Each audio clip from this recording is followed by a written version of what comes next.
before we go any further, I don't agree with this idea of, and I didn't maybe hear a lot of stuff that was said because I couldn't hear it again before, but the um, the idea of, and I think Luke was kind of pointing to that too, which I disagree with this idea of American parasitic, characterized as a parasite. It kind of drives me nuts. Actually, I'm not a fan of that. um, but can anybody hear me? Yes. Yeah. Yep. Oh, nice. Okay, okay. So uh, I think every culture probably uh, has the capability of doing that sort of thing. So I think people come here because there is opportunity for um, comfort and uh, safety and all those different kinds of things. So that's what I think about. I don't think about this other kind of like weird parasitical cultural, like the powers and principalities that are creating these other kinds of Yeah. destructive things. But yeah, That's really good, Chad, because I feel like you're right, and it's easy to get stuck talking about like foreign policy or the economic policy or these types of things that are more egregorical or powers of principality type stuff, rather than like what is it about the regional greater regional aggression protocol that is like tapping into some of these deeper streams of American ethnicity, uh, because that's what's true, and that's what we should sing about, and that's what we should write stories about, not necessarily the places where we're being. I almost want to say it's like our it's like the exaptation thing of we've developed these capacities to operate a culture that is wholesome and full of the spirit of life, and then it's being exapted by something higher than us um, to corrupt ends, and it ends up corrupting us. So it is of concern, but it's like it isn't the thing behind the thing. That is the true and wholesome nucleus of our culture, or something like that. hmm You're an empire, so you have to be civic nationalist, right? All empires are, they have to be civic nationalists to incorporate all the peoples they conquer. And eventually, if you're very successful, you'll become a victim of your own success, as Rome was. So once upon a time, the Roman Empire was just Rome and the Romans, and then it became Italian.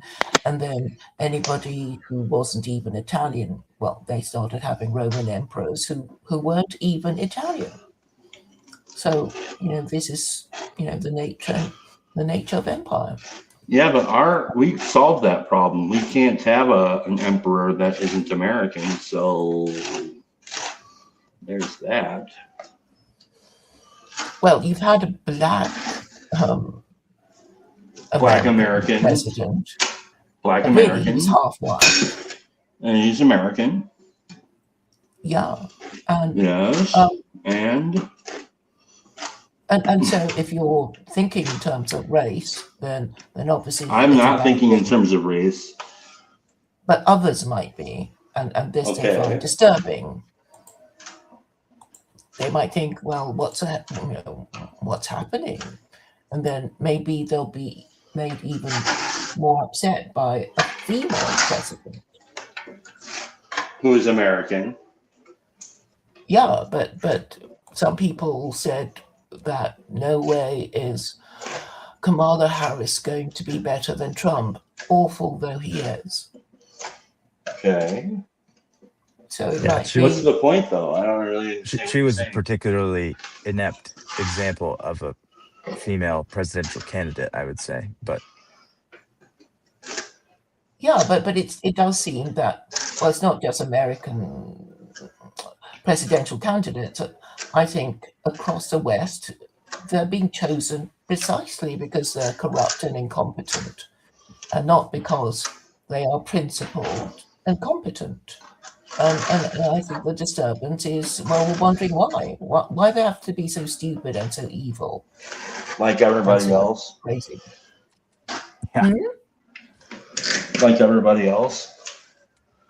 Everybody's stupid and evil, aren't they? Kind of. Mostly. Well, I suppose compared to other countries, maybe people think that China has a better leader, or its Oh, that's leaders more interesting. better respected, or Putin, right? Mhm. Well, he's white and Christian. Well, you should go over there. Why don't you go over? It's Yeah. not about where I want to live, Chad. I'm just, an observer, and I'm Okay. saying I know the problem, and people seem very difficult, but find it very hard to discuss the problem. Oh, you something about idolatry or something? Is that the problem? Well, I'm just saying, if you don't have a belief system that you all subscribe to, you can't police each other's behavior or value. So, I notice with Christians, they just make up the rules as they go along. They don't really want to talk about theology because they know they're going to start arguing and calling each other heretics. So they, stay well away from the subject, and PVK won't discuss it for very good reason, because you won't get yourself any further. And therefore, in order Okay, to so be a let's go back Christian, you on have track. I'm to. wondering, is America an ethnicity? Is there American ethnicity? Is that a fact? That's what I want to talk about. Well, no. I mean, you can say you were born in America, but you can't say, oh, an American, they Is have to she be breaking up or white. is it But me? then you can't say it about Muslims or Christians or even Jews. I wasn't sure if it was I you didn't hear that's that. Sorry. robotic. Okay. Hello?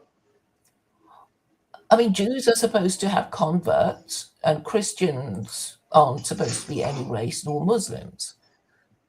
And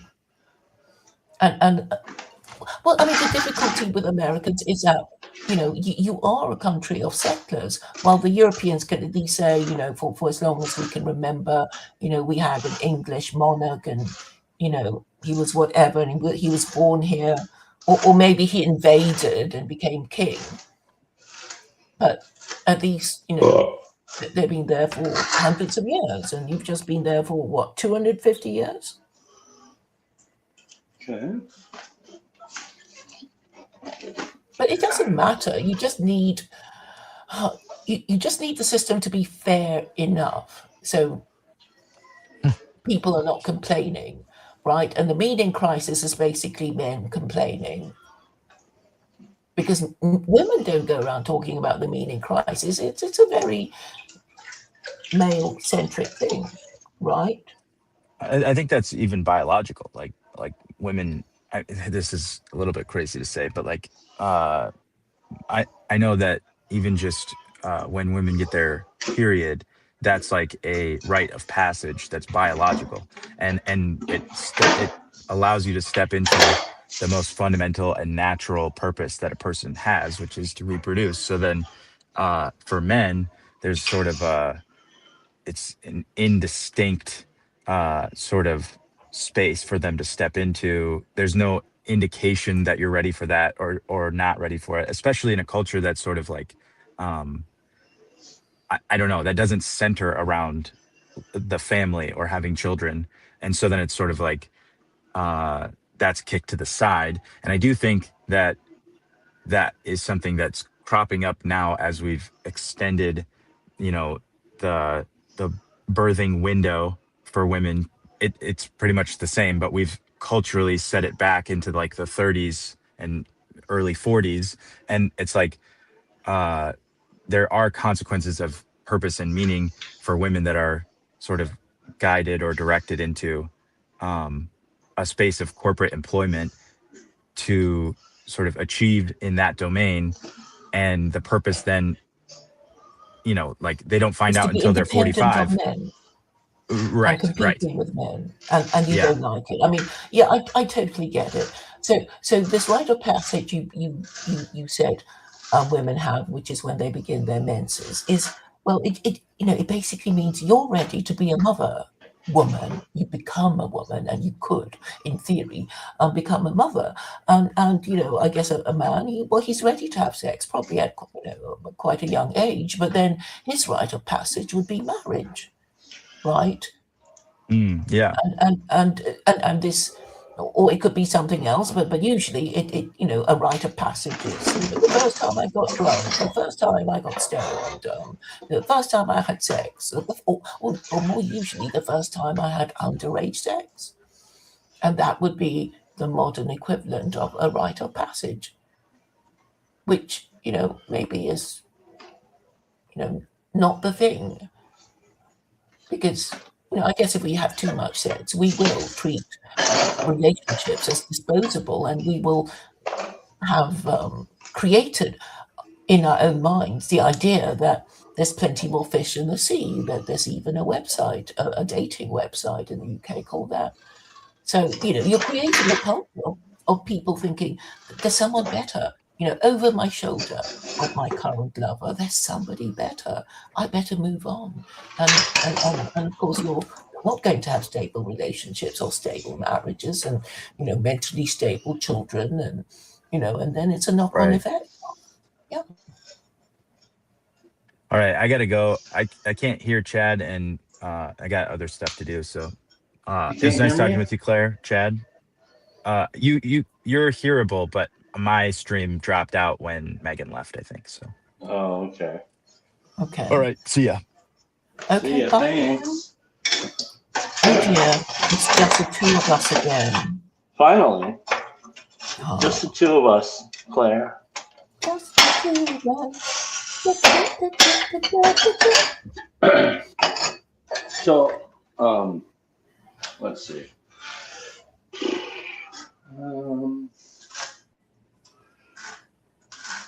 I don't really know what to say other than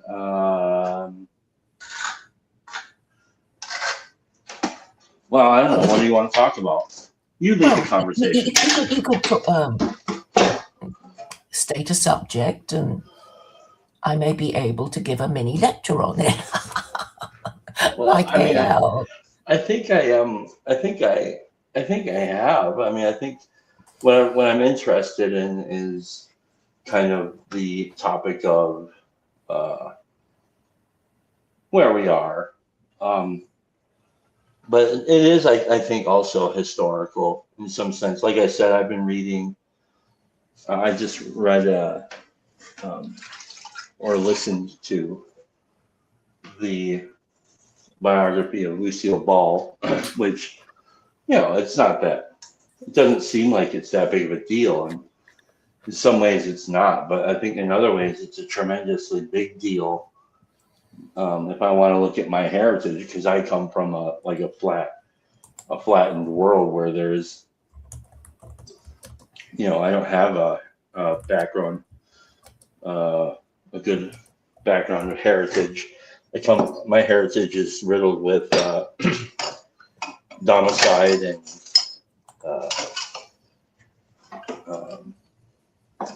kind of like an attempt to, or like eternal. Yeah, we can always do better, though. We can always eternal, like pioneering or something. Like the spirit of the pioneer who's always going out further and further out, and I think we've actually reached the end of the voyage in some sense. And I think that folks like myself who have woken up to this are standing there looking around like, okay, well, I think we could stop running. What do we do now? So. Well, I have an upbeat narrative, which is that the American Republic was created for a godly reason, because the whole Declaration of Independence is just talking about God creating, men equal, that men were created equal with certain, and this is a universally attractive message, which it is a reason why people, the huddled masses and the poor of the other parts of the world, they come over, hoping to have a better life, and you are now the global hegemon, and probably some of you don't like it because it sort of means endless wars. But you could actually, I mean, this is a time for you to. You've just had your 250th anniversary. Sell it to me. Do it. I'm here. Yeah, Bring it. yeah, and I'm saying the unanswered question for America is, you guys don't have a religion that is in any way accountable. Yes, of course, you have all these sort of different Catholic, these different Christian groups, but none of them have any ability to influence Congress. So it doesn't even matter if you're the biggest group, and I think Catholics are the biggest group, but it doesn't matter, because in practice, even in Europe, the Pope submits to the liberal order. And it's a liberal order that really we're all complaining about. It's not that liberal. It's not that fair. It starts all these wars. We don't want to pay for them, And I think examining these secular political orthodoxy, which is really our new religion.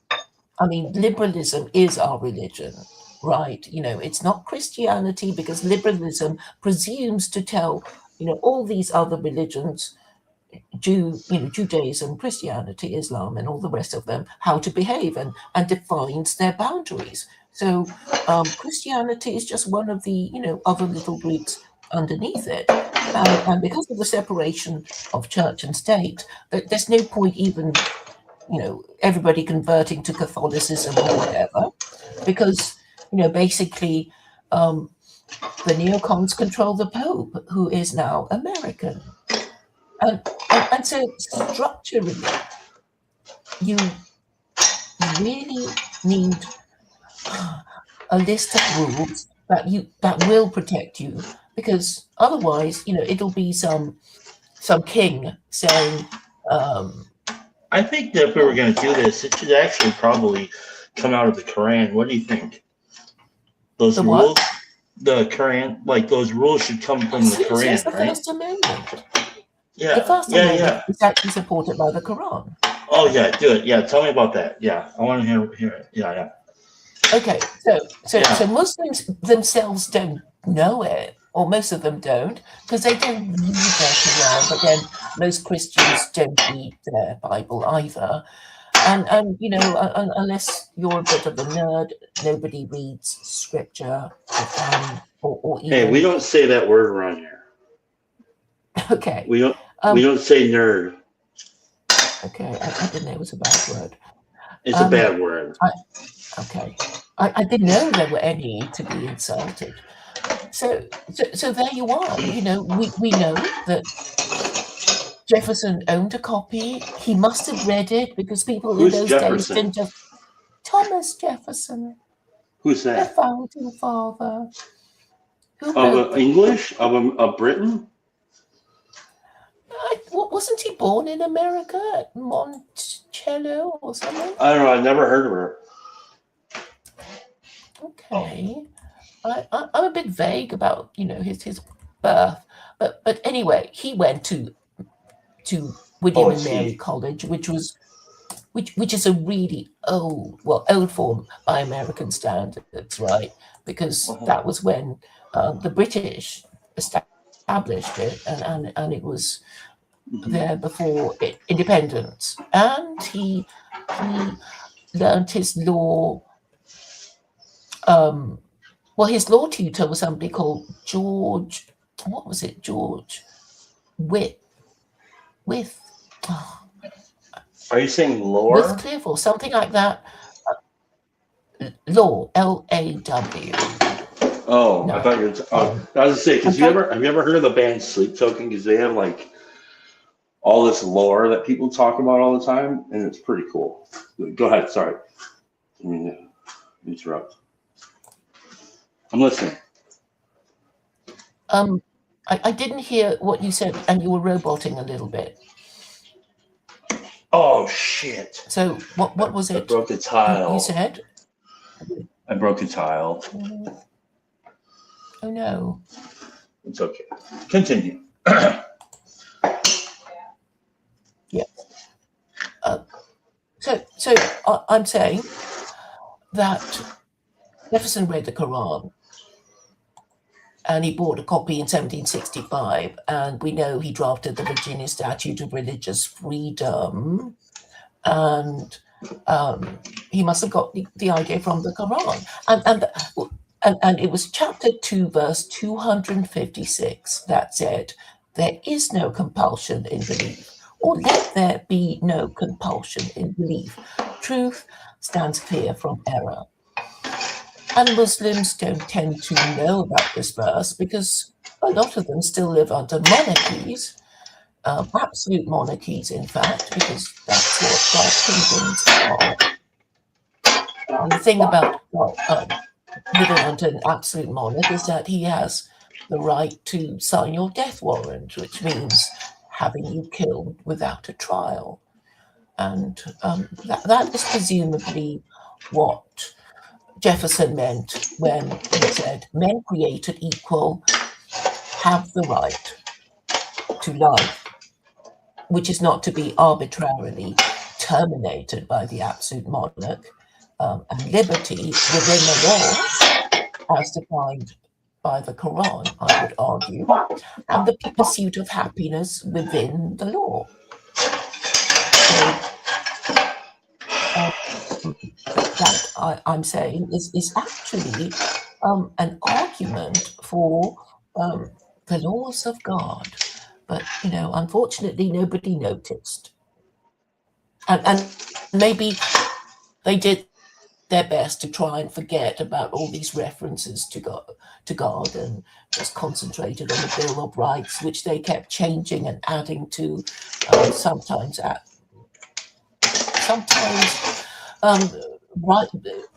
rights that would undermine the rights of the So where ordinary can we buy your American, book? such as huh? So where can we buy your book? I didn't hear that. What? Well, you mean the Quran? Which translation do I recommend? I recommend the Penguin translation. No, your book. Which is the Secular Koranism. Oh, that Correct. book. Oh, Yeah. that's sweet of you to think of reading it. It's a very short book. You might even find it amusing. It's under 100 pages long, and you can get it on Kindle for. Is it on Audible? It's like I like to listen to books. People keep telling me to read it, and I've never got round to reading. Oh, actually, you can read it because a Californian Muslim woman actually read it. She read it all. I don't know where she is now, but she kindly read it out on her channel, and I'll send you the link. In fact, it's on my. Can you read Yeah, it it's all on my right link here, tree. right now? Do you have it with you right now? Because I'll let you read it. Yeah. I'll do it. Read the whole book right now, and I will let you do it all day. Yep, go ahead. I'll get. No. Okay. Why not? Okay, hang on. Yes, I'll do it. I've got to go and find the book. Yeah. It's starting to rain outside. If you had stuff out there you had to worry about. That's good. Thank you. Yeah, we'll get it. Yep, thank you. So you're gonna read that, right? Are you gonna read for us? Did you leave?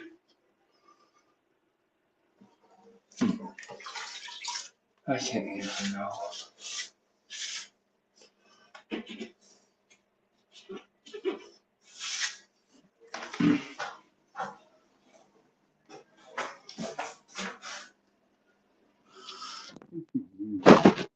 Muted. Okay, I've got the book in front of me now. All right, I'll be right back. I'm gonna go get some tools out of the ring. Just read. Can people hear me okay?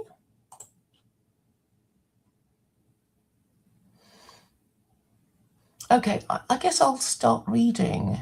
Shall I? Okay. This is the introduction, which is maybe a bit cutesy, but I'll do it anyway. Introduction. Why should anyone listen to me? Or, as the Americans would say, what's a big idea? Why should anyone listen to me, a social media bum who hasn't had a proper job in decades? I did manage to pass my bar exams and graduated with a degree in law. Prior to that, I worked as a legal secretary before marrying and becoming a mother. My only qualification is my interest in religion, politics, philosophy, and my belief that every problem has a solution, even if it is never used. Over the years, I have picked up some knowledge of Judaism, Christianity, and Islam, as well as Western history and culture, though not through academia. As a political activist and a moral and political philosopher, wishing to define nationalism as government in the national interest, I have concluded that the breakdown of the rule of law in the West has led to the breakdown in trust and confidence in the government, which are twin factors that exacerbate each other. Who am I to claim I have all the solutions to a declining global empire apparently suffering from amnesia and dementia? Not only do I claim to have a solution, I also claim to have the only viable solution that is morally and intellectually respectable based on deduction and religion. But on to more bread and butter matters. I was born in Malaysia, a Muslim country. I came to England when I was 15 as a student and stayed. Why should anyone listen to me? Because I have a narrative I believe is both morally and intellectually satisfying, that is novel and unique, helpfully incorporating the theology and narrative of the Abrahamic faiths. I like to think I present the problem and solution with exceptional clarity and simplicity. What do I know that others don't? It is just possible that I have exceptional powers of deduction, but perhaps the real reason I have come to anyone's attention at all is that I am primarily known for saying the same thing consistently for many years, that the solution to Western political problems is the replacement of Christianity and liberalism with a one-party theocracy based on Quranic principles. If it is indeed the case that liberalism, which gradually replaced Christianity over the centuries, is a problem, what is the problem?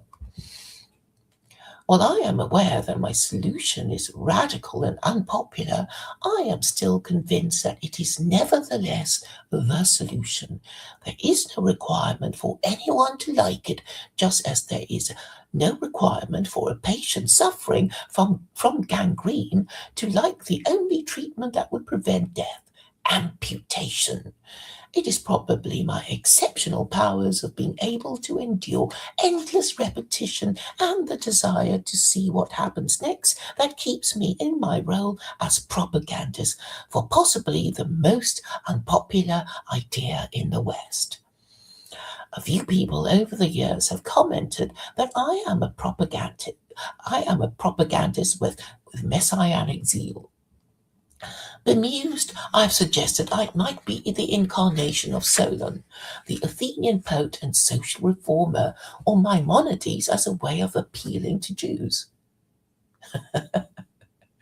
Since I know that the narrative of Islam does not permit a prophet later than Muhammad. Remembering a scene in Life of Brian when his mother informed the crowd that he was not the Messiah, but a very naughty boy, I imagine my mother saying something similar. Aware of my activities, she does take an interest in my visits to Speaker's Corner in Hyde Park, London, accusing me of being a crank and wondering if I have any friends because of my political views. Fortunately, I have been able to make an old male friend speak to her on the telephone, and even given her photographic evidence of my outings with the few friends that I still have. My interest in politics goes back to childhood memories and of my extended family gathered at my late grandfather's house talking politics on Sundays, and later to listening to my father discussing politics with friends and associates.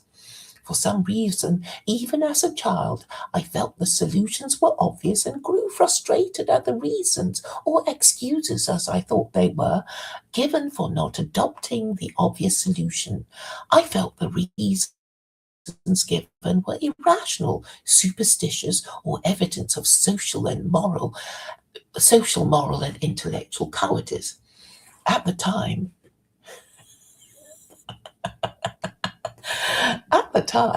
I felt the West was more rational and not beset by a minefield of taboos in middle age. I discovered that political problems were really moral problems, and moral problems have their origins in a lack of principled conviction.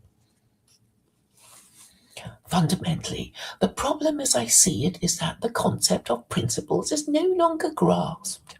A childhood memory was that of my mother pointing out something my father had done that she felt was unprincipled.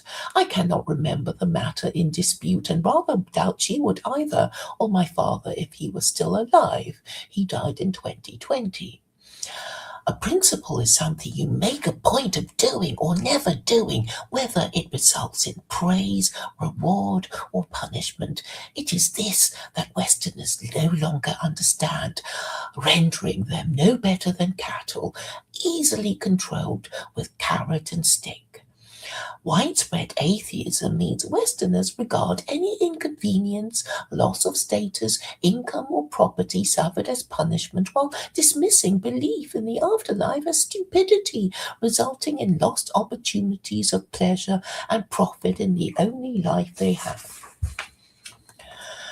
Since principles come from moral principles, and moral principles come from religious principles, all those who subscribe to the moral system of religion enjoy the group solidarity that enables group cooperation.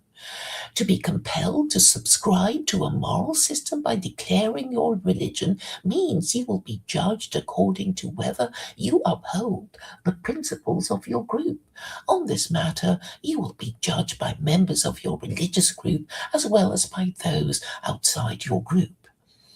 This is essentially the purpose of religion, dividing us into competing groups so that we compete against each other in righteousness, so that the best religion is easily distinguished from the rest. As well as being a political activist, I am a social and political scientist promoting the political philosophy of nationalism, which I define as government in the national interest. It would be in the national interest to adopt the best moral system available. How are we to judge which moral system is best? If the purpose of morality is to keep the group in existence and apart from others, then the one most effective at doing this would be Judaism, since Jews are the world's most ancient and powerful tribe, apparently indestructible and enjoying divine protection from the Abrahamic God who made Jews his chosen people. But we don't want to be Jews, do we? It's too hard to deal with the anti-Semitism and the oppression and restriction that Judaism requires if you want to do it properly. Now, shall I read chapter 2? I suppose I will until Chad stops me or until I grow tired. I'll continue. Chapter 2, what is the problem? In a word, idolatry. Idolatry is the worship of anything that isn't God, bearing in mind that according to the 13 principles of Judaism, God cannot take material or physical form. This means even the pantheist monotheism of worshipping the universe as one deity makes one guilty of idolatry. Spinoza was excommunicated for the heresy of rejecting the narrative of the Abrahamic God in order to reject his religious duty to obey his laws and live as a Jew in the Amsterdam of the 17th century. Spinoza was the first secular Jew of Europe, believing he would be able to live more happily outside the Jewish community of Amsterdam than within it. To my astonishment, Jewish scholars for some reason do not immediately attribute the reason for excommunication to idolatry, even appearing to consult each other as to why his offense was not specified. If Maimonides correctly stated that Jews are not to conceive of God as in any way material, then for Spinoza to equate God with the universe is a clear transgression of this prohibition, making him guilty of idolatry. Those who want to claim the respectability of monotheism while rejecting the laws of the Abrahamic God will use pantheism as a defense, so they can say, "Not today, thank you very much. We are already monotheists, even if we are not ethical monotheists. We don't want to be ethical monotheists because we don't want to be subject to the restrictions of Jews and Muslims. Only the law of the land which will be more permissive. In any case, you will be unable to argue successfully that the universe was created. What if the universe was always there? Then there would be no need for it to be created, would there? If the universe always existed, then there would be no need for the Abrahamic God to create it. If the Abrahamic God does not exist, then we need not obey his laws." But what about the Big Bang? Who or what caused the Big Bang? Scientists are silent, but theists have the answer. If we are here because there was a creation, then there must have been a creator, and that creator must have been the supreme and eternal Abrahamic God, omnipotent, omniscient, omnibenevolent, and perfectly moral, believed to have communicated twice with mankind through the Torah and the Quran. If God took the trouble of making laws for humanity, it can be deduced that he intended for them to be followed. If he intended for them to be followed, punishment must follow in the event of disobedience. Are we not being punished for our idolatry? We do not have to be actually bowing before idols to be guilty of idolatry, because there is such a thing as hidden idolatry. A Jew or Muslim apparently praying correctly by his own religious standards could still be guilty of hidden idolatry because it is thought crime. Instead of one's thoughts being concentrated on praying to God and thanking him, they stray from obedience to his laws to plans to break them, for example, by plotting the downfall of our enemies whom we envy. Another thought crime, using ways and means forbidden, such as lashon hara, known as evil speech, or thinking sinful thoughts. Let us assume that God in his wisdom has so arranged the universe that the sin is its own punishment. If that is the case, then everything happens for a reason. If everything happens for a reason, I'll keep going, thank you, Chad. If that is the case, then everything happens for a reason. If everything happens for a reason, then suffering must be punishment for sin, or the teaching of an important lesson to humanity by God. As for the problem of evil, we must assume if we want to enter into a bargain with the Abrahamic God, that good will be rewarded and evil punished in this life or the next, and that he never promised us a rose garden or heaven on earth. If we suffer trials and tribulations, these things are sent to try us for our fitness to go to the better place in our afterlife. What page are we on? We're on page 16. There are 106 pages, but it's in large print.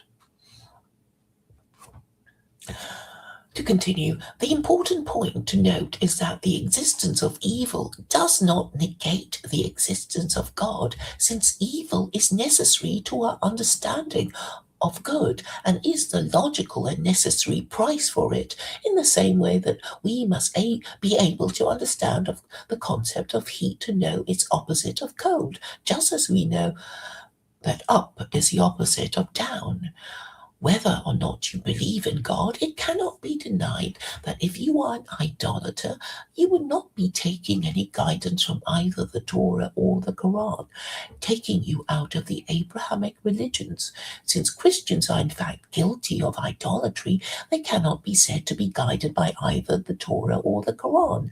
It is a matter of historical record that Christians worship Jesus as the co-equal of the God of Israel, who is also Allah. The most powerful churches in the world affirm the Trinity: Catholic, Anglican, and Orthodox. It is also a matter of fact that the Trinity requires the worship of an executed blasphemer as the co-equal of the supreme and eternal Abrahamic God who created the universe. And that is by definition idolatry. While Christians claim that Jesus is God, there is no authority for this proposition other than the nonsensical assertions of the Athanasian Creed not contained in the New Testament. Even if the New Testament categorically stated that Jesus is God, which it does not, the document itself lacks unity of authorship. It is not claimed, even by Christians, that the New Testament comes from Jesus, let alone God. As for Mark, Matthew, Luke, John, and Paul, it cannot be successfully argued that in a rational and honest world that the word of mortal and fallible men of dubious provenance claiming to have met an executed blasphemer could ever trump the word of God in the Torah or the Quran. It is the Christian narrative that Jesus was executed for blasphemy, and the historical record is that Christians under Arianism and Trinitarianism have been worshipping Jesus as divine, thereby offending against the commandments of God, specifically forbidding idolatry and blasphemy. If you believe Jesus is still alive, you believe he is immortal. If you believe he is immortal, you must believe him to be divine. If you believe Jesus to be divine, you are ipso facto guilty of idolatry, which is a mortal sin. Worse, according to the Christian narrative, Jesus was convicted and crucified for blasphemy. It is on record that Christians have been worshipping an executed blasphemer for the best part of 2,000 years, either as Arians or Trinitarians. How can such blatant transgression against the clearly stated commandments of God have gone uncorrected for 2 millennia? The answer is totalitarian state intimidation. It was through state intimidation of the subjects of Christian monarchs who never enjoyed freedom of belief in Europe until the founding of the American Republic. Christian monarchs of Europe required their subjects to follow their religion under the principle of cuius regio, eius religio, the Latin meaning of whose realm their religion. This means that the only people in Europe who had a different religion to their monarch were Jews, being the senior branch of the Abrahamic faiths who had special status. But for Judaism, there would be no Jews. But for Jews, there would be no Jesus for Christians to worship. The entire edifice of Christianity depended on the existence of Jews, and the existence of Jews as a people depended on the practice of Judaism. While officially Jews were allowed their own religion, they were resented. Repeated attempts were made to forcibly convert Jews to Christianity with the goal of declaring Judaism and Jews finally extinct. But Christians wavered between ruthlessly and forcibly converting them to Christianity and refraining from bullying them into conversion, playing nice cop and nasty cop in turn. Christian monarchs did not succeed in converting European Jewry into Christianity before themselves losing interest and belief in their own religion. We must, however, give credit where credit is due. Christianity raised their standards of sexual morality by imposing monogamy, and monogamy produces the most stable kind of society. Under the Roman Empire, pederasty and other forms of extramarital sex were culturally accepted. Under Christianity, fornication, adultery, and sodomy became sexual offences. Because Christian beliefs were so absurd, monarchs had to sponsor art, music, and architecture to attract subjects otherwise unwilling to give up their Sundays to participate in the religion of their monarch. It must be for this reason that European music, art, and architecture came to be seen to be aesthetically, culturally, and architecturally superior to non-European art forms, precisely because it had financial sponsorship of Christian monarchs. European music and art easily outclasses the primitive gongs and cymbals of Eastern places of worship with their crude and gaudy idols, while Orientals were allowed to go to their places of religious worship as and when the need arose in them. Europeans were required to attend church every Sunday or else be fined or punished or to have their status lowered for not being a paid-up member of their church. However, the imperial advantages of organized religion easily outweighed civilizations whose people were not subject to its restrictions. After all, it is Christians who acquired 3 global empires and not Muslims, Hindus, or Buddhists. As for Jews, they are left in the curious position of having one of their number worshipped by Christians as a co-equal of their God of Israel, who created the universe, and having to deal with Christians throughout the ages who have not been able to finally decide on the best ways of dealing with Jews. Whatever the cultural and social benefits of Christianity Europeans enjoyed over the centuries, it is now a spent force. The oppressive totalitarianism of Christianity could only have been rejected by educated men, such as the founding fathers of the American Republic, who understandably resented being required to pretend to believe in an absurdity, that Jesus is the co-equal of the Abrahamic God who created the universe. What form did this oppressive and violent totalitarianism take? The last man in Britain burned at the stake for heresy was Edward Whiteman in 1612. The last man to be executed for that was Thomas Aikenhead in 1697. The American Revolutionary Wars began in 1765, and the American Republic was founded in 1776. The flip from an absolute monarch enforcing Christianity on his subjects to a republic protecting freedom of belief took place in under a century after the practice of heretic burning ceased. What was the purpose of the American Revolutionary War?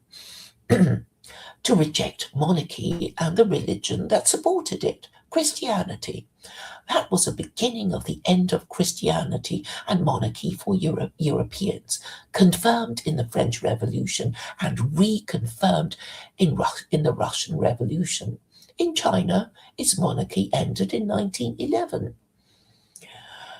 In the monarchy-republic debate, it is clear that a meritocratic republic has a deeper, wider, and bigger pool of political talent from which to draw the next national leader and ruling class than an elitist royal family. This must be the way forward for the political advancement of humanity, bearing in mind that monarchy did not succeed in giving Jews continuing access to their homeland, that their best and wisest cosmopolitan king was King Solomon, whose kingdom was divided into two after his death because of the divisive policy of his son. After Solomon, the ancient kingdom of Israel declined until it was taken over by the Romans. There is no demand amongst modern Israelis for the return of monarchy, nor that of a Torah theocracy. Indeed, Israel is another fallen civilization practicing liberal democracy, just as the rest of the West is. Unfortunately, the problem is liberal democracy itself, since it has created the degenerate matriarchy that the West now is, suffering from the dementia of intersectional feminism, a polite word for the policies of Sodom and Gomorrah. The global homo gayplex, or transnational progressivism, if you prefer, allows and encourages sexual liberation from the rules of marriage and good parenting. If feminism operates through bribing men with cheap extramarital sex, when did this practice begin? In a well-ordered patriarchy, respectable women wishing to marry and remain married would know to avoid a reputation of promiscuity.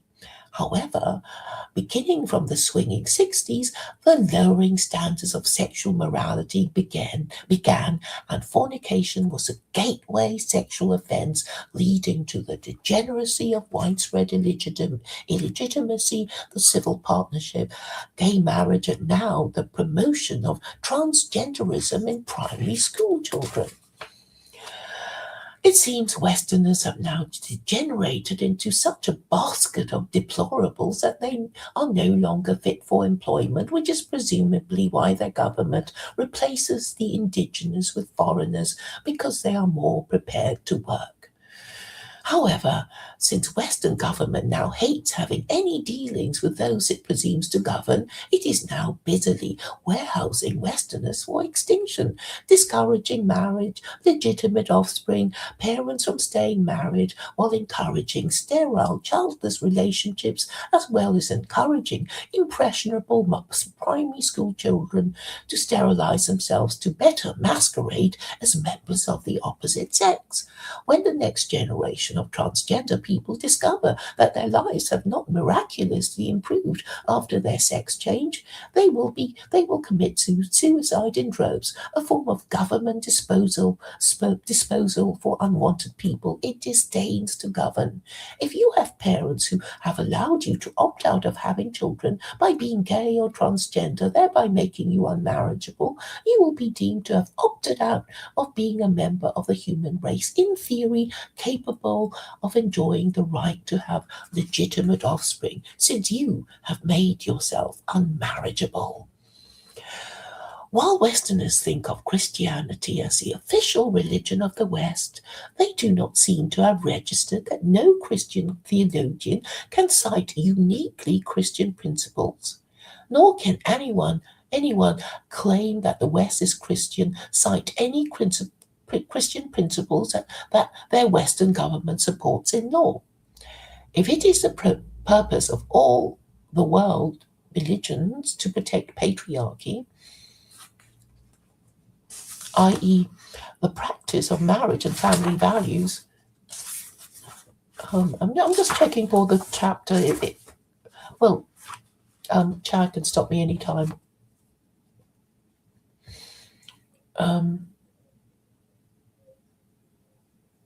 If it is the purpose of all the world religions to protect patriarchy, that is, the practice of marriage and family values, then Christianity is clearly the weakest link. In fact, not only is Christianity the weakest link, it has already been subverted and replaced by liberalism, which has in turn rotted into intersectional feminism. It is this theology that is currently maintaining the matriarchy and morbidly dismantling all the institutions of patriarchy and in Western civilization, inverting social and moral hierarchies in its dementia and amnesia. The rising chaos and criminality of Western nations and its subverted institutions has made the least unfit to rule become national leaders. In the meantime, a helpless populace denuded of patriarchal values is reduced to a bawling infant sucking its thumb while waiting for its nappy to be changed by a nanny who has long since left the building. If Christianity is indeed a spent force, what should replace it? If it is to be replaced, what should replace it if not Islam? Can things be righted by more voting? Can it really not be seen that the more elections we have, the worse the government gets? Isn't it time to abandon liberal values, which are nothing more than ideas of the French revolutionaries reacting to the disastrous policies of the Ancien regime? It was operating under a corrupt Catholic Church that did nothing to improve the lot of the common Frenchman, and it was this that provoked the Third Estate to take matters into its own hands by ridding themselves of their monarch, supported by his First Estate, the Catholic priesthood. In any case, liberalism does not have scripture, unlike Judaism and Islam. This means that liberalism, whatever it has now become, has been hijacked by politicians claiming to represent liberalism, whose real gods are expediency and mendacity. Even if liberalism were a viable political ideology and not just a laundry list of 3 competing goals, such as liberty, equality, and fraternity, it too has been hopelessly subverted. If we are truly at liberty, would we want our brother to be our keeper? Would we treat him equally, even if he were obviously older or younger? Bearing in mind that competing secular political ideologies of fascism, Nazism, and communism have also failed, what are we left with? If socialism with Chinese characteristics is what communism has become in China in the early 21st century, what else might it become in China with more passing of time? If the world is spinning too quickly and we want to get off because we are suffering from dizziness, what is the best moral system available that we could all adopt in our different countries that would make the world revolve in a less alarming manner? If you were shopping around for a religion, you would be looking for one that worshipped the most powerful deity conceivable, with divine scripture that is least restrictive, promising you the most seductive paradise without making you guilty of the idolatry and blasphemy specifically and explicitly forbidden by God in his commandments. Since even Islamophobes cannot answer what would be a better guide to humanity, if not the Quran, we will have to assume that it is, in fact, the best available guide to humanity. What about the Torah? The Torah is for Jews, and in any case contains 36 capital offenses. Can you imagine what a Torah theocracy under rule by rabbi in Israel would be? It is easy to imagine a dystopian Israel riven by rabbinical rivalry, causing rabbis to periodically accuse each other of the 36 capital offenses to rid themselves of their rivals. In any case, the Torah is only for Jews who are less than 1% of the total global population. Their rules cannot be made the general rule for Gentiles. In any case, it is already clear that the Torah is now too hard for Jews to follow. Some lower but still acceptable standard of morality and religiosity must be set and upheld. Having dismissed the Torah for being the minimum moral standard for both Jews and Gentiles, we go on to consider the scripture of Christians. The New Testament is a scripture of idolaters who,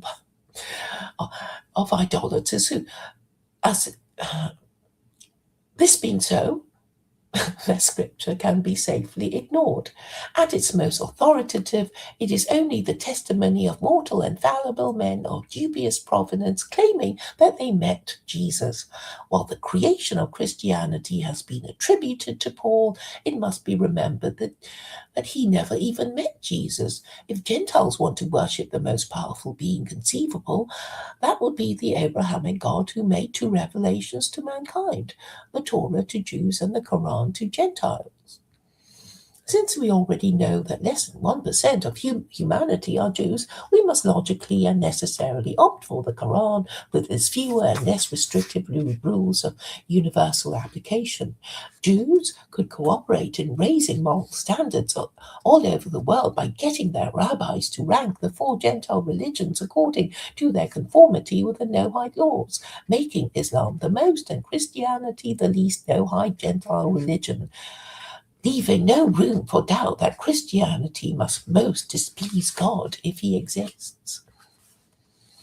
If Islam is the most Noahide of all Gentile religions because it is Judaism light, then Buddhism must rank below it since it is an atheist religion superior to Hinduism, which is obviously idolatrous.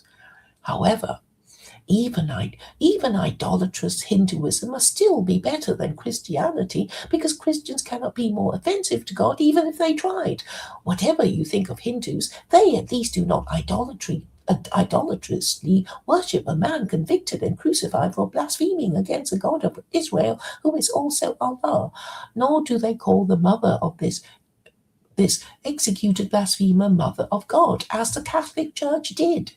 If Christianity is cursed by God because of its idolatry and blasphemy, then it can no longer be used. Even if God does not exist, the absurd beliefs Christians are required to affirm are nevertheless still offensive to reason. The sooner Westerner acknowledges the failure of Christianity, the sooner they can move over to Islam, more quickly solving their social, economic, and political problems by becoming a one-party theocracy.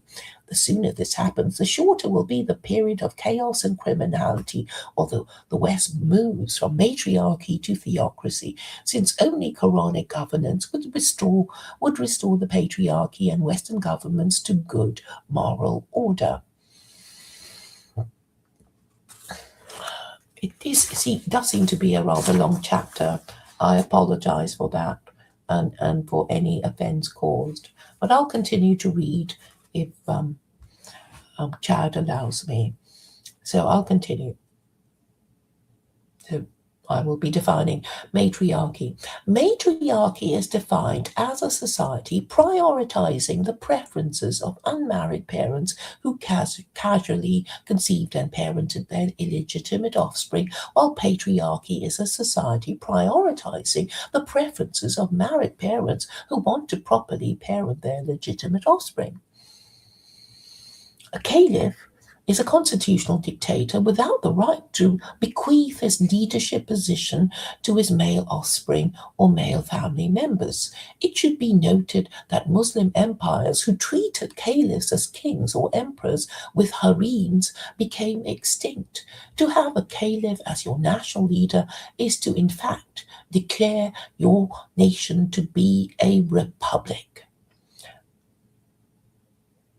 Let me put it this way.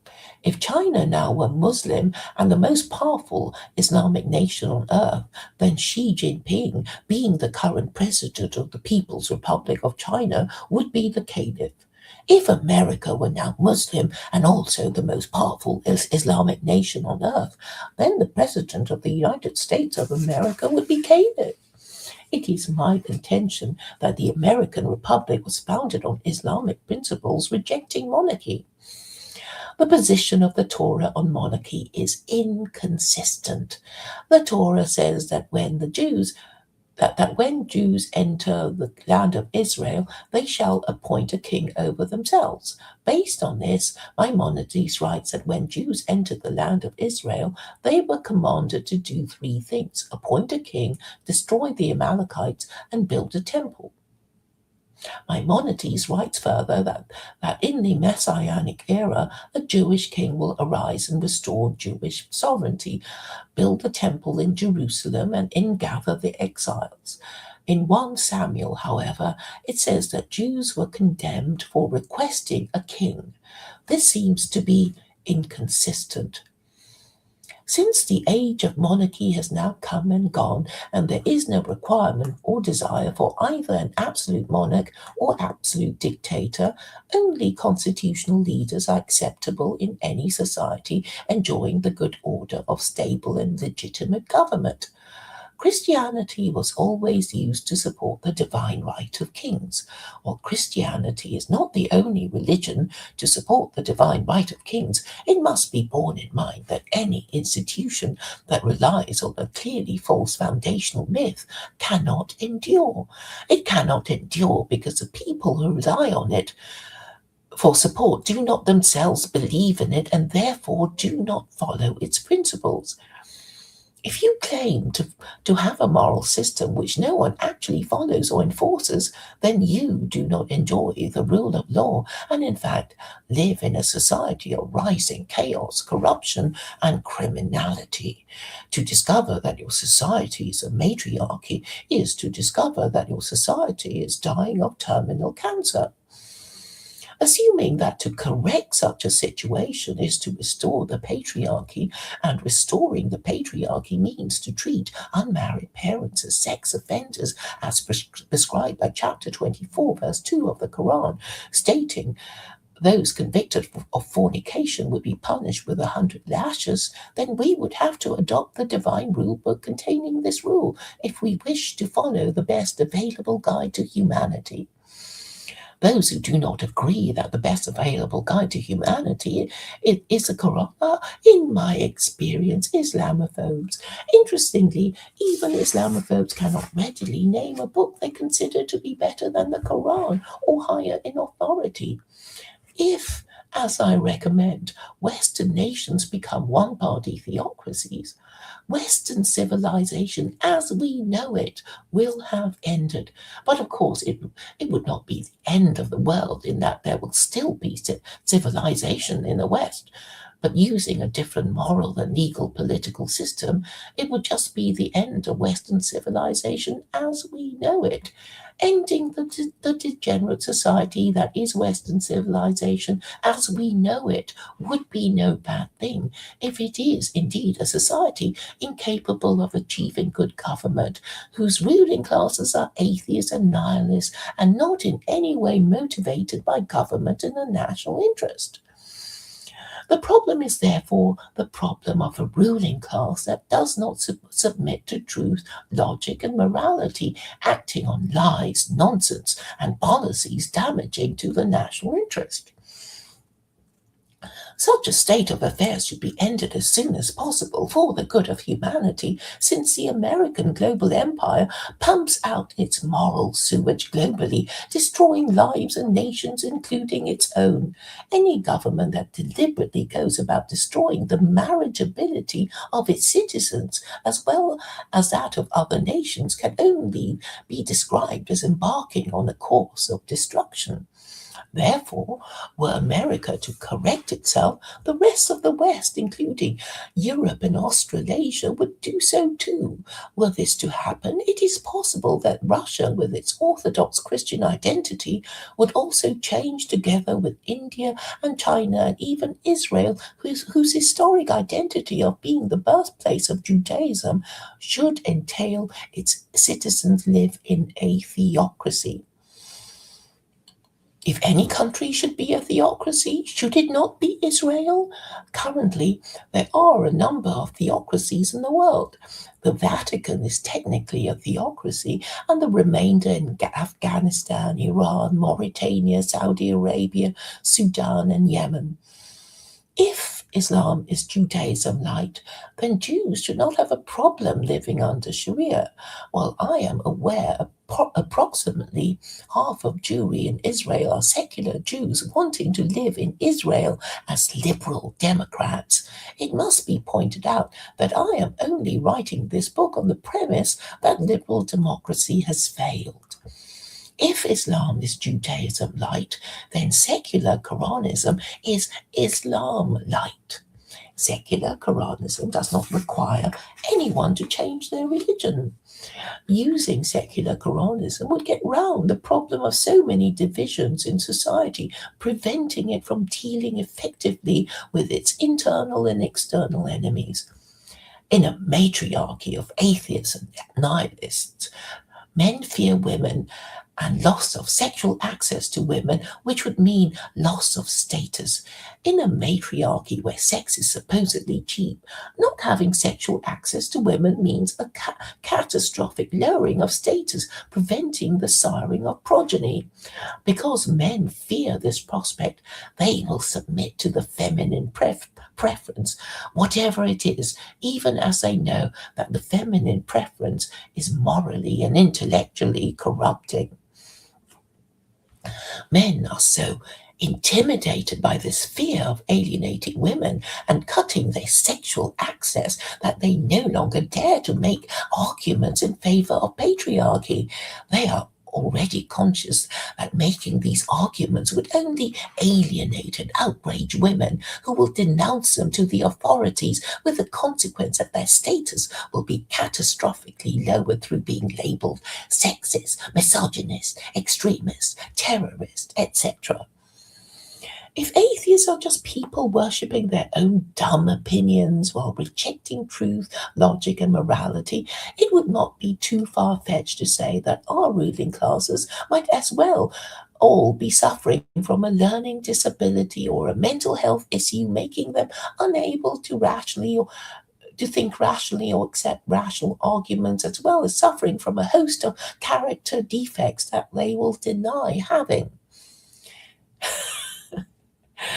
Both men and women suffer from the delusion that it is their human right to indulge in fornication. Senior men in politics routinely pander to immoral women. For example, leaders of political parties who pander to the female voter because they know that female voters, being the most volatile group amongst the electorate, need to be won over for an election to be won.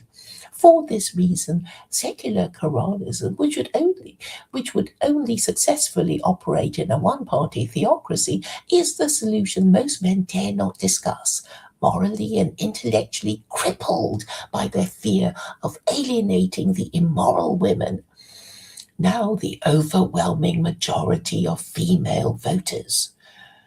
How do we know if a woman is immoral without taking into account her past sexual history?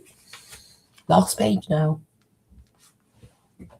We know she's immoral without even knowing anything about her sexual history if she refuses to acknowledge that children would be better off brought up by their two married biological parents living together in a loving relationship, and refuses to support laws privileging married parents over non-parents and treating unmarried parents as sex offenders. Men who refuse to acknowledge this must also be regarded as unmarriageable.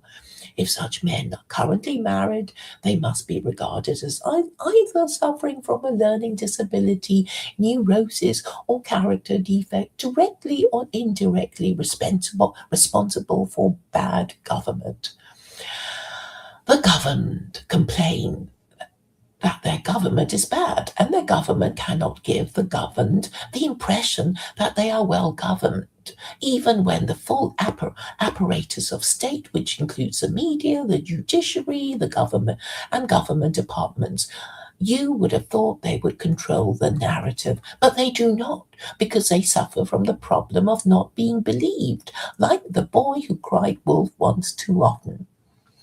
Secular Koranism is an easy-to-understand idea with an easy-to-understand narrative that would take the Western world by storm once enough social conservatives understand its potential and pragmatism.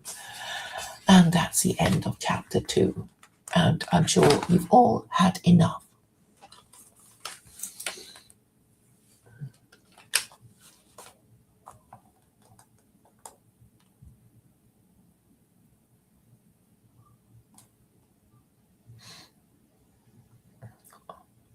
Chad is making motions of me continuing. I'll have a drink of water before I carry on.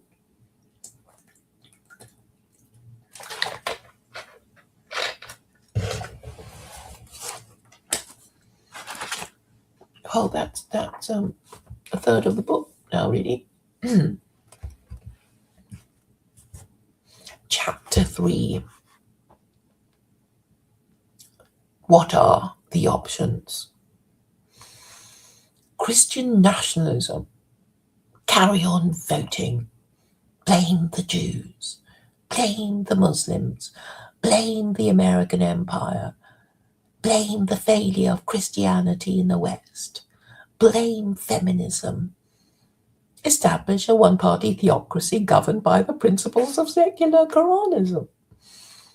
Christian nationalism. There has been much talk amongst the dissident right about Christian nationalism, with the implication that its adoption is an option.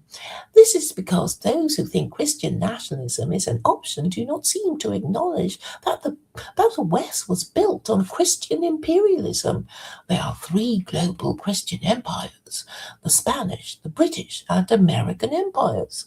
Those unable to see that Christian nationalism has come and gone, or forgotten that they were given the T-shirt by their ancestors, are clearly lacking in historical knowledge and self-awareness.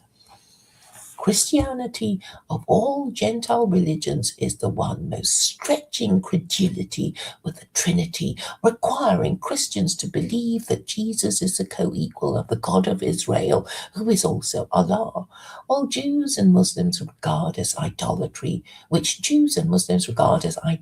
and blasphemy. Since most Westerners are functionally atheists, expecting Westerners to believe in God would be a great undertaking. If Westerners already doubt the existence of God, expecting them to go the whole extra light year of believing that Jesus also created the universe is over-optimistic. It also betrays ignorance of Christian history, implying that they are naive enough to think that when the bargain of Christian missionaries from Rome was accepted by the barbarian kings of Europe, that their subjects were asked nicely if they fancied trying a bit of Christianity to see how they liked it before having some more. In a world in which human sacrifice was routinely practiced, we would be naive in the extreme to imagine that the subjects of an absolute monarch would have been consulted properly or at all.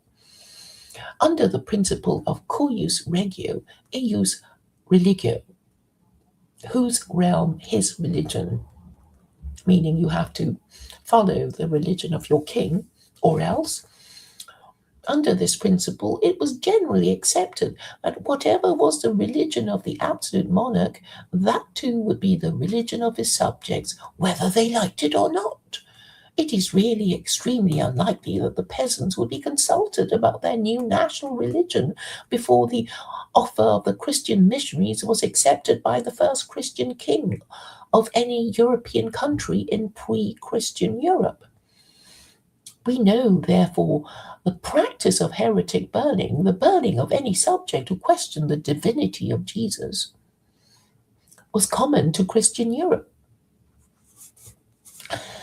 We also know that within a century after the practice of executing heretics was given up from 1697, the Americans rejected monarchy in order to reject its religion of Christianity.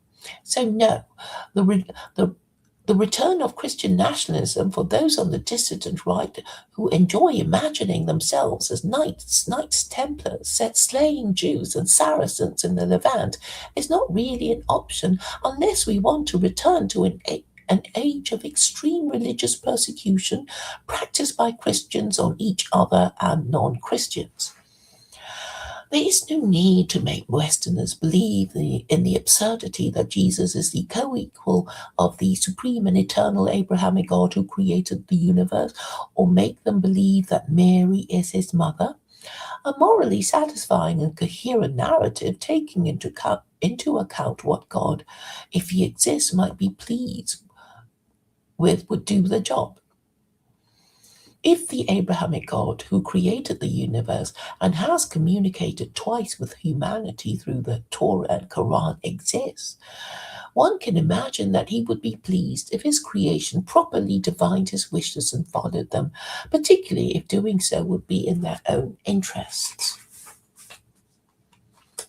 If you had no choice but to follow one of the two books from the same supreme source, why wouldn't you follow the one with fewer restrictions that does not have 36 capital offences?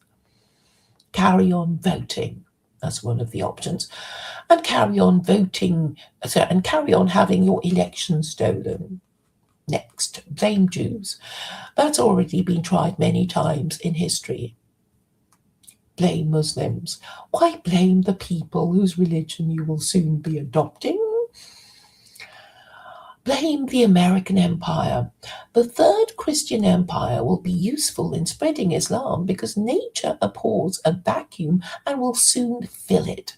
Christianity is, of course, a moral vacuum which will soon be filled by Sharia.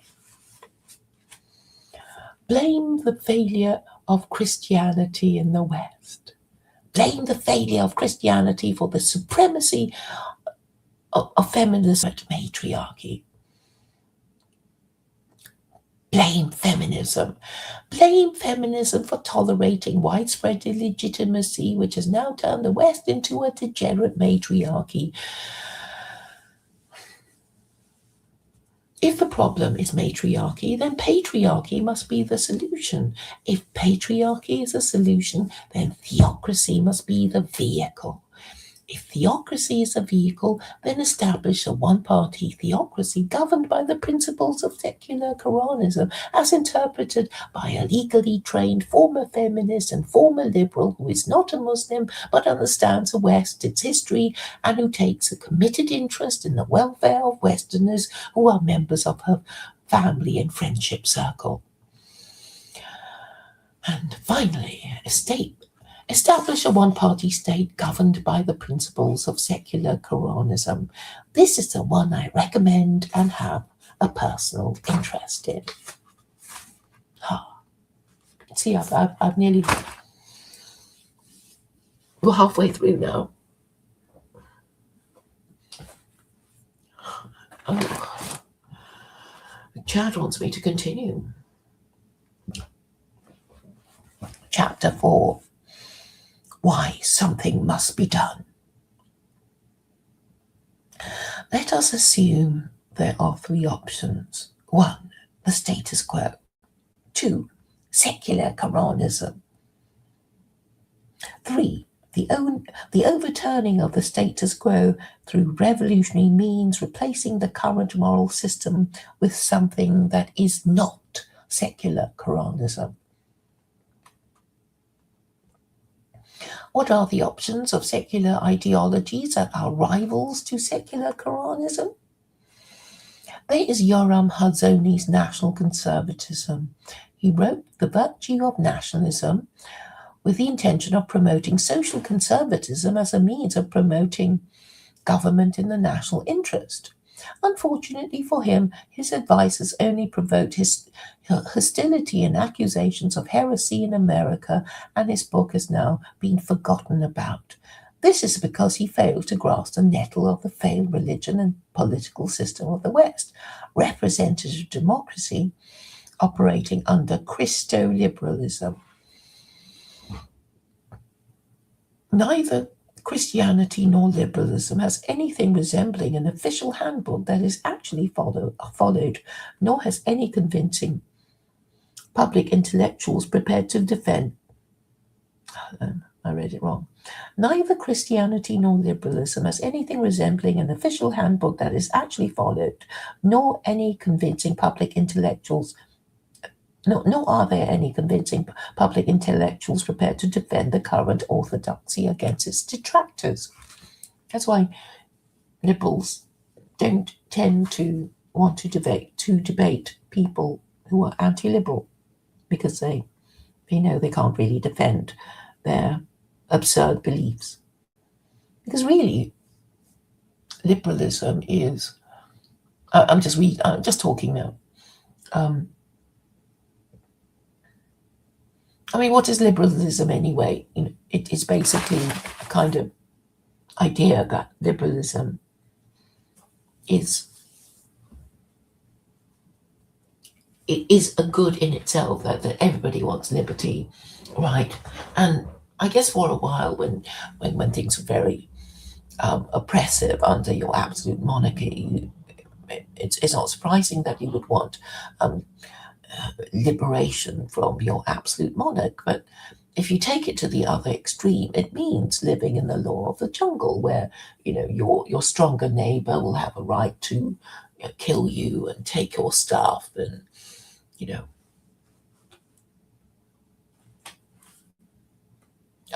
what is Chad doing? He's scrolling. Does he want to talk now? Make a comment, perhaps? Or does he want me to continue talking? I'll go on if he wants. Hello and welcome to the Friday Morning Nameless. Today I would like to present a series of simplified propositions to put into practice. Presumably my perception is that some of us have painstakingly operated on principles of prejudice. This is problematic. Please, proceed and practice these procedural practices to gain a much-needed new perspective through participation. 1. Find a partner to express accountability with. 2. Pray to whatever God will listen. 3. Find yourself in the characters of literature, preferably spiritual literature, hence probably all literature. 4. Identify yourself in the opposition. 5. Offer your inadequacies to the God that will listen, seek guidance in such matters. 6. Be merciful. 7. Be gracious. 8. Self-sacrifice is a must, as well as 6 and 7. 9. You are not God. 10. You are an agent for God, like it or not. 11. Repeat 1 through 11. Lastly, consider this. If you stare into the abyss, consider what the abyss considers the abyss. Who does the king bend the knee to? Thank you very much, and remember, this little corner of the internet does not exist.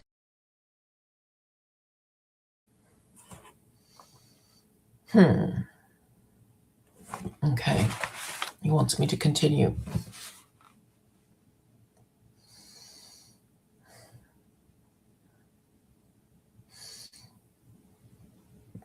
So I'm talking about Yoram Hazony.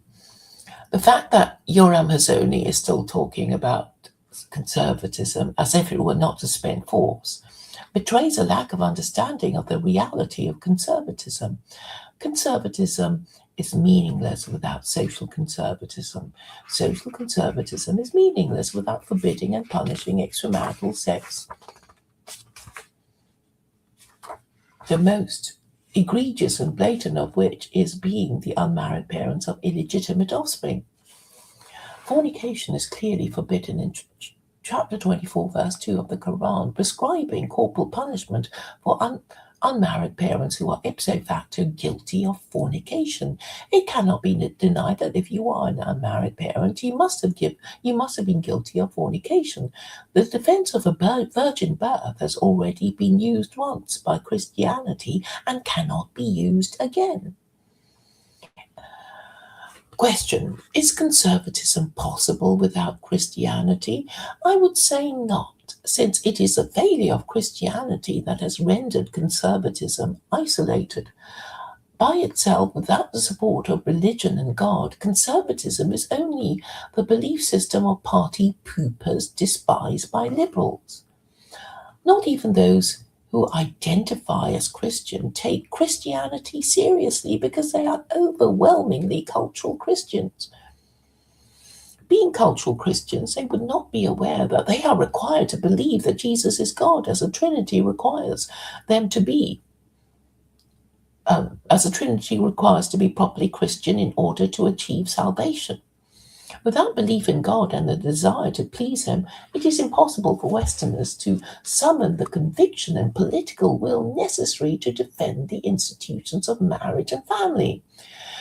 The fact is that Christianity is despised by the overwhelming majority of Westerners and regarded as a religion of the stupid people. Its leaders are pitied and held in hatred, ridicule, and contempt, infamous for their hypocrisy, cowardice, and submission to the quasi-state religion of liberalism. In the early 21st century, liberalism just means sexual liberation from the rules of marriage and good parenting. Tolerance of fornication since the swinging 60s has led to tolerance of illegitimacy.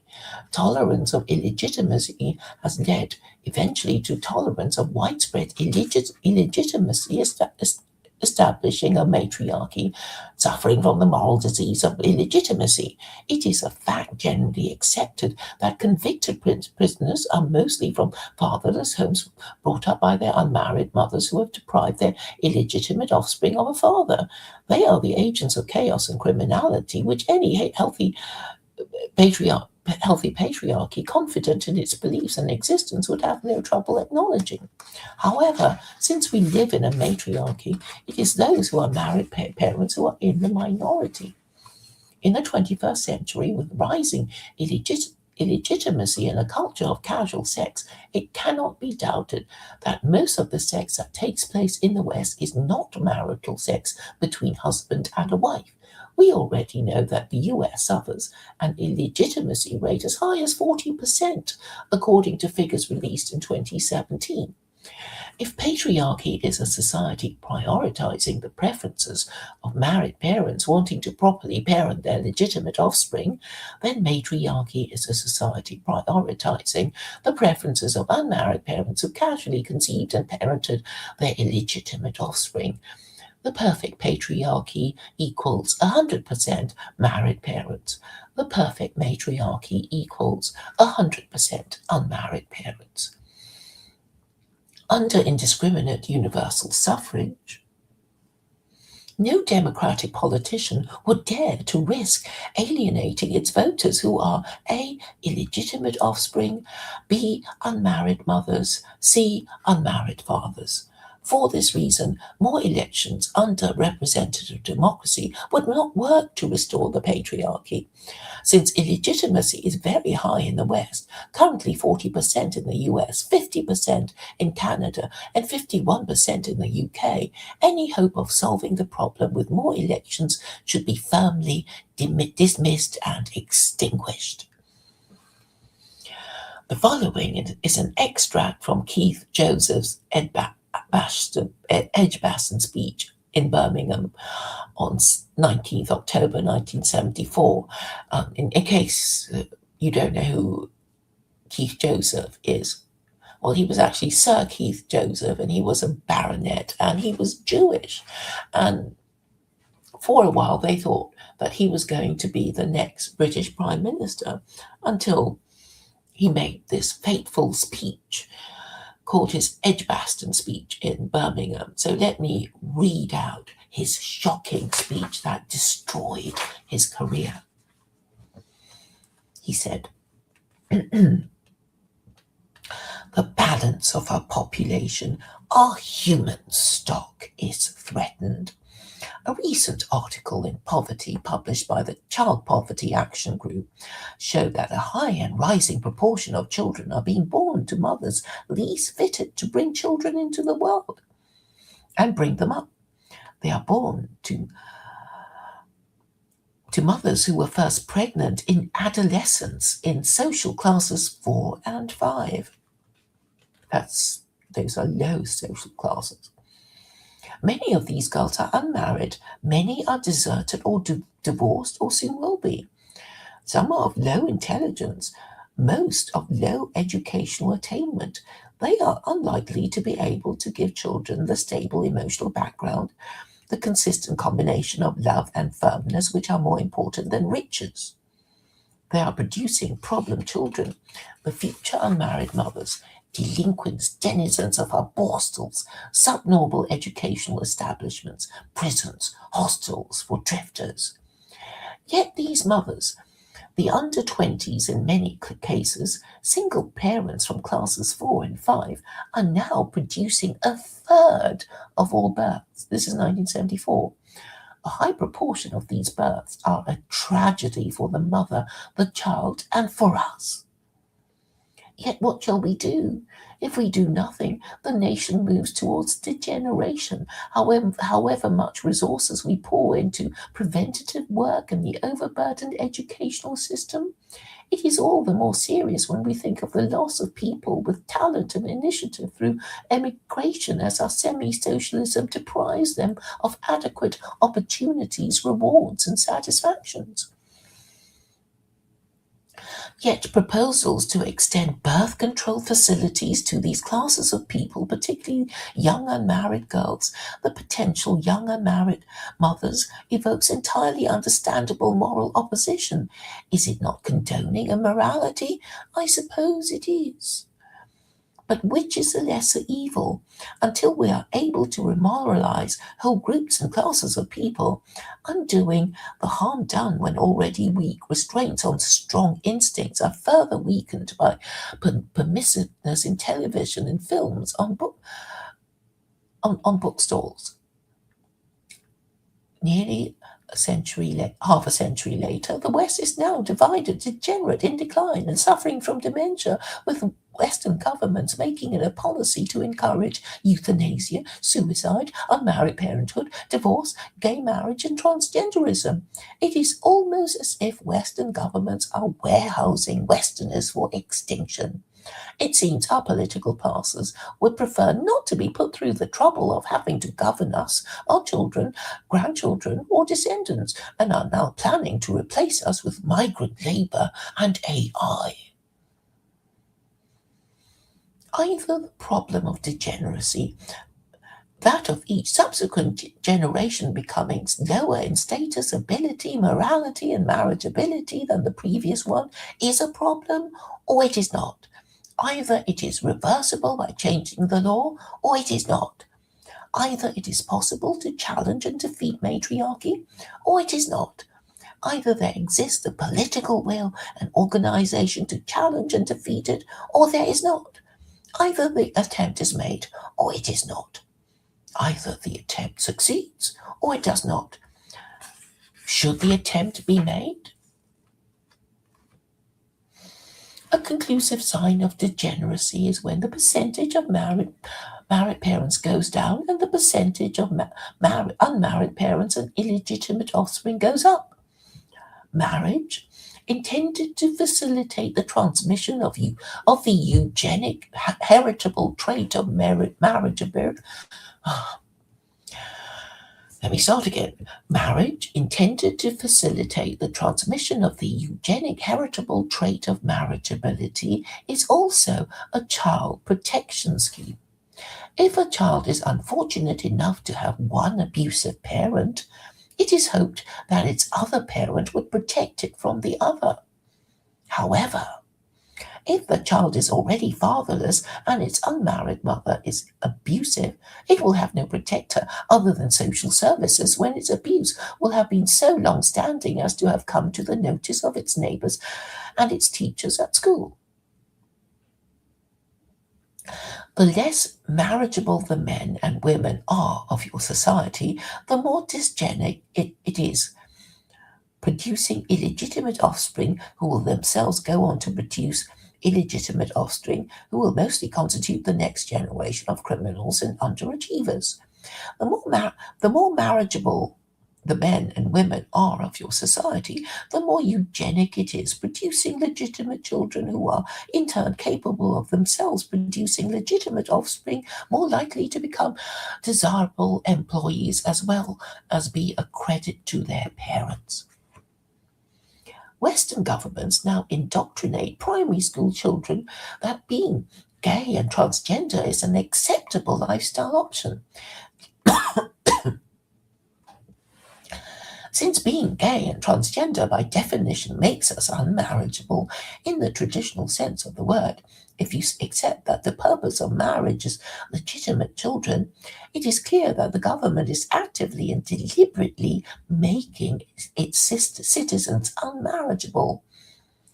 We do not know if this is intentional and deliberate or merely the natural consequence of being a matriarchy. It is only to be expected that any society would try to perpetuate itself. If you are a patriarchy, all things being equal, you would practice patriarchy in order to perpetuate your society. Ditto a matriarchy. Each will have its own vested interests and represent the natural inertia of any society that does not wish to change its ways. A sexually liberated society would wish to perpetuate sexual liberation, while a patriarchy would predictably wish to perpetuate moral restraint. Should an attempt be made to challenge and defeat the matriarchy with the objective of replacing it with a restored patriarchy? If it is true that these things are sent to try us, then we should rise to the challenge. In fact, both principled atheists who want children and descendants who are a credit to them would be doing it for the principle of the thing. They would challenge the system because they believe it is the right thing to do, even if they are not sure they will succeed. If most people, irrespective of their belief in God, challenged the matriarchy, then they would be more likely to succeed than if most people declined to do so. It is just a matter of generating enough of a collective desire to challenge the system so that enough people are prepared to do what is necessary. To be able to generate the requisite engagement and interest in those capable of challenging and defeating the matriarchy, enough honourable and influential people must be convinced that the challenge is worth taking because success is probable. One must be mindful of how Moses would not have succeeded in persuading any of the Hebrews to come out of Egypt with him if he had told them there would be 40 years of wandering in the wilderness, after which he as their leader would not live to enter the promised land. However, it is not acceptable to make fraudulent misrepresentations about the probability of success. On the one hand, making it sound too easy would suggest that one has not quite understood the gravity of the situation. On the other hand, making it sound too arduous would only demoralize people into apathy and indifference. The level of difficulty must be just enough to seem achievable, but not too arduous as to make it a fool's errand. To say that it is enough to carry on voting would only arouse indifference and apathy, since most Westerners already know that elections do not change anything, and if they did, they would be banned or stolen. Proposing to slay an entire herd of sacred cows would not be received well either by the political establishment or those whom they presume to govern. The sacred cows are 1. Representative democracy, 2. Feminism, and 3. Sexual liberation from the rules of marriage and good parenting. Just one more page. Expecting to solve our social and political problems through more voting would be the equivalent of a thirsty man drinking seawater. Not only would the problem remain unaddressed, they would in fact worsen. It is already well known that all political parties capable of being voted into office rely on the female vote, and the way to capture the female vote is to offer female voters state benefits or legislative protection from their own stupidity and irresponsibility at the expense of men and taxpayers. But how does one go about restoring the patriarchy and social conservatism with Quranic principles of governance in a one-party theocracy after proposing to slay the sacred cows of the West? One must first propose it, but wouldn't it be rejected out of hand and dismissed with an accusation of extremism or insanity? It is only extremism if what is being proposed is more than is necessary to solve the problem. It is only insanity if one's conclusions are not based on sound logic. The argument is only sound when the facts being relied on are not in dispute.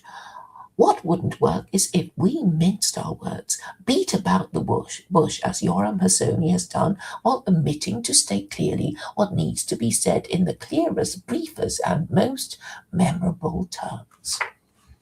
So I finished chapter 4. And I'm going to have another drink of water. It's nearly finished. Well, I would talk to the chat if it said anything more.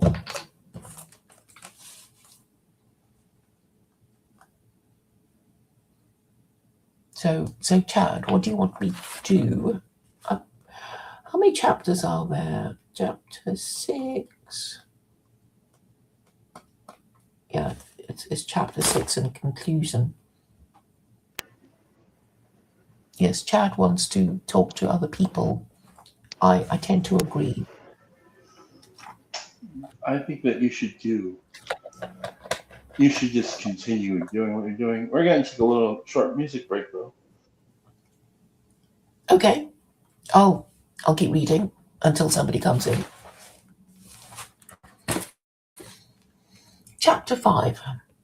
Asking questions. If the problem is matriarchy, the solution must be patriarchy.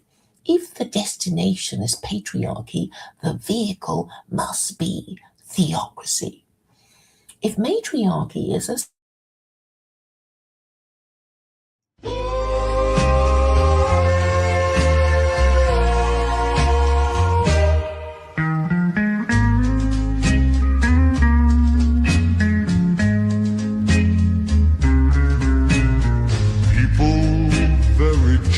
just king, great king. People error, people king, big, just king, king. Happy, many down, many jack king from right. Just new king, big, great can new, happy. Are not what they seem, the hours. People very just king, great king. People error, people king, big, just king, king. Happy, many down, many jack king from right. Just new king, big, great can new, happy. The owls are not what they seem. The owls are not what they seem. The owls. Very just king, great king. People error, people king, big, just king, king. King, happy, many down, many jack, king from right. Just new king, big, great can new, happy. Owls are not what they seem, the owls.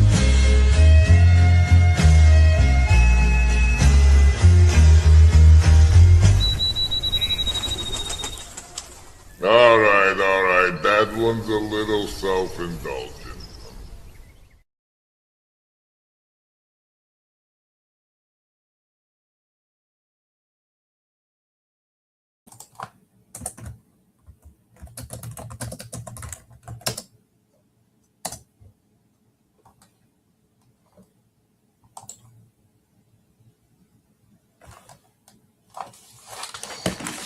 Okay, chapter 5.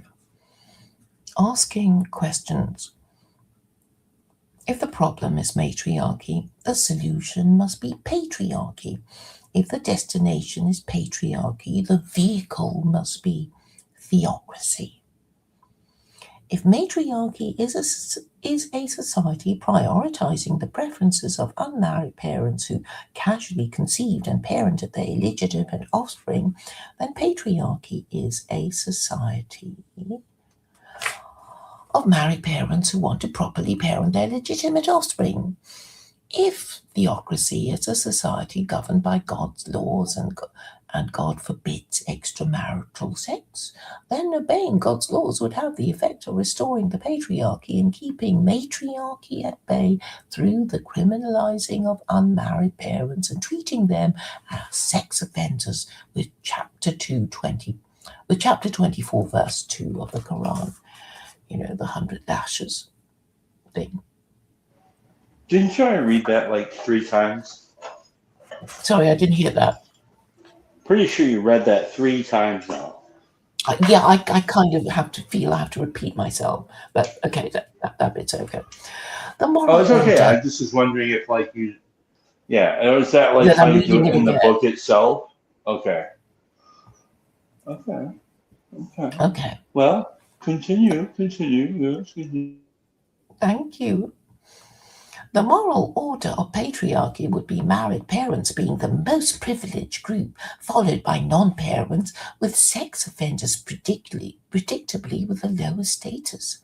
Sex offenders would be those who have been convicted of having sex with those not their spouse, evidenced by illegitimate offspring.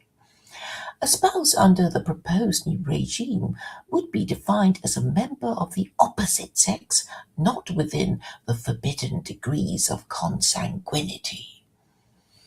Gay marriage and civil partnerships would be abolished. Same-sex couples would still have the option of bequeathing property to each other because inheritance tax will be abolished for all. They would also have the option of giving each other power of attorney in a housewarming ceremony at which their lawyer could be a guest. If it can be agreed that marriage is for legitimate children, it becomes clear that marriage is a eugenic practice intended to filter the next generation through only permitting those who are capable of finding someone of the opposite sex prepared to enter into a long-term relationship for the purpose of parenting legitimate offspring, prepared to suffer a social and economic penalty if the marriage fails. If it is accepted that the social and political problems of the West is caused by the desecration of the institution of marriage, then the solution must be to reconsecrate it through prescribing a penalty for those who break the marriage contract. Since the culture is matriarchy, and by that is meant a society prioritizing the preferences of unmarried parents who casually conceived and parented their illegitimate offspring, as well as a political system run on the basis of indiscriminate universal suffrage, we cannot expect the problem of widespread illegitimacy to be solved under representative democracy. Since illegitimacy involves a trinity of sin, its product, as well as its parents, and the percentage of illegitimacy was already 40% when this figure was first released in 2017. It cannot be expected that any democratic politician proposing any effective discouragement would encounter anything but resistance by vested interests consisting of groups fearing loss of status. Most members of society suffering from this moral and social disease would regularly encounter in their social circles a bastard, an unmarried father, or an unmarried mother. Illegitimacy is now so widespread that the Western political classes no longer think anything of national leaders such as the Prime Minister of Britain, Boris Johnson, and New Zealand, Jacinda Ardern, being unmarried parents while in office. Nothing short of national repentance induced by a public information campaign with the cooperation of the media would change hearts and minds. Since we cannot expect any member of the liberal political establishment to be morally courageous enough to be associated with the slaying of a sacred cow that began growing in the swinging 60s to the monstrous size it has now become, it must be done through social media platforms using the principle of freedom of expression justified by growing concern about a growing social problem once the chaos and criminality of matriarchy can no longer be ignored or tolerated. Questions rather than statements should be used, since questions are an invitation to engage, while statements, even if disagreed with, are more easily ignored. So I have a list of questions, such as, do you know most convicted prisoners come from fatherless homes casually parented by their unmarried mothers on welfare? If God exists, did he create a universe in which the sin is its own punishment? Are atheist people who wouldn't notice it even if they were being punished by God? Do you sometimes feel that you and your society are being collectively punished for unspecified sins? Now, that neatly links us to these discussions with Chris and Luke about the meaning of suffering. Even if you don't believe in God, does sin exist? Is sin just something we already know we shouldn't do, even if we don't believe in God, because it is provably bad for us?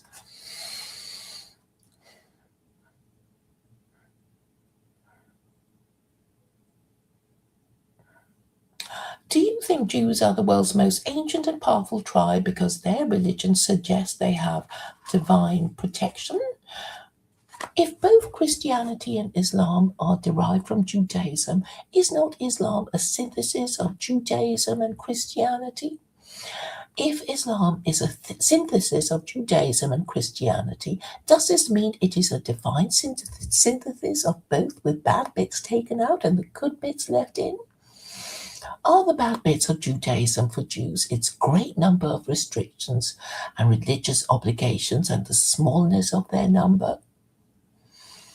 Are the bad bits of Christianity for Christians its idolatry and its lack of divine revelation containing the laws of God for Gentiles?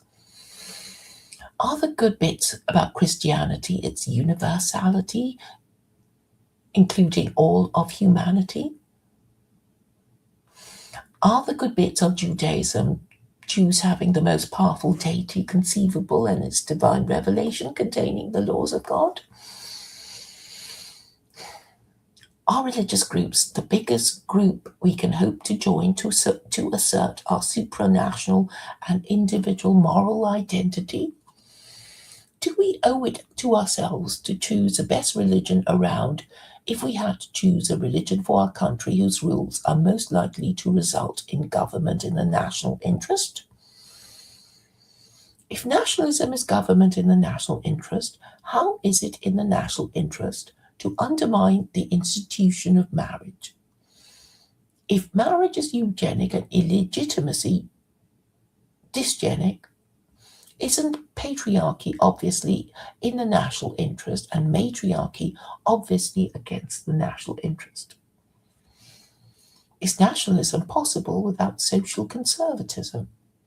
Is social conservatism possible without forbidding and punishing extramarital sex? Is Christianity kaput because no one in government can even say what Christian principles are, let alone tell you which ones, if any, are supported by government? Are you aware that Christians idolatrously worship a man crucified for blasphemy?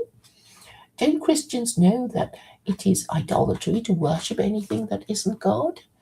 Isn't it idolatry to worship a man? What is the authority for the proposition that Jesus is God? If the authority for the proposition that Jesus is God is Athanasius, who was responsible for the Athanasian Creed, where did he get the idea from? Why was Arianism finally abandoned in favor of Trinitarianism after its adoption by two Roman emperors? Wouldn't Constantine have would Constantine have adopted Christianity if Islam had been an option? If Christianity is idolatry and blasphemy, wouldn't Christians be cursed by God if he exists? If God forbade idolatry and blasphemy in his commandments, shouldn't idolaters and blasphemers who have been practicing the idolatry and blasphemy of Christianity under 62 Christian monarchs fear and expect divine punishment? I'm talking about the 62 monarchs of England. Next question. I'm afraid there are quite a few, but the list is nearly gone now. Finished now. Are the no-height laws fair enough? Is the Quran the best available guide to humanity? If not, what is? Do we live in a logical universe created by a logical and benevolent deity who can be understood through his laws for humanity, designed to protect us from ourselves and each other? Is the First Amendment based on chapter 2, verse 256 of the Quran? Does Judaism define Jewish identity even if most Jews are not observant Jews? Is marriage the rearing of the next generation in optimum conditions, i.e., two married biological parents living together in a loving relationship? Is tolerating unmarried parents dysgenic? Are the consequences of widespread illegitimacy degeneracy? Isn't degeneracy against the national interest? Wouldn't it be in the national interest to tackle the root cause of degeneracy? Isn't the root cause of degeneracy the culture of casual sex? Do you know that there are only two communications from the Abrahamic God to humanity?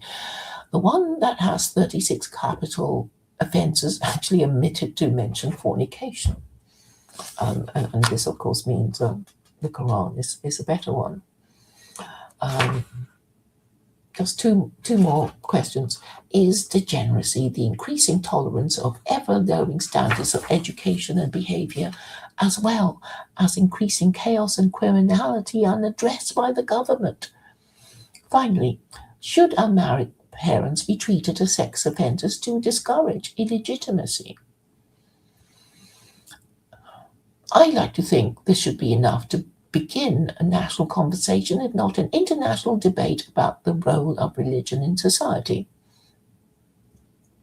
If spirituality is the desire for justice in this life and the next, then most of us have this spiritual need, currently unaddressed by the materialistic ideologies of capitalism and communism.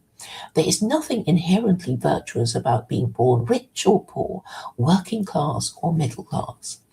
Good sense would tell us we have to make the most of our advantages and try to avoid doing the wrong thing. Good sense would also tell us that there is a right and wrong way of doing things. We are more likely to do the right thing if we are fools believing in lies than wise people guided by truth, logic, and morality.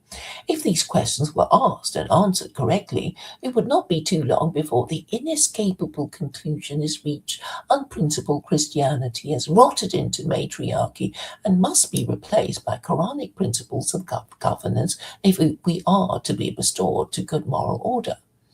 As for good moral order, I like to think we can all agree that this exists when most people think the laws are fair enough and the right people are in charge. Chapter 6. How it is to be done. Government in the national interest is the least we can expect of good government. If we do not enjoy good government, what is the reason for this? If people deserve the government they get, and we are people who do not deserve good government, can't we make ourselves worthy? How would we go about doing so? If we are in error, we should correct ourselves. Before we can correct ourselves, we must acknowledge error. When we acknowledge error, we will repent, and repentance is the first step towards cessation before we resolve not to repeat the error.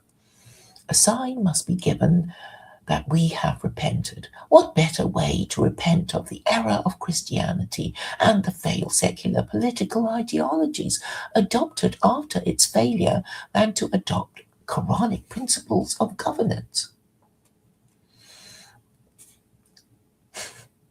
If we already have a global empire, it would be easy to roll out Quranic principles of governance throughout the empire through the media outlets, thereby changing hearts and minds, the law, and eventually the culture. At the very least, an attempt along those lines must be made for the sake of our tribe, nation, society, and civilization. Social media is at our fingertips to reach out to friends and family, allies and associates, as well as opponents with whom to engage in rational debate. Below are proposals to phase in Quranic principles of governance in the American Republic. 1. The justices of the U.S. Supreme Court to read the Quran and identifying the commandments of Allah capable of being turned into legislation, listing and numbering them. 2. Incorporating the farewell speech of George Washington and its advice into the U.S. Constitution. 3. Congress to repeal existing U.S. legislation identified as going against these principles. 4. The executive to cease any practices identified as in conflict with Quranic principles. A similar exercise would be undertaken by any country that has taken the decision to adopt Quranic principles of governance. The presumption is that the First Amendment is based on chapter 2, verse 256 of the Quran, which states, "There is no compulsion in belief, truth stands clear from error." There is a White House Quran that belonged to Thomas Jefferson, who drafted the Virginia Statute of Religious Freedom that later became the First Amendment. 5 of the Founding Fathers rejected the Trinity or stated their support for religious freedom, allowing Americans to deny the Trinity and still be eligible for public office. In Britain, the practice of executing blasphemers only ended in 1697 when 20-year-old Thomas A. No, well, we don't do that.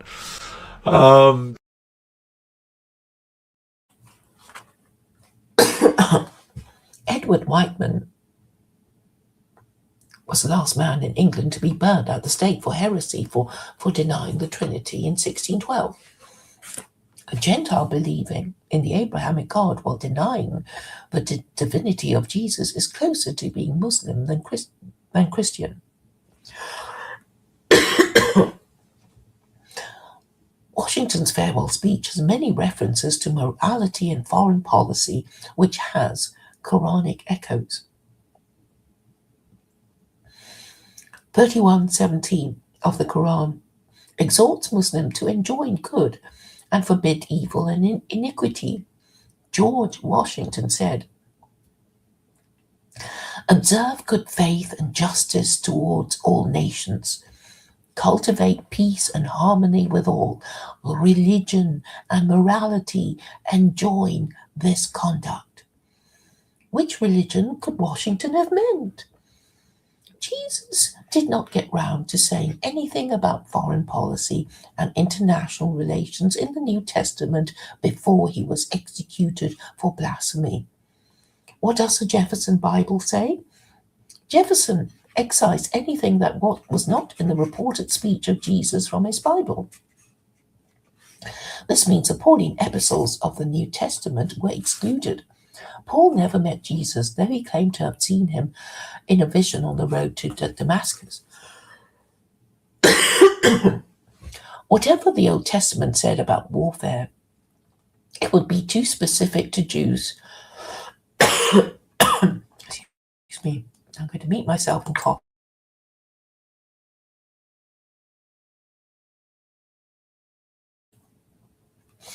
Whatever the Old Testament said about warfare it would be too specific to Jews to be safely adopted by Gentiles, since it requires the genocidal extermination of Amalekites, whose existence has divided rabbinical opinion. Have Amalek become extinct, and if not, how can they be identified? I have proposed that the only way of identifying them is through their moral system, which they must have if they are still to exist. Are you sick and tired of being asked about the TLC? When you look at this corner, do you not even think that it's a thing? Well, if you're like me, raise your hand. Because I got what you need. You need Telos tea.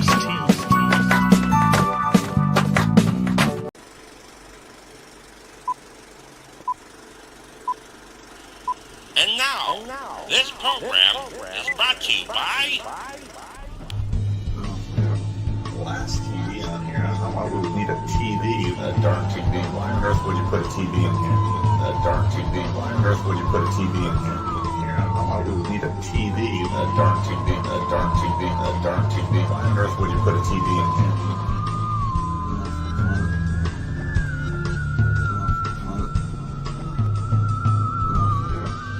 TV on here. Why would we need a TV?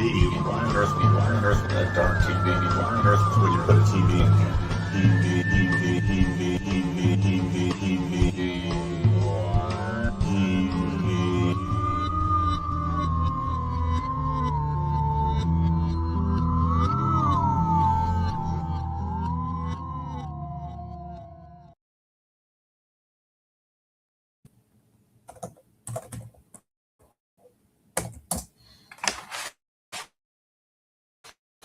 Okay, I'll continue now. Okay. After this, can I ask you some questions? Will I be able to ask you some questions? Okay.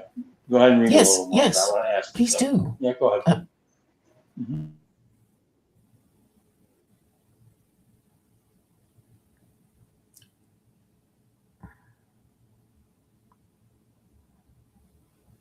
Oh, you want me to read now? Oh, okay. I thought you said you wanted to ask me some questions. Okay. Now, where was I?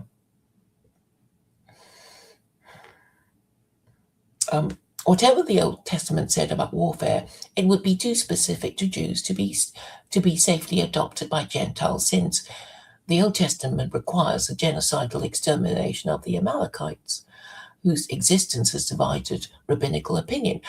Have Amalek become extinct, and if not, how can they be identified? I have proposed that the only way of identifying them through their moral is through their moral system, which they must have if they are still to exist. The moral system of Amalek, if they still exist, would be the one that most offends against the Noahide laws, and the religion that most offends against them would be Christianity. Thankfully, the Founding Fathers had the wisdom to quarantine the church from their state. Since there are hardly any confirmed Christians these days, there need not be undue alarm amongst Christians.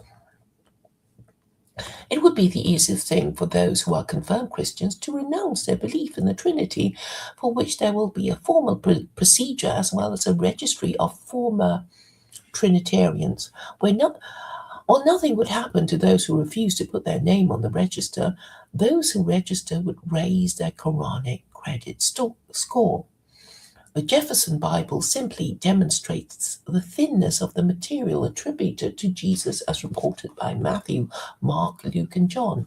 If the distillation of Christian wisdom is the Sermon on the Mount, then there is really not much that could have guided any government about Christian legislation in the New Testament.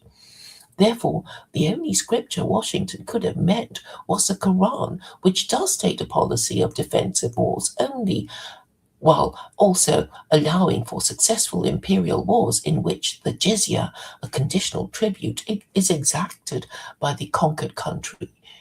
Is exacted if the conquered country chooses not to adopt Islam. America is a republic that considers itself to be a Christian nation. However, Christianity was only ever used to support the divine right of kings. Even in these narrow terms, it has failed, since the adoption of Christianity by Constantine did not prevent the fall of Rome. Charles I lost his head in the English Revolution in 1649. Louis XVI was beheaded in the French Revolution in 1789, and Nicholas II was yet another victim of regicide in 1917. Even China gave up its monarchy over a century ago. In 1911, it is now time for both the Orient and the Occident to acknowledge that the age of monarchy is now well and truly over. The purpose of a king was to lead his army into war. Since warfare stopped being conducted in this way centuries ago, and no one is proposing its reintroduction, it can be seen that monarchy is one extra layer of the political classes that we can easily do without. Were the monarchy to be abolished, Charles III would still have a job as the head of the Church of England and be his own Archbishop of Canterbury, should he choose to exercise that option. If he is capable, he can mount a defense of the Trinity, or else abdicate and leave it to William. When William V, in his turn, fails to explain how the Trinity is not idolatry and blasphemy, and how Jesus is God, the throne will pass to his children. Prince George of Wales, born 2013, and then to Princess Charlotte of Wales, born 2015, and then Prince Louis of Wales, born 2018, who cannot be expected to defend it, whereupon the parcel will be passed to its brother, Prince Harry, Duke of Sussex, born 1984, and then to his brother's children, Archie Mountbatten Windsor, born 2019, Lilibet Mountbatten Windsor, born 2021. If and when they get to his uncle, the disgraced Andrew, the monarchists will finally give up, if they have not done so before. Under the scenario, the line to the royal succession will seem like an undignified queue at a public convenience, and in this way end, making way for more rational and better government under an Islamic republic. Britain's dominions of Australia, Canada, and New Zealand is what remains of the British Empire. If Australians, Canadians, and New Zealanders have a referendum on whether to remain a monarchy or declare themselves independent republics with an independent foreign policy, it is expected that they will be considering their unique geopolitical interests rather than being impressed by the running soap opera that is The Crown, a Netflix dramatization of the British royal family enjoyed the world over because of its sumptuous production values. It is obvious that no one's male relations can be a sufficiently big pool of political talent from which to choose the next leader of their nation. However, a one-party state would allow the government to attract the best political talent in the country, who will join the only political party allowed to operate in the land. Is not the increasing nervousness and belligerence of America really a dawning awareness that China is more rationally governed than the American Republic and doing better? Presumably, that is why it is now falling into its Thucydides trap as it bangs hysterically on its battle drums. The Thucydides trap is a trap Britain fell into twice in its desperate bid to prevent the rise of Germany as a dominant European land power, causing it to start 2 world wars and consequently lose its empire. The Thucydides trap, or is a term popularized by American political scientist Graham T. Allison to describe an apparent tendency towards war when an emerging power threatens to displace an existing great power as a regional or international hegemon. Since World War III would be undeniably be bad for business as well as the reputations of Western survivors after a nuclear holocaust, it is to be hoped that it can be prevented. A representative democracy where the next national leader is announced after an election is a rather less orderly transition of power than China. If Xi Jinping, currently the president of China, were to fall under a bus, a new leader would be presented by the Politburo Standing Committee within 24 hours, probably using the papal conclave rules. In the American Republic, the vice president is only a heartbeat away from being president, since he or she, in the case of Kamala Harris, not a popular woman, inherits a position of the president the moment it falls vacant. While it is the role of the vice president to take over should a sitting president become incapacitated or die in office, they are really only chosen for the purpose of impressing the voting public rather than for the purpose of assuming power. As for the British, nobody much cares which member of its political establishment currently has a seat in the musical chairs that is a game they play in the Here Today and Gone Tomorrow series of British prime ministers. It is probable that if they cease to have general elections before choosing a prime minister, nobody would much care or notice once they realised that the annoyance and tedium of having general elections would finally end. World War I should be called the War of the Cancelled Election. It was over a cancelled election in 1915 that the British declared war on Germany in World War I. If World War II was a continuation of World War I, then World War I was about a cancelled election the Liberals expected to win if the summer war that began in 1914 was a short, successful one. There was a general belief at the time soldiers sent to war would be home by Christmas. The enormity of the realization by the British that they lost their world empire because of one cancelled election that nobody talks about now would be enough to turn them against the idea of representative democracy. As it turned out, the war was neither short nor successful and has been called the Second 30 Years' War after the 30 Years' War, infamous for its widespread practice of cannibalism by starving Europeans. The Quran in chapter 6, 159, warns against dividing the political religion of the nation into sects, rejoicing in doctrinal differences. Unfortunately, this is what representative democracy does during general elections.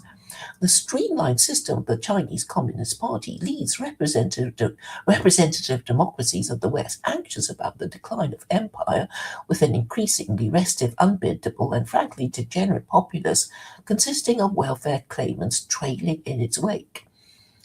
Both capitalism, also known as the dictatorship of the bourgeoisie, and communism, known as the dictatorship of the proletariat, are materialist ideologies in dispute over whether capital or labor should control the economy.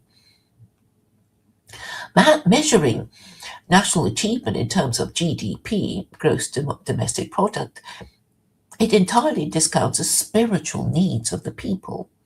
Under secular Koranism, national achievement would be measured in terms of a contentment index, measuring its opposite evidence of distress in the form of death by unnatural causes, including homicides, suicides, accidents, medical errors, alcohol intoxications, and drug overdoses, theft, divorce, as well as the divorce and crime rate.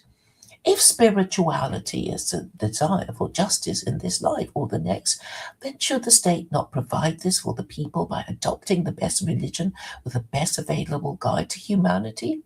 Is not the best religion the one that worships the most powerful being conceivable, which is already communicated with humanity through the Torah and the Quran?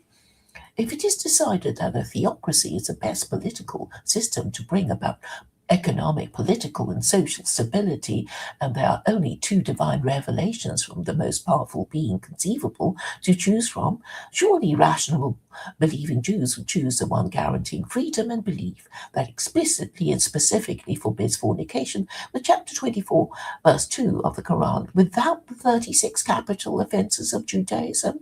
If not, what else but Islamophobia could be the reason? While there are rabbis who promote the no-hide laws to Gentiles, it cannot be denied that the no-hide laws forbidding idolatry and blasphemy would be in conflict with the First Amendment, sacred to Americans. The ideal scenario is that after America recognizes that its founding was based on Islamic principles and adopts Quranic principles of governance, the rest of the West will do so too, including Israel. Once Israel adopts Quranic principles of governance, Israeli Jews will be allowed by its Muslim neighbors peaceful enjoyment of their territory. Once the West adopts Quranic principles of governance, China, India, and Russia would eventually follow if they see a marked improvement in the economies and behavior of Westerners. If not, the government in the West will continue to worsen, and its political class is held in increasing hatred, ridicule, and contempt by those it presumes to govern. America's belligerent foreign policy and dysgenic domestic policy suggest that it is suffering from some kind of virulent moral disease, impelling it towards self-destruction, indifferent to the global destruction it would cause by the breakout of World War III and nuclear Armageddon. It is almost as if America, in its dementia, wants to commit suicide by cop, if only to ensure that no one else can succeed it as the next global superpower. Let us hope that there are still enough wise and courageous men in America to make the difference. But for the existence of 10 good men, Sodom and Gomorrah was destroyed. Conclusion. Many's a slip twixt the cup and the lip is a saying that comes to mind to those perhaps skeptical of the success of my political agenda. Let us assume all my arguments are sound, but because of the generalized Islamophobia in both Jews and Gentiles, there may not be enough people who will support it. Also, those who agree that it is the only way to reverse degeneracy would be too frightened of unmarried parents who are now the majority to show support for it. Getting it done. Those who want it must ask for it. Also, those who are not certain if they want it must ask if their lives would be improved by a more stable society and economy enjoying better government. As for those who hate it, they will presumably be keeping quiet about it in their hope of depriving it of the oxygen of publicity. Let me put it this way. The correct way to get to the moon and back is still to get inside a space-worthy vessel. The answer is the same whether or not we have access to such a thing. Predictable questions will be asked about how any Western country would adopt secular Koranism when the overwhelming majority of Westerners are Islamophobes. Optimism can be supported by a seminal article by Grayson Keane, the Anglican editor of the Daily Caller. Whether we like it or not, I give a link in there. Whether we like it or not, the Fourth Estate, the term we use to describe the mass media, has now become the First Estate. The First Estate under the Ancien regime was a Catholic church, and as such it was responsible for telling the monarch and his subjects what to think, whom they were, and how to relate to each other, as well as what they should be doing. This role is now being performed by the Fourth Estate. The term Fourth Estate or Fourth Power refers to the press and the news media, both in explicit capacity of advocacy and implicit ability to frame political issues. How did this come about? How did it come to be that 50 years of feminism has destroyed 250 years of liberalism and 2,000 years of Christianity? In a word, America. America does not have an official religion, and this is why America appears to be suffering from amnesia and dementia. It suffers from amnesia because Americans no longer know their own history, if they ever learned it properly. It suffers from dementia because both its domestic and foreign policy can only be explained as insanity, folly, or evil because promoting the policies of Sodom and Gomorrah, which is clearly satanic, for Satan is rebellion from God, can only cause further degeneracy if not reversed. Americans could in theory correct themselves by challenging and defeating the matriarchy that so many of them now complain about, but they do not. Does Stockholm Syndrome prevent them? Perhaps they are content with the status quo, being too morally apathetic to object to degeneracy and extinction. Or are they not able to formulate the arguments? If this is indeed the problem, I'm here to help. Sexual liberation has led to degeneracy, and degeneracy has led to amnesia, dementia, atheism, and nihilism. Atheism leads to immorality, and by this I mean being unprincipled. A nihilist is an individual who admits he has no principles and is proud to say that he has no principles and scruples because he only sees them as an impediment to his will to power. You cannot have principles if you have no moral principles.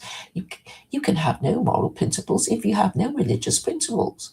Without religion, you can have no religious principles which are also moral principles.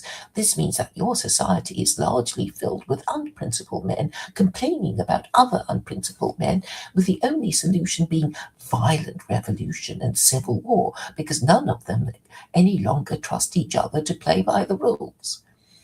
If atheists do not believe in the existence of the Abrahamic God who will reward good and punish evil in this life or the next, then they will not act as if they thought good will be rewarded and evil punished. An atheist is more likely to lie and commit crimes if he thought he would get away with it. He would regard self-preservation at any cost as a rational lifetime objective. Those who fear death can be easily controlled because all the government needs to do is threaten them with execution. Or if a less lethal form of control is preferred, atheists and nihilists who have made a god of their appetites could easily be bribed. Just like cattle, they can be controlled by carrot and stick. What would you want me to do? I don't know. I think I saw Mr. Waffles. Hi, Mr. Waffles. I don't know. Maybe he joined. I thought I saw him join. Yeah, I was hoping you'd say something. Do you want to say something, Mr. Waffles? Have you any comment to make on what you've heard so far? Or shall I continue to read, Chad? Continue. All right. It's nearly over. It's nearly over. It's nearly over. Page 19. How can atheists and nihilists be persuaded to abandon their nihilism to do the right thing, or speaking the truth as they see it, using sound reasoning bound by moral scruples and adherence to the principles of their official moral system? Atheists and nihilists are not without the capacity to use moral reasoning, but their priorities are skewed. Many have agreed with me that I am right, but declined to support me because they believe I will fail. It will redound to their credit only if I succeed. However, they will suffer loss of status if they support me if I fail. Having become risk-averse women with no principles, Western men have decided that discretion is a better part of valor and deal with me by pretending not to understand what I'm saying. Chad, you may wish to mute yourself so people can hear it more clearly. Okay, all right, fine. Thank you, Chad.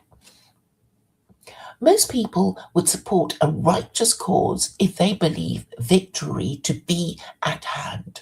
The problem is that most men are feminized and risk-averse cowards and hypocrites who regard even loss of approval by strangers as a sacrifice too great to be made, as an affront to their personal dignity which cannot be endured.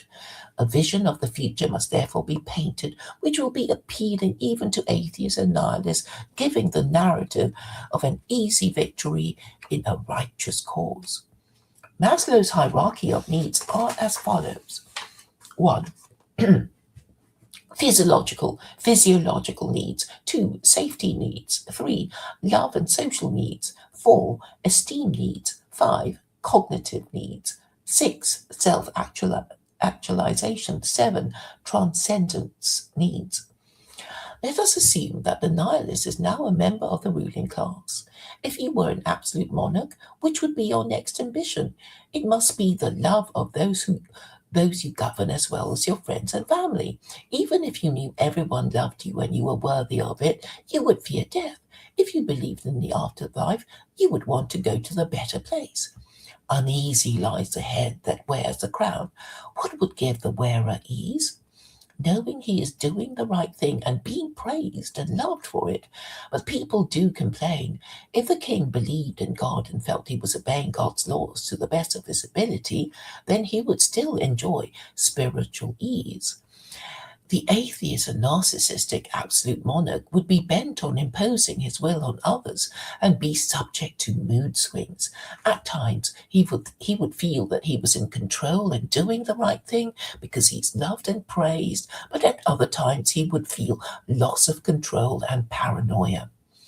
Belief in God would make the ruler feel divinely protected if he has a clear conscience that he has been acting for the best possible reasons. A theocracy would have the effect of using God to legitimize the moral system being imposed on the governed, making them more likely to accept its wisdom and justice from generation to generation, increasing the job satisfaction of the ruler. How are the capricious and suggestible people with pronounced character defects subject to mood swings to be persuaded? Through the media, of course. If the fourth estate is now the first estate, then any major media outlet prepared to give saturation coverage of secular Koranism would do the trick of persuading people. The sheeple can be persuaded to believe in almost anything. Also, atheists and nihilists can be persuaded to believe in almost anything if they are frightened enough or bribed enough. Pretend to believe in almost anything. Yes.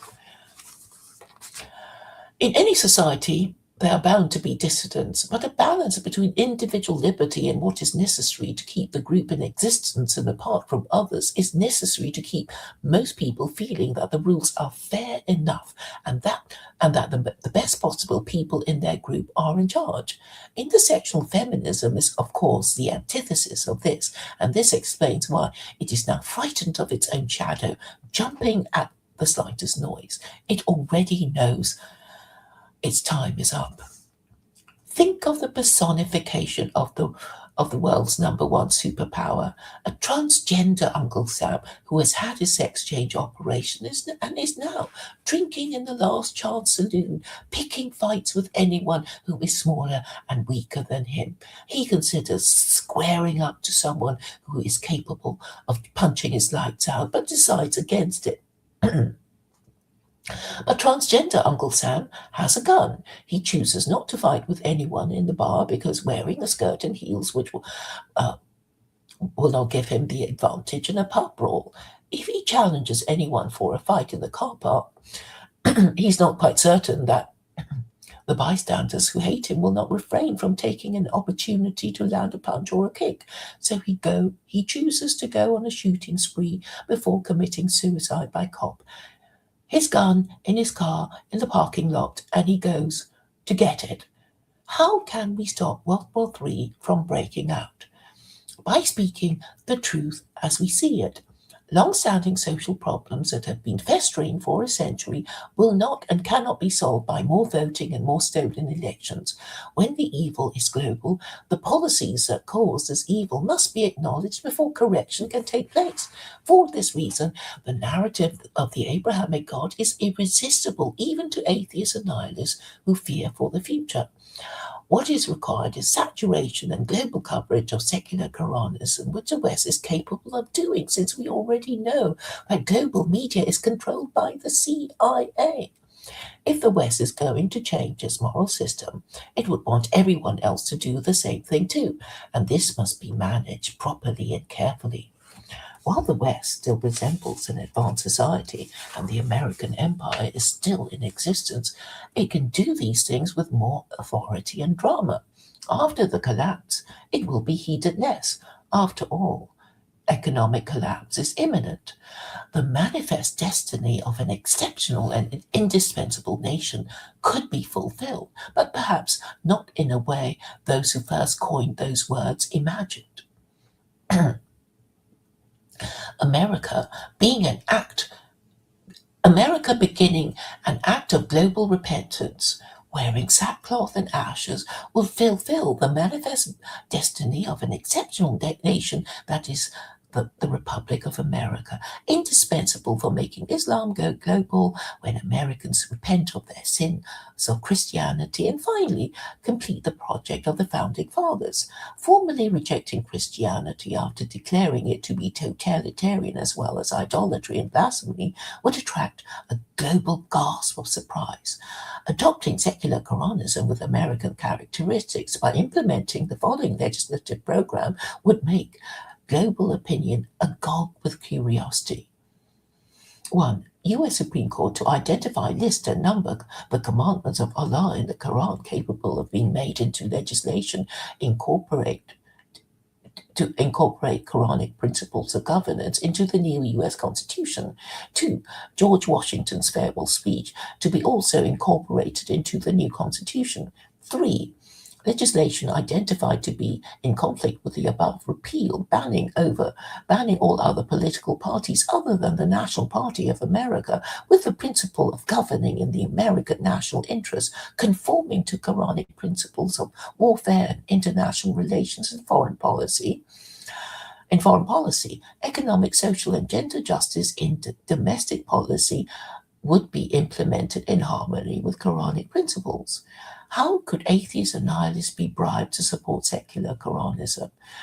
Even atheists and nihilists would see the benefit of lower taxes, fewer laws and wars, as well as a stable currency, a stable economy with laws supporting stable marriages, stable families, and stable homes for the legitimate children of married parents to grow up in.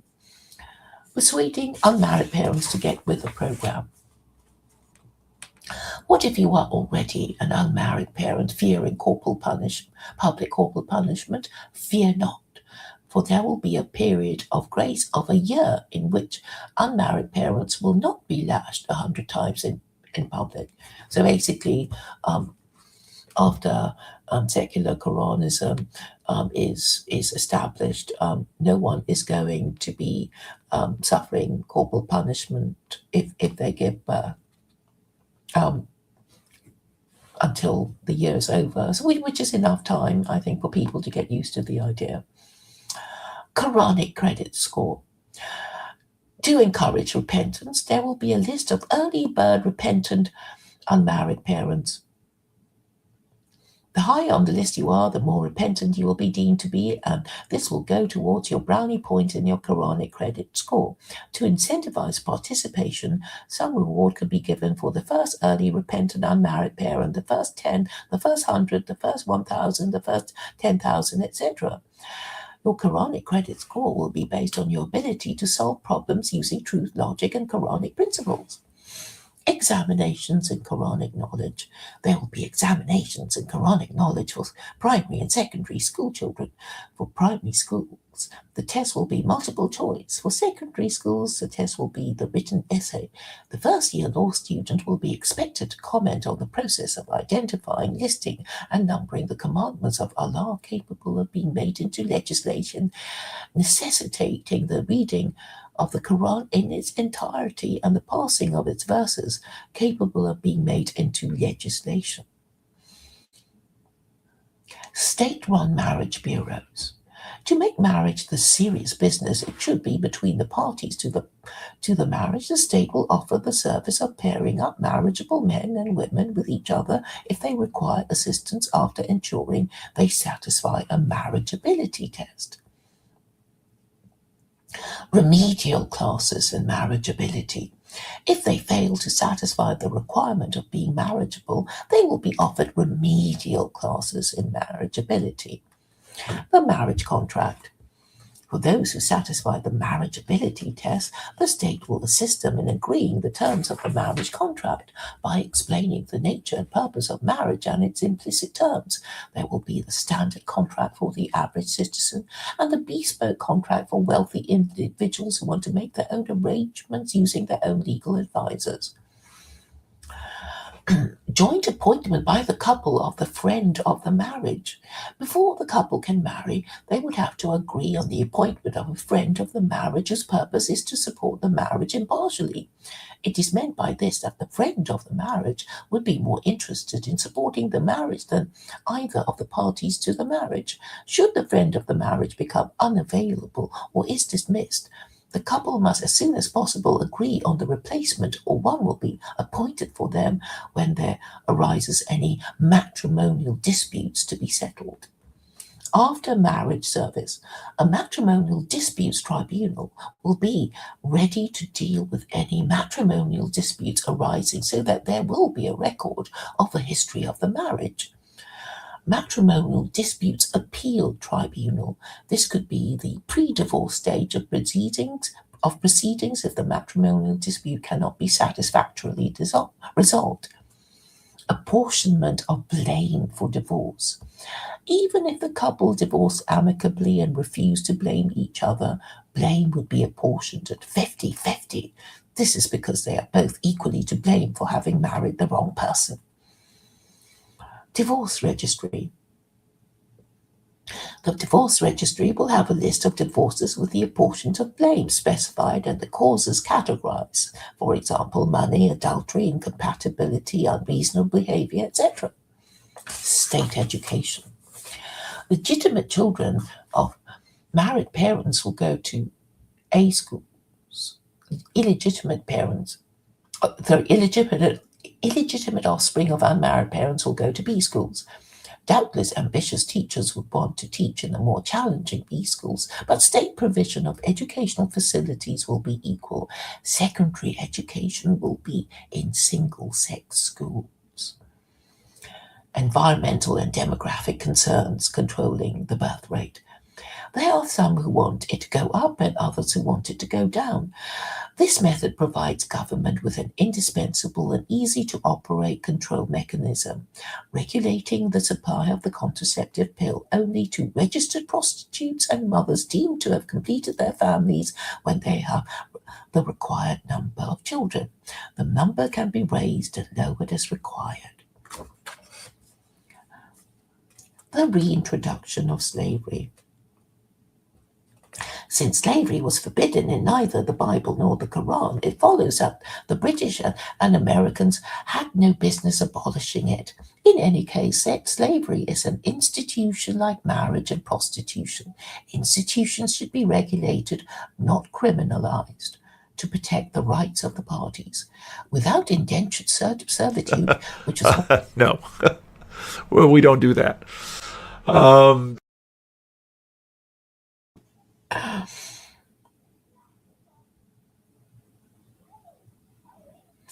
Okay. Without when you think about the idea of now trying to answer some questions. Sure. Okay. Okay. Can you tell me about the home you grew up in? It was a two-parent household. I honestly have no complaints about my parents, so I can't. I had a happy childhood. I probably was. It sounds like actually a cool story. I'd like to hear it.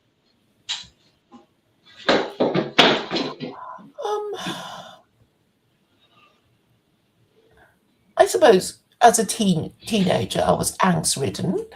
There's always, the initial, when you think your parents are not the kind of deities you thought they were. And then, of course, there are all these, outside influences, and you realize mum and dad don't know that much after all. And sort of wishing your parents were, somebody else or whatever, or like, your friend's parents or something like that. But I suppose I'm particularly grateful to them in that, although they could have divorced each other, because in my teens they were certainly threatening to divorce each other quite a lot. I'm very grateful that they didn't.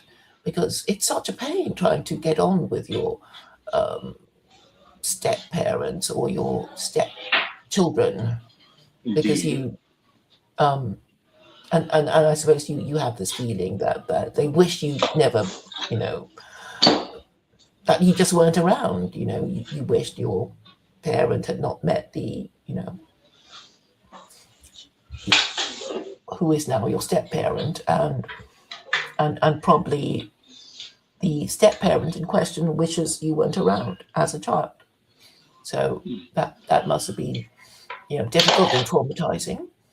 And I can imagine a lot of children challenging the authority of the parent and the step parent. And it's bad enough when your children, question you and challenge you. And so it becomes awkward. Yeah, it's certainly not ideal. That's for sure. And Am I working okay here? Yeah. So we should really avoid these situations. I mean, I guess, you look at the kid, he's or she is in one piece, but, what about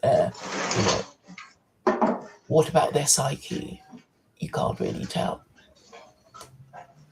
So did you grow up in the UK then, or?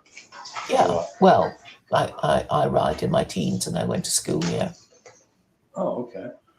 So did you have like a posh upbringing, or it'd be nice to know more about you personally. Yeah, I mean, I would say, I don't know about posh, but I mean, in the UK, it means being a certain social class. My parents were, well, they could afford to send me here to boarding school, so I guess they weren't, poor. Was there a middle class there? Is there still one, or no? Because I don't really know much about that. Well, I guess any society would have, an upper, middle, and, working class. So you would say that's what you grew up in? I would say my parents are middle class. Cool. Was that the question? Yes. Yeah. I mean, upper class means, aristocracy and titles and things like that. No, we didn't have that. Were they? Are they? Where were they born? Yeah, they were born in Malaysia. Oh, okay. What was that like? Did a lot of the culture that they grew up with, was that something that you were raised with in the home? Well, Malaya, as it then was a British colony. So if you were to visit it, you'll find a lot of English street names, that kind of thing. So was that always the case even for them?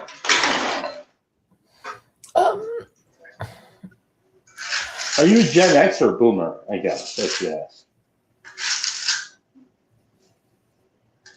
I'm going to be mysterious about that, but I'm sure you can tell I'm no spring chicken. About my parents, I guess they came from a different background. My mother was sort of more anglicized than my father's family. And I remember, my mother kind You'll have to forgive the noise, the background noise, but because I will be making a little bit, because now I'm going to be setting some tile, but I think we can still hear. I understand, as long as we're audible and people can hear what we're saying. So they came from different backgrounds, and sometimes these things were used when they were quarreling, like your parents, your mother, this, and your family, this kind of person, whatever. So, and they were quite quarrelsome, which I suppose was a good thing for me, because I just assume that people do argue. I mean, if you can't pick a fight with your spouse, who can you pick a fight with?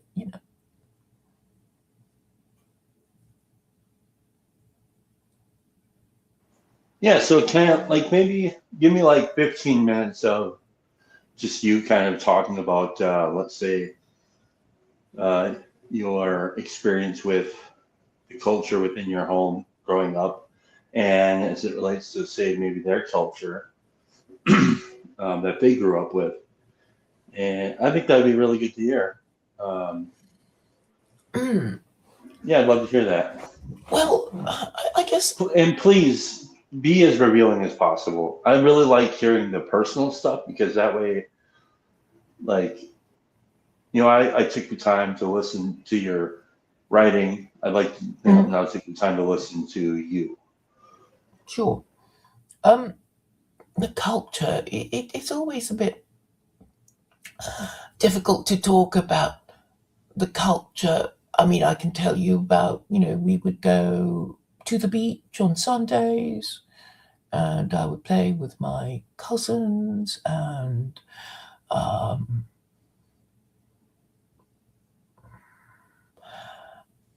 yes, and we would go to the same place, which was a kind of a family haunt, and sometimes I would get car sick on the ride, in the journey back, and I also remember being little and trying to get out of the sea and being engulfed by the wave and being sort of rolled over by the wave and how unpleasant this was. But obviously as I got older, this happened less and less. On Sundays too, I have memories of going to my father's home, and my relations would sit around this table and discuss politics. So I had this idea that politics was a grown-up thing. In terms of the culture, in terms of what I would read, I mean, I read comics and children's books by English writers, and yes, Marvel comics, DC comics, movies. I think that was sort of pretty universal, really. So at school, my best subject was English, and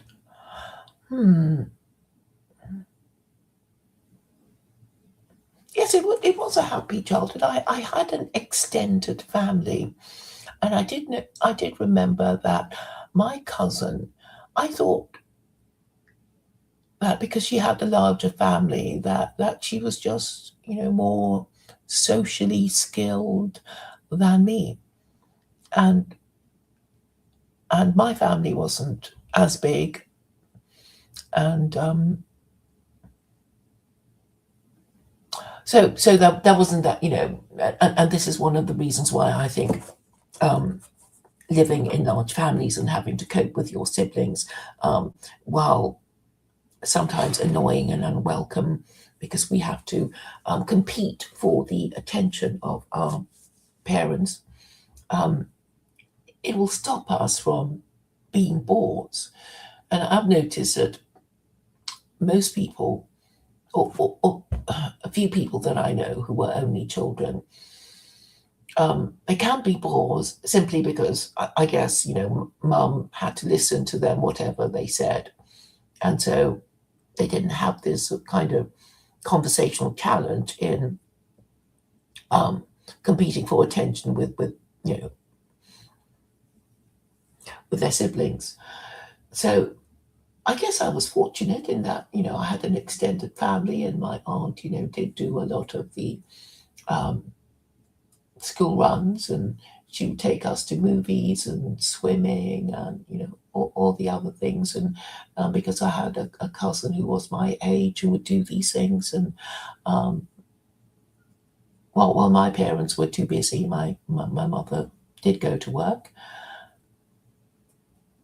And I suppose that this idea of the extended family is not, it's well, these days we're lucky to even have the nuclear family, but the extended family is very reinforcing of our own identity, in that, we, all these characters in the family, whether they are annoying or whether you like them, and of course there would be all these histories of, the interactions of different people, who likes who, and family scandals, and that kind of thing. And I think if most people are brought up by their never married single mother, they would not have cousins. They wouldn't really have anybody to play with. They wouldn't be terribly socialized. And where mom and dad are not being the great parents that they should be, some, aunt or uncle can step in and kind of normalize the situation and let you stay with them, sleepovers and stuff. And this is, a great part of childhood memories, just running around in gardens with my cousins. And I guess as you get older, you yes, you notice the birth rate, because that was something that my aunt said to me, that we haven't had a new arrival for over, I think she said 17 years at the time. So this birth rate thing is, pretty much universal. It's not just a white people thing. And obviously, a lot of it's now being normalized not to be parents, not to, want these things. When there was a time when people would just nag at you, why aren't you married yet? What's wrong with you? Are you gay? Blah, blah, blah.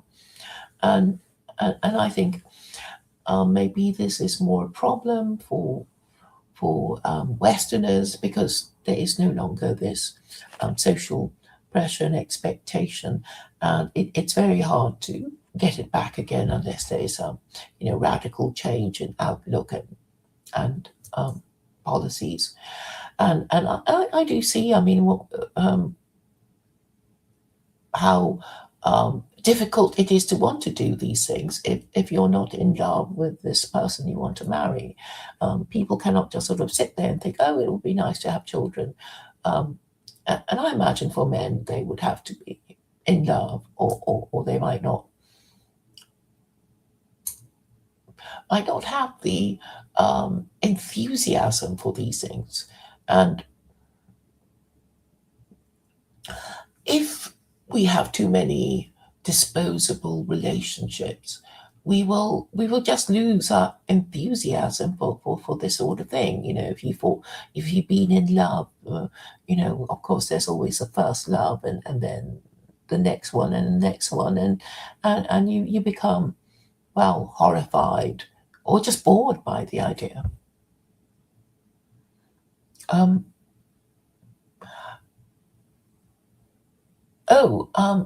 This stream is being, well, I can put it. Can I put the link in? I think that GCBA wants to join. Sure. God's Child Born Again. He's a kind of is that Nathan? Christian nationalism sort of person. Is that the Catholic What'd you say? guy? Is his name Nathan, the Catholic guy? Oh yes, it's not Nathan. Nathan is American. GCBA is English, and I thought he was Catholic. So So where did you stumble upon your kind of like pet project here of this stuff? Well, I was always You say interested you in practiced law, right? Yeah, you used to practice, or at least you went to school, but you never practiced it itself, or what? That's right. I never practiced law, but I did pass my exams. What was the purpose of that, or reason, I suppose, behind not actually practicing? Well, I thought I would want to practice, but I just, I never got around to it because I was already pregnant when I was just about to finish the course, and then I because of the baby, I didn't do it, and then what happens is your legal knowledge is deemed to have deteriorated, and then you have to have all these refresher courses, and that's another course of study, and I just didn't really want to do it, but it's been, So you were primarily a stay-at-home mother then, or? Mm-hmm. Oh, okay, cool. How'd you like that? I love it. Nice. But then I remember these female journalists who'd also got degrees, and they got jobs, and they were saying, they got their university degree, and they didn't want to go to work. Yeah. And you sort of think, well, there'll be a few people thinking, then why did you do it, sort of thing. But I think really that there's just too many people who've done the wrong courses that aren't particularly useful, and I think once you do get a degree, you just have, higher expectations. So you'll just be wanting a better boyfriend and whatnot, and you become fussier, and maybe too many people are being too fussy and not knowing, when the last bus has come and gone for them. So did your kiddos end up So we having don't know, kids yet? No.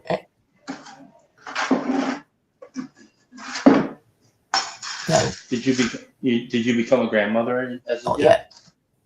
Oh, okay. All right.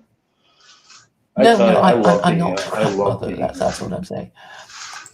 I love being a father. It's amazing. Mm-hmm. We're hoping for more. And yeah, I mean, a lot of what you're saying, I was resonating with, as far as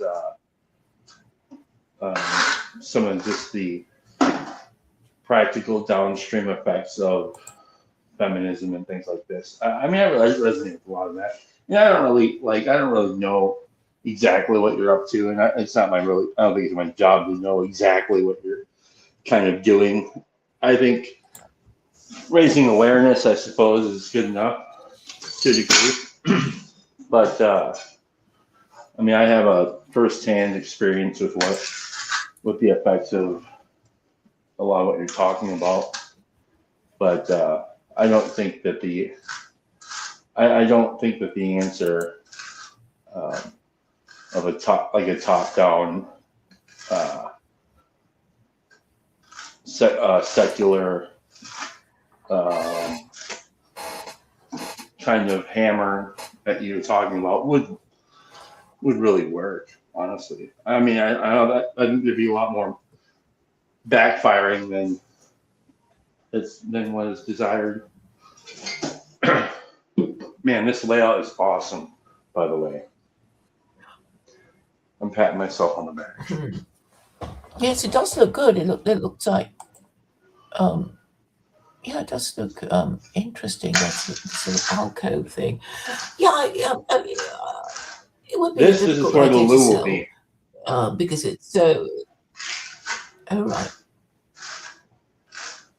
Or as we say, the toilet. But I think it can be done if. I still think it can be done if you if you have a plan of how to introduce the idea, and I know that, I am being censored, and people hate it anyway. But they, I don't think they can actually say, oh, but what you say is wrong. It's, that's not the problem. So I also know that a lot of people who hate my ideas in the past have actually adopted it, but without actually acknowledging that they have adopted it. I mean, this example I'm thinking of is just a color of the room. So this person was like, the color of this room just makes me sick. And then I thought, okay, you're being a bit, insulting, but I didn't rise to the bait. And then a few years later, she was using the same color in her own bathroom. So, and I did mention it to her, but it seems kind of strange. But, I think like everybody else, the things that you thought you'd hate, you grow to like. As they say, it's an acquired taste. I mean, a lot of things are acquired taste, right? Like chili or beer or, wine or smoking. Yeah, but there's like cilantro, which I don't think is an acquired taste. I think that's actually repulsive to some people, and they can't get over it. Because to them it tastes like soap, and then to others it's a really, oh, somebody showed up. All right, this person, please behave. Yeah, on the whole, he's quite well. Hello, can you hear me? Hello? Yes. Are they talking? Yes, he's talking now. Yeah, Claire, I can hear you. Can other Claire, are users you hear talking me? now? No, he's talking though. All right, well, there's a problem. I can't hear now either one of you. Can you hear me? Can you hear me now? So, Claire, I don't think this guy can hear me, but I can hear him. Well, he says he can hear you. Are you there? Yes, I'm here. I can hear you. Can you hear me? I can hear you, yeah, but now I can't hear Claire. Let me No, pop out. I'm not saying anything. She wasn't speaking. Yeah, but she just was. I could see her thing going. I'll be right back. Hang on. Okay. Tra-la-la-la-la. Oh. So did you want to talk to me, or do you want to talk to chat? I don't want to disturb the flow of your combo. I can really slip in and engage in whatever dialogue you guys were engaging in. So what is it you guys were talking about? Because I only joined in like halfway, or not even halfway, probably like 3/4 of the way. Well, Chad was asking me questions like, tell me about the home you grew up in and that kind of thing. Claire, can you hear me or not? Yes. Yes, I can hear you. both. Oh yeah, I can't hear both of you, so I'm gonna hop out and hop back in. All right. How's this gentleman? Well, he doesn't like secular Koranism. Well, I mean, So, like one I person might know. does, right? Like maybe one person likes it. Well, I've had more questions like, well, I mean, yesterday there was this guy with his, marriage problems, and then there was this sort of long chat, and then he said, how would secular Koranism deal with this problem? And I did have a ready answer, so I was pleased about that. I mean, it's got all the kind of legal structures there about, how to, it was all about the matrimonial disputes resolutions, which I think, is important to allow people to visualize how the thing would work. Because I think ultimately, they won't really believe you unless you tell them this is going to be the law, and then people can imagine how free or how restricted they're going to be. And then at least they can argue about it. It takes shape in their minds. And it's a quantum leap as far as I'm concerned, because, I was hoping people would just ask, almost immediately, can we do this and can we do that? And, but yeah, finally I get the questions I hoped for. And you're saying it won't work from the top, but why not, Chad? A lot of suggestions come from all directions. Maybe some YouTube videos have. Well, maybe it'll work in the UK. Maybe it will work in the UK, but I don't think it'll work here. Sorry. Well, okay. The narrative would be that the founding fathers. I mean, that's what they meant. It's not gonna work. Most people don't even can't even agree on. Well, first of all, we're dealing with authority issue. Okay, I think this guy goes back up. All right, now can we hear him? Hello, can you hear me?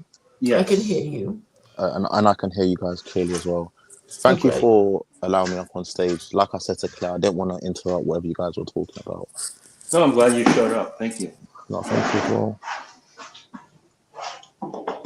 So what I was just telling her is that, well, I think what it's inevitably boiling down to, what we're really dealing with here is an authority issue, and trust issues, and then on top of all that, a lot of that is shaped by modernity, I think, or she would say liberalism, and I think that's true. And I think there's a lot of benefits that come downstream from that I'm grateful to have the benefits of, but I don't think that people are willing to, in any way, shape, or form, surrender their individualism. So you mean their culture of casual sex? Wait, so as people change, as time changed, America has added or removed amendments depending on the times. Do you think that's what's needed now, or do you think it's going to have to be like a much larger change than just adding some amendments? Do you think it's a much bigger structural change that needs happening, or is it like a cultural change? Are you asking me or her? Yeah, you, because well, your I'm country not for sets the standard, Yeah, I'm not for her idea at all. I'm more for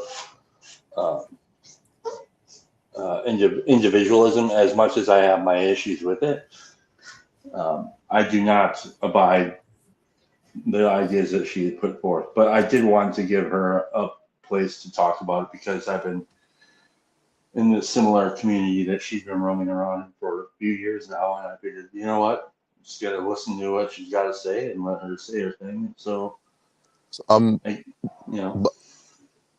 the things that Claire talks about, is there anything you agree with, or? Yeah, I think that as it relates to, let's say, the individualism as like a source of chaos, I think that's true. I think when people took individualism itself and made it the highest order, like almost like a religious perspective, that was a problem. And like, what do you mean by rooted? It's not rooted to a higher authority. What do you mean by individualism? Are you talking about the absence of the idea that we're part of a bigger community, like we're working towards something bigger, or something like how your neighbors would also be part of your community? Like, what do you actually mean by individualism? Well, I think the individualist discounts or fails to recognize that they actually never were an individual. And so they live by a lie, essentially. They don't consider that the carpet they're standing on was not made by them. They don't consider the screws in the drywall behind the paint that they didn't make or set, or paint was made by somebody else. They don't consider that every bit of food they've ever eaten was never grown or harvested by them. So they're like these ideal or idealistic false. They're living in an idealistic false narrative, and so it makes them very hard for them to consider that other people not only exist but have better ideas or help contribute to their thing. And some of those ideas might be things like religious or things like that. So I think that's what I'm getting at.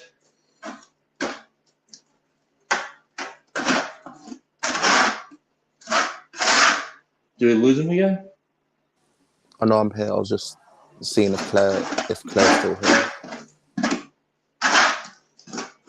She's probably on another platform typing something.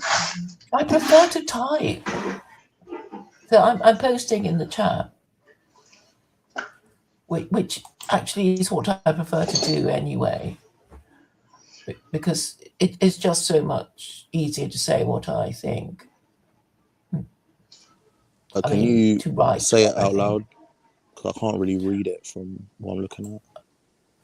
Well, you were talking about, how we need a community, and I'm saying we are all individuals and we all need community, and we need to feel that our community is a source of support and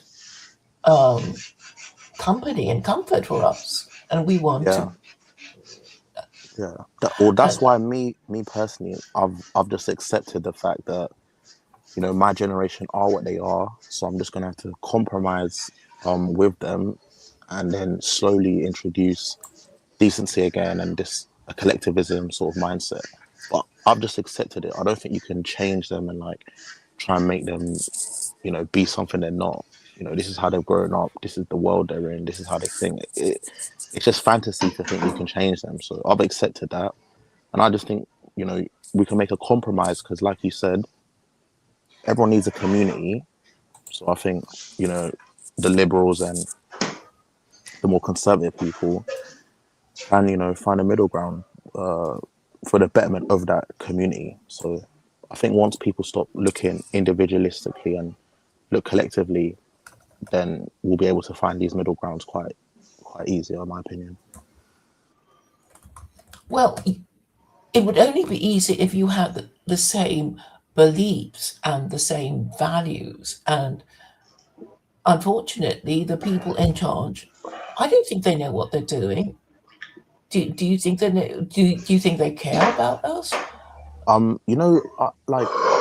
I used to think that the people running the show were they have to be really smart, but then you see Kemi Badenoch, she got BDD in her A levels or something like that. She's clearly not intelligent. So or I think it was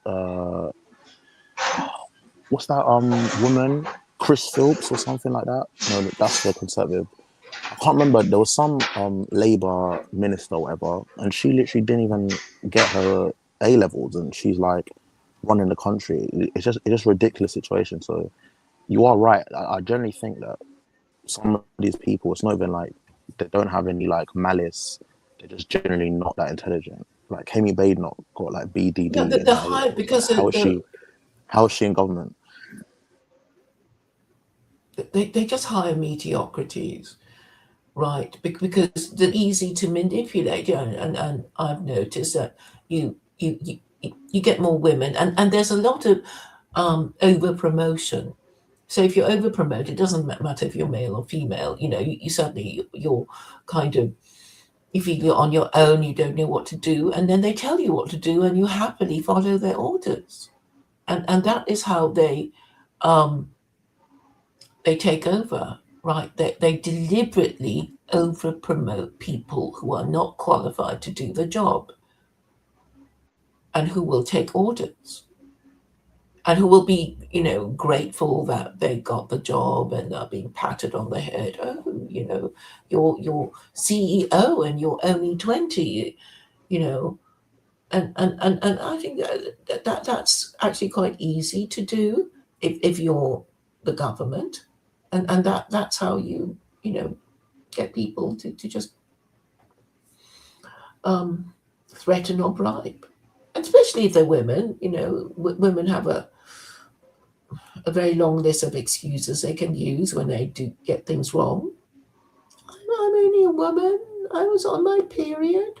I didn't understand. I was very frightened. All the rest of it. So would you say that's been like your experience, what you've actually seen personally, even before you like realized that liberalism is like a false ideology?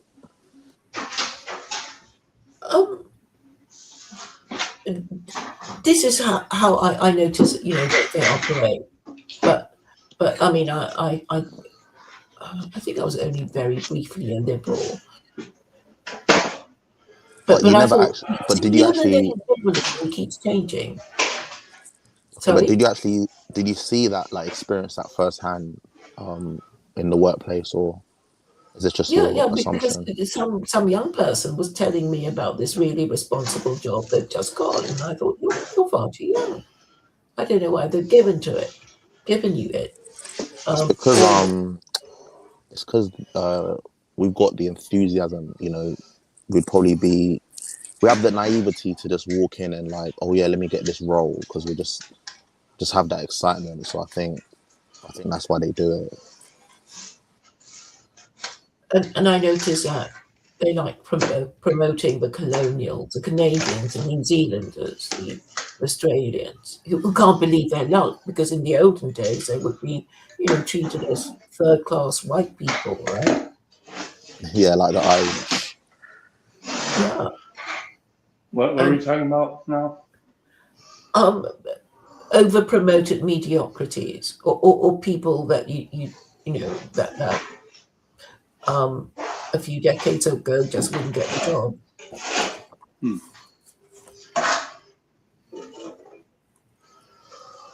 But I think, like what, like for example, like well, what? I was thinking of Kamala Harris, actually, because I thought she was such a terrible. Well, can we bring it down to, like, I don't know, like people you and I might run into?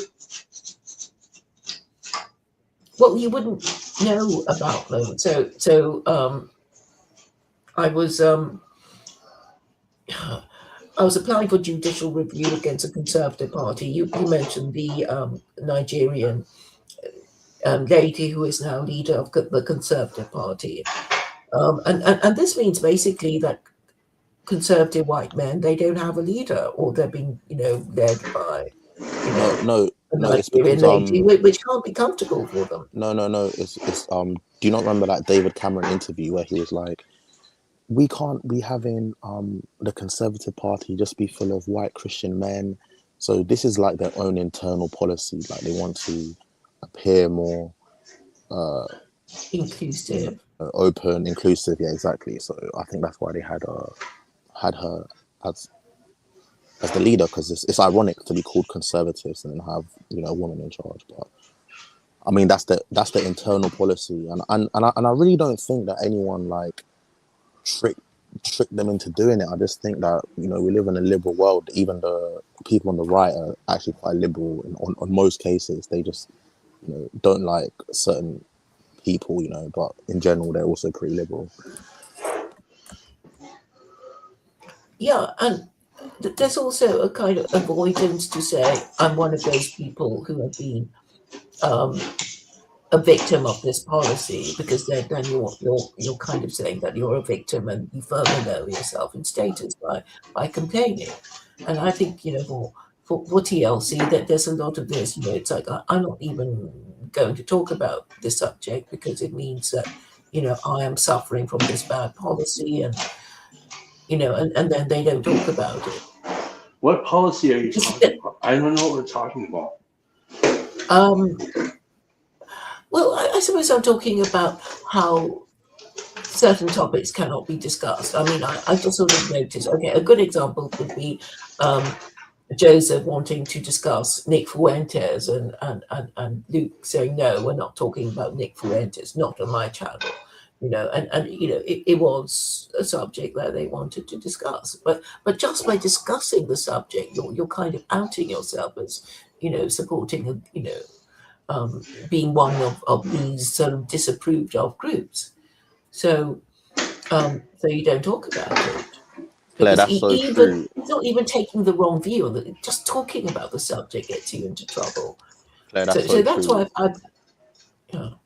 Especially in England, like where it's more what's the word? Where you're more like covertly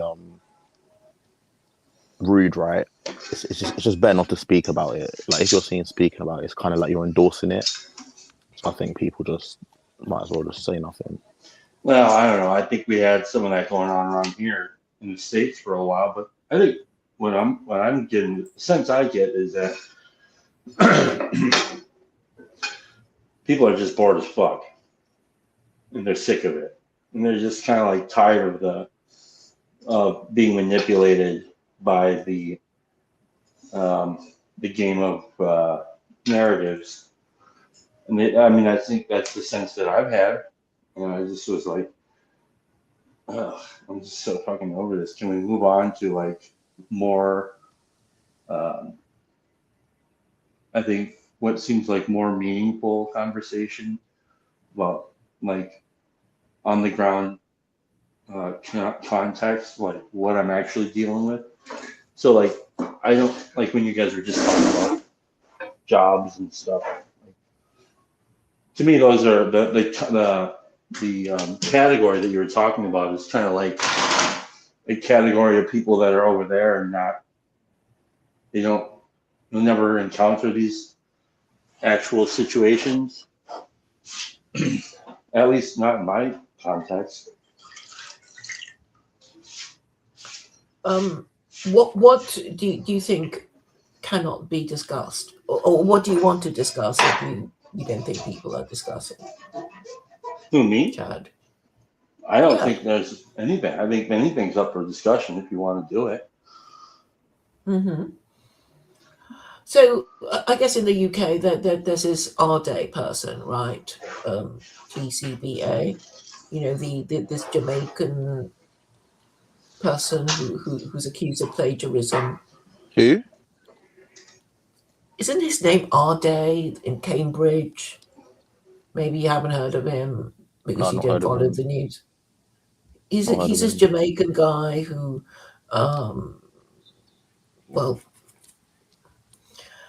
who became the youngest professor because I don't know, his thesis was so original, and then it was discovered by Nathan Coffness that he was plagiarizing somebody's words.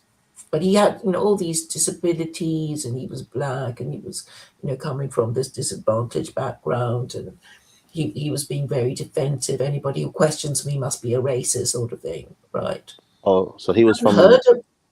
So he was a DEI. DEI. You haven't heard of RDA? No, I've not heard of him. Well, even I've heard of him, and I'm not even particularly on top with the news. Jason Ardy. Is it Ardy or Arde?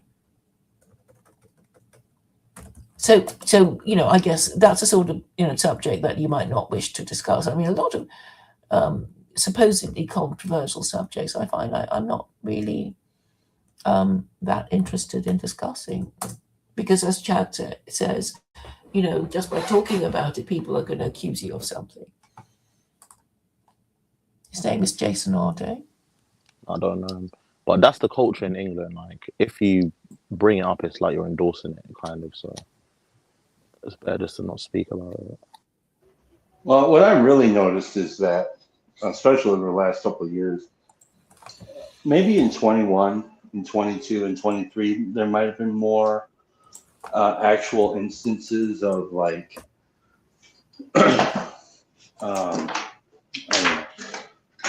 the culture war making its way into your daily life on the ground context. That might have been a thing. I think, you know, maybe, but I think we're really talking about our units of attention that we have bought and sold and paid attention to and made relevant. And I just think that they're a bunch of bullshit, honestly. They're relevant for a very small minority of people who are interested in these kinds of things. But I think there's a lot of hype and not a lot of truth to them. That's my experience. Mm-hmm. So, what is it? For instance, if you got canceled, the likelihood of you getting canceled was probably going to be really good and lucrative for you if you were somebody of status in the culture. If you got canceled, that was a payday waiting to happen.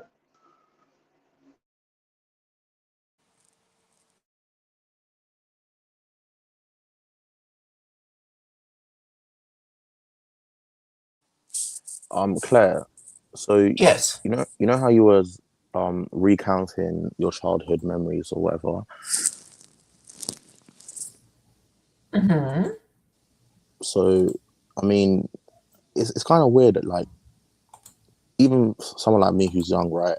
I loved my whole childhood. So, I guess the question is, like, when did you feel like things have gotten too bad, or it's like getting worse? Like, because for me, I generally feel a difference from when I grew up.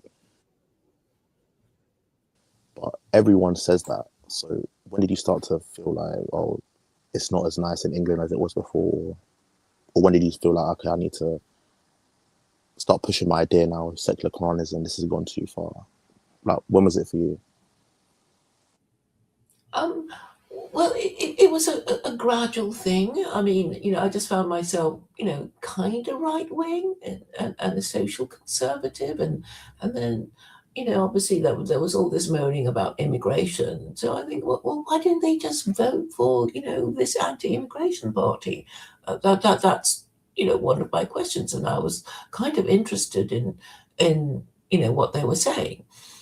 And then I realized that it was all snobbery. It's all middle class snobbery. It's sort of like, oh no, it doesn't affect us. And if we even start taking up the cudgels about this sort of thing, people will think we're lower class, so we're not going to say anything, right? And basically, yeah.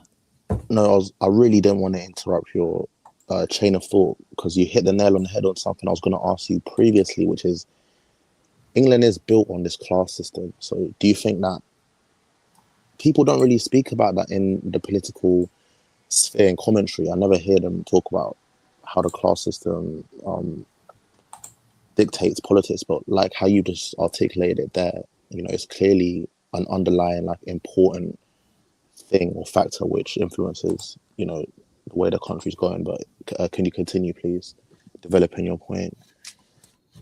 Yeah, and I think a lot of British people think the Americans don't have a class system, but boy, are they snobbish. The snooty about each other's states. So there is a lot of snobbery in America, I think. No, America definitely has a class system, but it's more of your tax bracket, not necessarily England, where it's like nobility and your heritage and, like, it's different here. It's different. I think a lot of it is to do with church. It's like, if you're church going, you're middle class. If you're trailer trash, you don't go to church. It's that kind of idea, and also because it's fluid. The situation is fluid. Chad is making a face at me.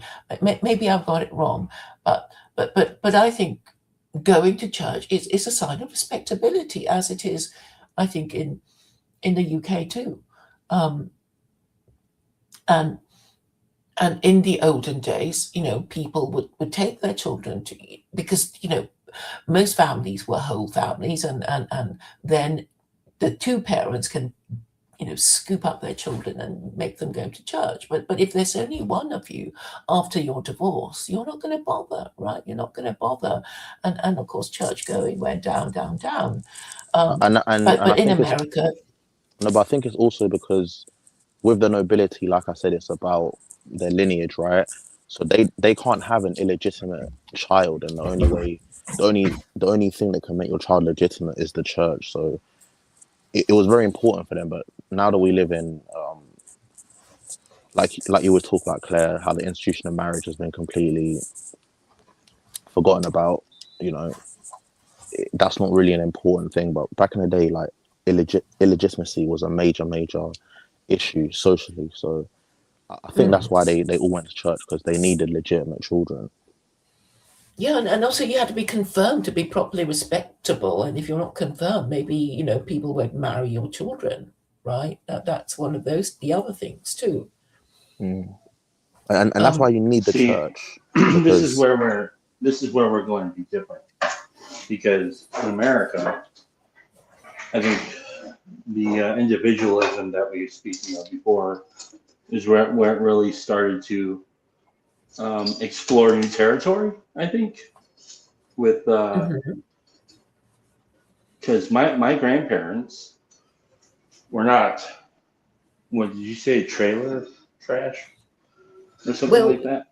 Well, it's a term that's crept into British speech. It's because the Roma gypsies are like the trailer trash, and they're one of the worst in Europe. So in America, trailer trash is just like it's a similar thing that you guys are talking about. But I know there are plenty of families who live in trailers and trailer parks who are very devout to their religion. And then, you have my grandmother and grandfather who were in a way, very self-made and atheist. And they actually were very well off, I think, from the things that they adopted my mom and stuff, who, so they were able to give somebody else a good life, but they didn't have, they thought it was absurd. Well, at least my grandfather did. I'm not sure, because when I would visit my grandparents, my grandmother would do like now I lay me down to sleep, pray Lord my soul to keep prayer with me. So she taught me that early on. So I think she was kind of like, I don't even know what you would say about that. She was like a cultural Christian. Kind of, yeah. I think one thing that she would say, I remember her saying this, that always stuck with me, was people who smoke cigarettes are more likely to live poor. And I think that was something, I don't know if it was a fact that she found somewhere, or if it was something that she believed would kind of scare me out of smoking cigarettes, but it didn't, because everybody in my home smoked cigarettes. And so yeah, I don't really buy the whole. I think the right to do what I want to do is more of what's at play, not social or economic. I'm sorry, not economic status. Oh, is that somebody? Oh boy. Bro. It's Teo. What's up, bro? He's unaffiliated. What's that? What? Who is affiliated? Yo. Yeah, I just joined the discussion. I'm gonna make a cut, so I'm gonna mute. You've had a haircut? What have you been doing with Chad for the last 5 hours? I've been reading to him as he asked me to do. Oh, you're still reading? Well, I've only got a few pages left, but he told me to stop. And then GBCA came on. I like the way he's got, I don't agree with that. And then he's got this sort of little short to show that he doesn't agree. But yes, I've done most of it. I'm quite pleased, very surprised. You basically got your audiobook. Did you hear any of it? No, absolutely not. What was your question? So T, are you Christian or like? I just want to know your position. I am Muslim, Mormon, Jehovah Witness. Why do you ask? And my brother from another Yes. mother. Why do you ask that? I'm He's just pulling want to your know leg. like. He's Christian. He's very Christian. Yeah, I just want to know your position because Claire's agnostic. So I just want to know your position. You sound British. Whereabouts are you from? I don't want to give my location, but I'm British. Yeah. How did you find Chad's channel? Did you get from Claire's side of the internet? Yeah, through Claire. Claire's always been attacking Christianity and just the decay in this in English society and Western society, and yeah, I think she has a lot of good points. So You don't sound like a white man. Sorry, You don't sound like a white man. What's your ethnicity? I can't give too much information away, but I got my girlfriend told her. this guy cracks me up, Claire. He's like, you don't sound like a white man. Well, some white people talk What did black. he? Oh man, I do detect a few kind of elements of. Well, what's your position on things? You mentioned collectivism, so are you kind of like a Christian socialist? So this is where I'm kind of like trying to iron out my position and see what I am, because I was kind of leaning towards republicanism, but the issue with that is republicanism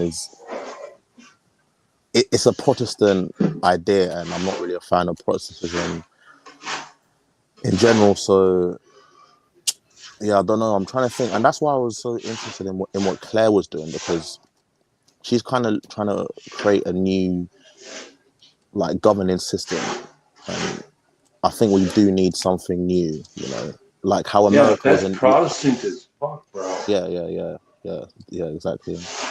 So yeah, that is. But again, England is a Protestant country, so I was brought up in that sort of worldview. So, bro, we're all Protestants now. But I am Christian, yeah, and I do think that the Catholic. church and the state are needed. Are you Anglican or Catholic? I don't belong to a denomination right now, not because like Claire thinks it's because of a lack of conviction. It's because I need to pick the right one.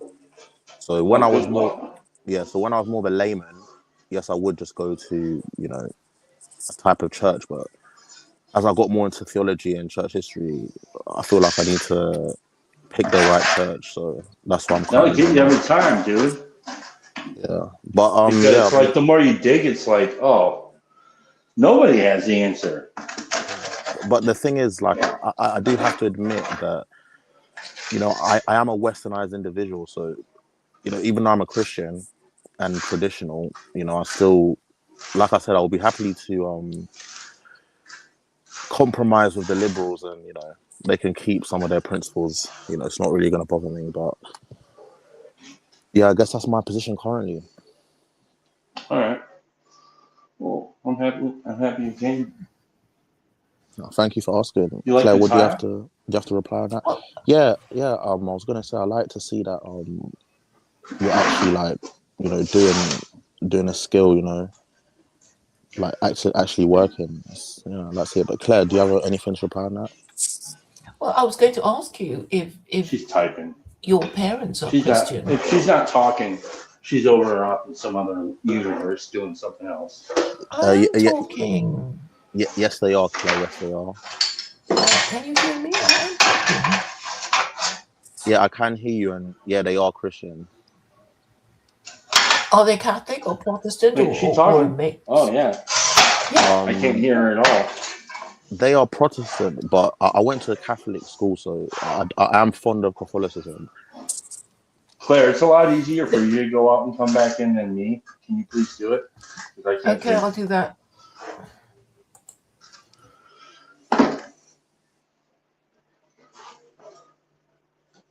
So how long have you been like doing tiles for?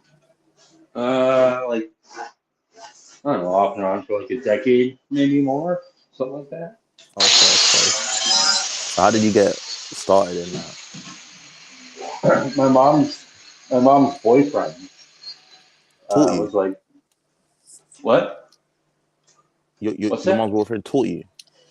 He was like, oh, you know, maybe here's a job you can get into if you're looking for work. And so I went and Hi. welcome. You can hear me? Everybody can hear Can I me? hear you? Yes, Claire. Okay. I don't know if Chad can You hear me. talking? Chad, can you Yes, hear I Claire? am talking. No. Yeah, I'll get. maybe you need to exit because she exited. So Man, story of my life. Kick me out of my own place.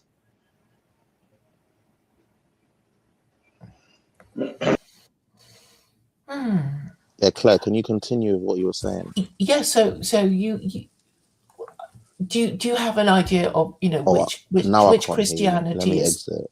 No, you can't hear me. Oh dear. Can you hear me, Chad? Can you hear me, Chad? No, he can't hear Yes. me. Oh, Yeah, you I can can. hear you. But can I hear? Oh, he's gone. Well, wait. Then he stopped being able to hear me, and now he's come. Well, he come back again, I think. Sure. Yes, I was going to ask him which Christianity he preferred, but so he said his parents were Protestant, but he went to a Catholic school, and he has a kind of, you know, an affection for Catholicism because Yes, of his that's school true. days. Yes, that's true. But Well, I'm a new convert. New Oh, as you, in, you're Christian. yeah. Wonderful, wonderful, wonderful. Yeah, that's brilliant. But let's see, I don't know, 5 years now. Yeah. That's great to hear. So, you know, I'm interested to hear like someone who's a convert. Like I was a cradle Christian, but someone who's a convert, like I always hear atheists talk about how lucky we were to grow up Christian. Is that something you like think or? I don't know. I wasn't. I don't think I was ever an atheist. Oh, okay. I was like just like I heard about God growing up, but like what I heard was if you do bad, you go to hell, and He's always watching. And I was born with a birth deformity, and we had a lot of hardships in the family and stuff. And so I thought, well, if you do bad and you go to hell and God's always watching, what does it mean if you grow up with bullshit? And so I just thought that God didn't care if there was a God, so I just would not pay attention to God for a long time. And then about almost 15 years ago, maybe 14 years ago, I ended up getting involved with the 12-step program. And that's where I was introduced to the idea of seeking God and no explicit, like, there was no rule on what that needed to look like. And so one of the principles would be like, seek God and help others. And so I was doing that for a long time. And God to me was something that you sought, not somebody you would know. And that eventually started to run out. That idea started to lose weight for me. And So then I ended up was like kind of puzzled at like I didn't understand how the Christians believed what they believed because like to me the Christians that I did know were intelligent and it was like how do you believe in such a ridiculous thing if you're so intelligent? I know that you're intelligent. And so I started to kind of like wonder about that. And then I had this other thought cross my mind that that maybe I should just instead of just assume what they believe, maybe I should look to see for myself. And I started to look. I wasn't looking to become one of them, but I was looking to see what they believe. And in doing that, I was listening to scripture and or the gospel, I guess. and um, and I was listening to the story of Legion, and then in that story, after that story had whatever happened, I ended up having I call it my captured by Christ moment there, and never really looked back. Amen, man. That's a beautiful testimony. Claire, I hope So that's I going to don't, be you you know, soon.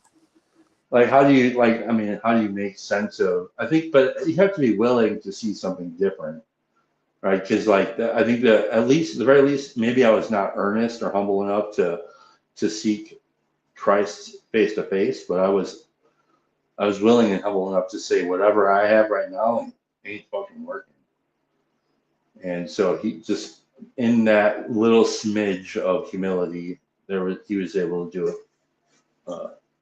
whatever he needed to do. So if you're happy with what you got, then hell yeah, go on, sister, get your thing. But if you really are hungry in a desperate way about it, in a way that, and sometimes I think that's why a lot of this talking and online and stuff can slow it down, especially if you're opposed. Because what happens is we just reinforce what it is we already know. And so it's hard to access humility. Even humility is hard enough to access as it is. But if you're somebody who's actively opposed,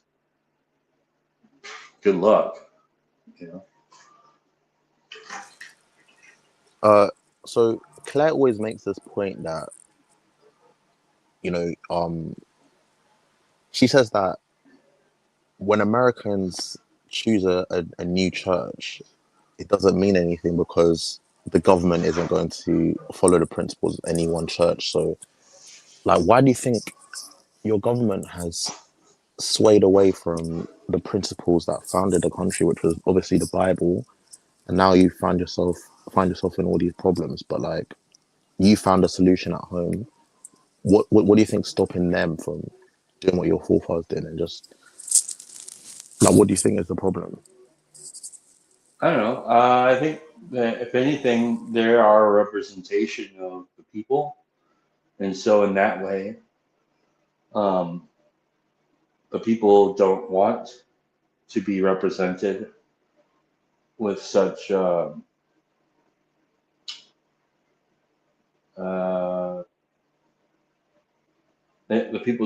the people don't want to be, they want to remain individuals in the way that they are and asleep at the wheel in the way that they are.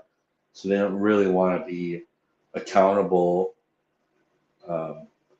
And so what happens is the natural thing of a body like the American government, which represents its people, is it looks like its people. Does that make sense? Yeah, that's a great point, and I agree with that because even Claire, I don't know if you agree with this, but I think even the conservatives, even the people on the right, they are actually quite liberal. And, you know, they are pretty liberal. So, Claire, I don't know if you agree with that or not. I don't Well, know they a go with the single person. I flow. don't know a single person in the West that isn't liberal. The last real conservative American that there ever was, like I think, unfortunately, was a weirdo named Uncle Ted.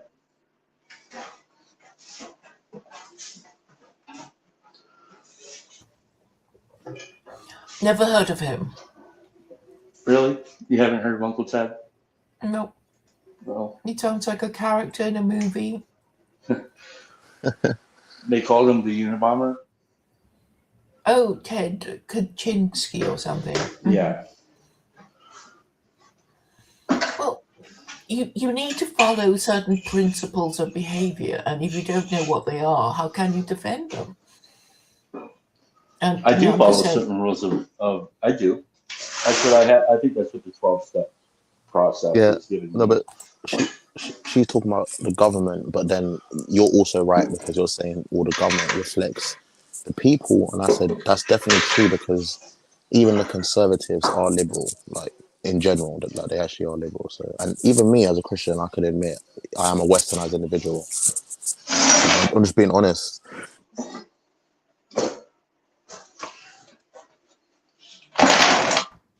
these words are undefined.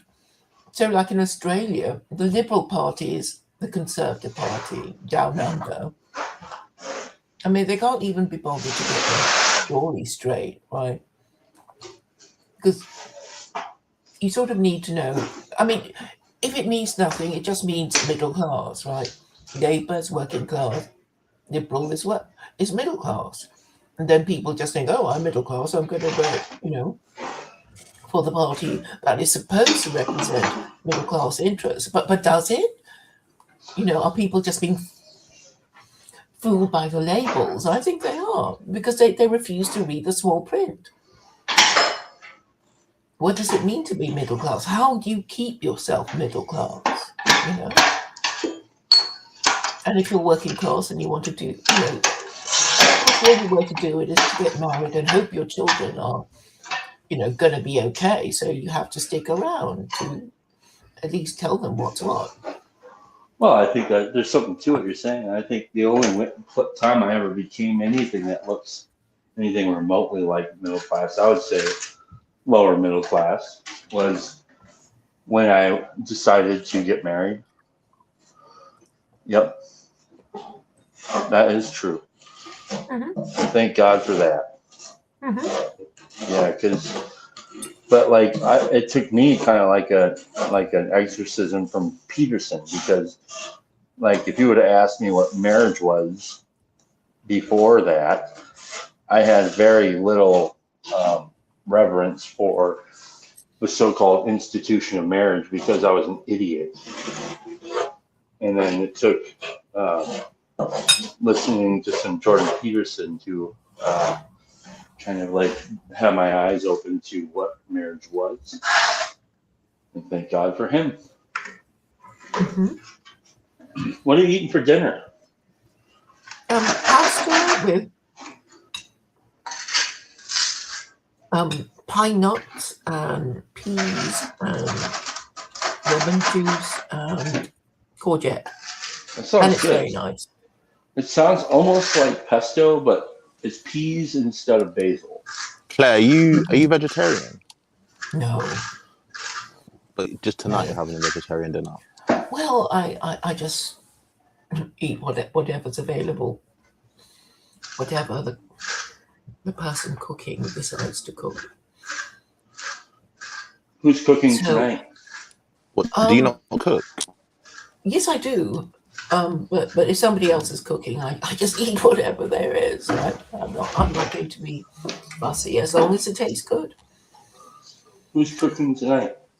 I think we're just having more of what we had for lunch, which is this pasta I've just told you about, and very nice it is too.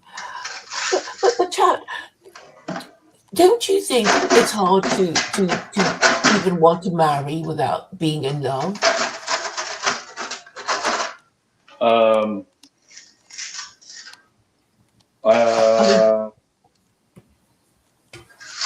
What do you mean?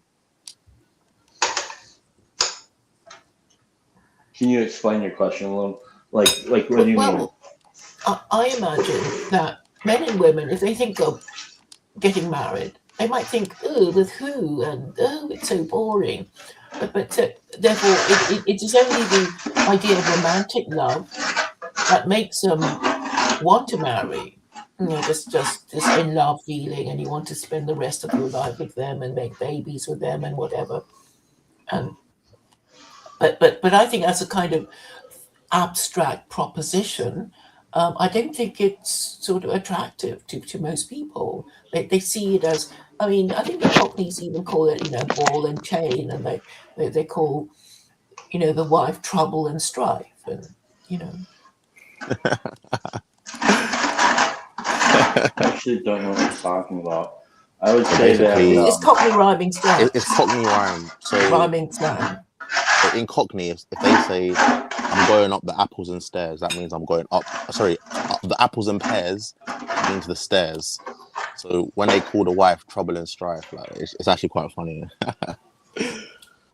And when they go to the pub, they call it I'm going up, to the backward cruiser. That's actually quite funny, but I mean, marriage is a divine institution. It's a sacrament, and without the church there to, let you know about that, it falls apart. Because me as a Christian in this new generation, like I want to get married, but like if I wasn't Christian, like it would be very difficult to convince me. Well, I mean, Chris Howard, who I talk to reasonably regularly, he gets annoyed with me when I say, religion was probably created for the purpose of supporting the institution of marriage. Otherwise, we just go pumping and dumping each other and neglecting our children and not caring if they grew up crazy and drug addicted and underachieving. We just wouldn't care. Until this culture of shame was created. Oh, she's a slut. He's a 3-5 times divorced man. He's a, womanizer. And then you sort of knew to avoid people like that. But this, it's a construction of all these rules about who we can and can't have sex with that created the patriarchy. And of course, if a few of us break these rules from time to time, the sky won't fall in. It's just that, if nobody notices and everybody else is doing it, then it's very hard to change the culture without a revolution. And then if you talk about a revolution, everybody's going to freak out and hate you. No. Yeah, let's talk about that, because I was going to say there's only 2 ways in history we've seen these things change. It's either through voting or through a revolution, like they'll have to kill the king or something. So can I ask you a question quick? Yeah. So you think Constantine invented the church for marriage? No, Claire has this I know. like wig history sort of. Well, I don't think he did it for the fun of it, because if you lived through the times he did, you would know that there was a year of the 5 emperors when all these 5 Roman generals fought each other to become Roman emperor. I suppose he thought, well, maybe if we had a different and better religion, we would do better. Yeah, but I don't think it was like because of marriage or something. I don't know. I don't think there was like a conscious plan of action exactly. I think there was the early some thought. The early Republican Romans, they were really, really strict, and the father really had the right of life and death over his children, and it was kind of a month later the mother of his children after birth would present the child to him, and if he didn't like the look of it, he would say, well, I don't want it. It was this sort of idea, but as Rome became more successful and imperial, they ignored those rules. And because Rome had a very long history, it lived through 2 different systems. Basically, they started their existence as a people who hated kings, and then they ended up being a people who worshipped their deceased emperors. And I don't think people, really get it about the different systems of government that they lived under. Yeah, I don't think that it was Well, first of all, I'm only assuming some things, but I don't assume that that it was merely the marriage thing. I think that is probably one of the things that goes into the shaping of it. Sure, but it's like one of many things, and I think there's like there was some things that took shape and developed, and probably even some things that were discarded along the way that didn't work, that were tried out.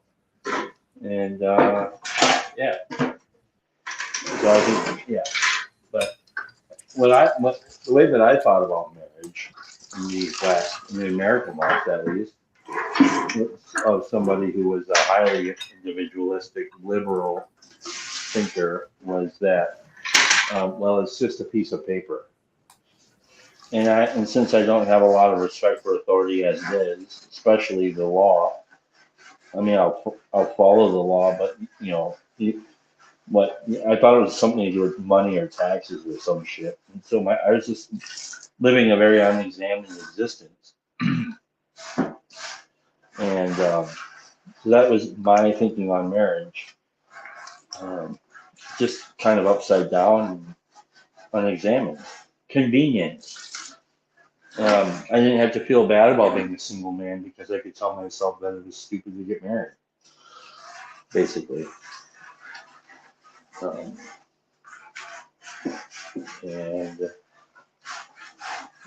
now I don't believe that. So, I mean, the Greeks and the Romans, they were mostly gay, right? Because when they were young, I mean, they actually were proud that they indulged in pederasty. So an older man, at least under the age of 30, could be gay, but after 30, he was expected to get married.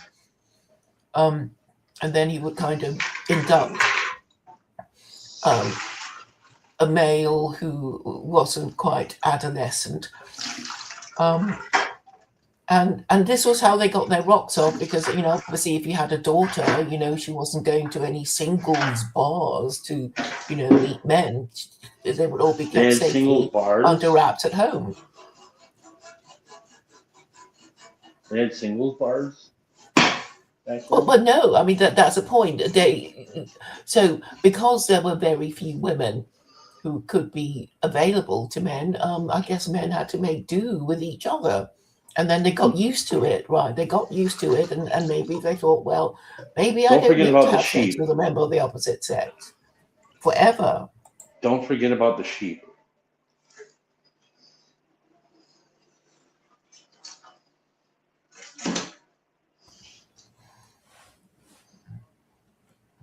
And the Jews, I mean, they actually say masturbation is a kind of spermicidal holocaust.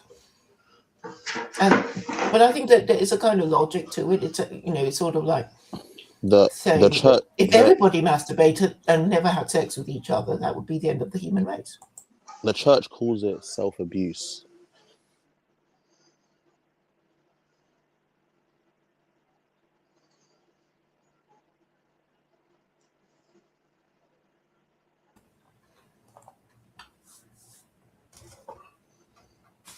So I think you're right about, sex being a kind of sacrament to the next generation. So people should think about who they're having sex with and, take real care to choose the right person. Right. And this idea is now heresy. For whom? A small minority. The feminists. Right. No. Well, they've had their. Not a small minority. Not a small minority. It's I think majority. So. Really? No. Yeah. Claire, what do you think? Yeah. Yeah, I mean, this is a prevailing culture that if you're a virgin bride, you must have missed out on so many things, right? But the whole idea is that if both the bride and bridegroom are virgins, they're more likely to bond, because And you're less likely to bond with people if you've been round the block a few times, because you will have this attitude of that there will be somebody better just round the corner. And you will treat relationships as disposable. And we have all these words like ghosting, right? Yes, you might have had sex with them yesterday, but you don't want to do it again. And you delete their number and you block them or whatever it is. You don't even want to explain, right? Okay, so let me say this. I don't think that principled sex ideal, like a very high principled sex ideal, is the majority position. But I also don't think a very unexamined and unprincipled sex ideal is the majority position either. So I think a lot of people are nominal on this topic and they just don't really know what they should believe because it's convenient to not examine such things. I mean, that's a mistake. Well, yes, because I mean, it could mean that women are choosing even worse than non-human females, because if you're a non-human animal, you think, oh, I like his tail, I like his colors, I like his, whatever, and he's big like and he's strong. Companion? Well, no, I'm talking about peacocks and peahens and squirrels, and because a female would be thinking, oh, do I? Oh, I thought you were talking about crazy cat. I thought you were saying like the crazy cat lady who's like, oh yeah, I like my cat, and then hey, functionally, yeah, I see what you're saying. Okay, go ahead. Mm-hmm. So the animal kingdom has females that choose in a more strategic way, right? Well, the female, who gets knocked up, she's basically made it hard for herself to marry, and and nobody seems to want to address the problem. And of course, we face the paradox of the wide availability of contraception, making it more likely for women to become pregnant and ask for, the morning after pill, the abortion pill, and abortion on demand. And of course, this is tremendously upsetting for men. Because, I guess they have to, spend a lot of time and energy just knocking that woman up in the first place, and then she goes and aborts their kid. But then why should he have a right if he's not even married to her? So all these issues are not discussed because I think, a lot of men just don't want to go there. I guess if I were a bloke and I wanted to have sex with women, I would not be saying the things I'm doing, because then I would get a reputation for blah, blah, blah. And I guess all the women would run from me if I were a bloke. So I guess that's why men won't talk about these things, because they hope that they'll get lucky, right? And I think that's the idea, without actually changing the rules. Or they say, okay, well, I'm not that bothered about, not having legitimate offspring as long as, I have a kid or two, even if I never meet them.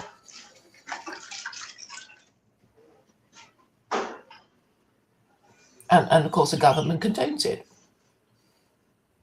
But should they? I don't think so. And why are they so keen to condone it?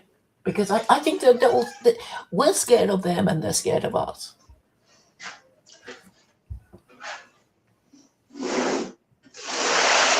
And worse of all, I don't think anybody's in charge.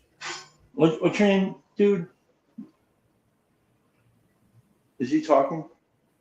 No, he's not saying anything. He's muted. I'm just letting Claire finish her thoughts. Okay. Yeah, what is your name again? He won't say his name because he's afraid of being doxxed. Yeah, I can't say my name, but unaffiliated, or you can call me that. What does DOP stand for? No, it's just it's like cropped out. It's not. It doesn't stand for anything. It's just some picture I got. But you. But anyway, Are you? go on. I was going to ask your age. Oh yeah. Like I said, 22. this is my generation. So You're a Zoomer, are you? yeah. What about 22, 23? You've got you're in the right ballpark. You're in the right ballpark.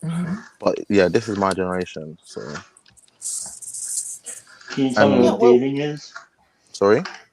Can you tell me what dating is? It's fornication. It's fornication. Like in the hope of it.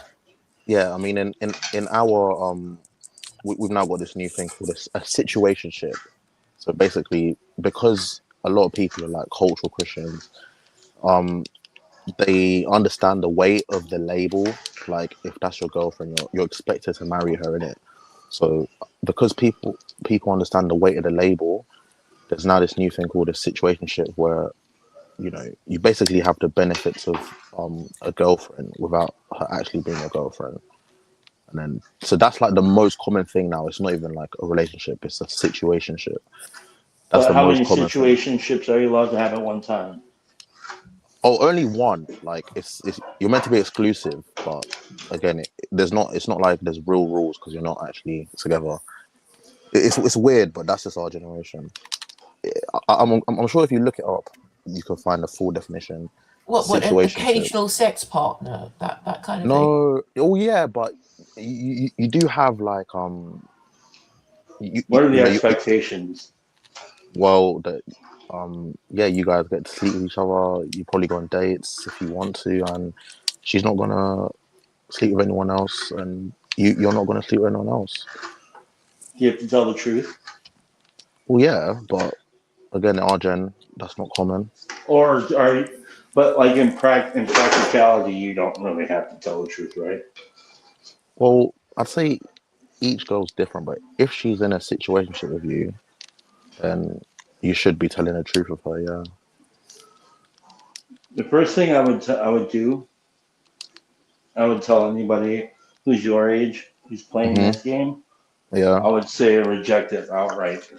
Oh yeah, of course. But you see, it's like when one of your mates asks you for advice, right? And then, you know, you give the logical advice, whatever. But then if you were actually in the situation, even though you know the logical thing to do, when the emotions start playing around and swirling around, you know, you just can't help but pick the wrong choice. So I just think there's so much pressure on young people that, you know, even people who know that they shouldn't be doing it, they just end up falling for it anyway because, yeah, it's difficult, you know. Yeah, it's difficult.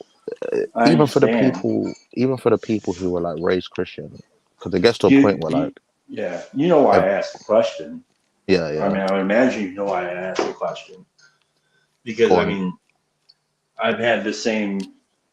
I had to ask myself this question before I could actually even consider getting married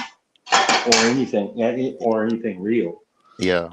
Because like I was functionally retarded in this area, and I didn't really know because I wasn't in a position where I had to be honest with myself. Yeah. This led me to like suicidal ideation for months and months and months, and like all sorts of stuff. And then what I realized was I had always been operating by some like faraway ideal that somebody else that I somehow picked up along the way. I never really examined it, and I never really knew that I was the one who was responsible for my boundaries and barriers. And like once I realized that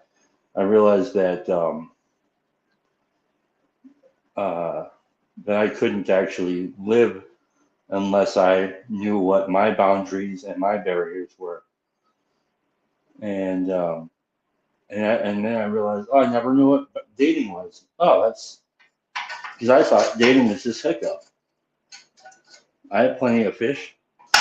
I had all that stuff.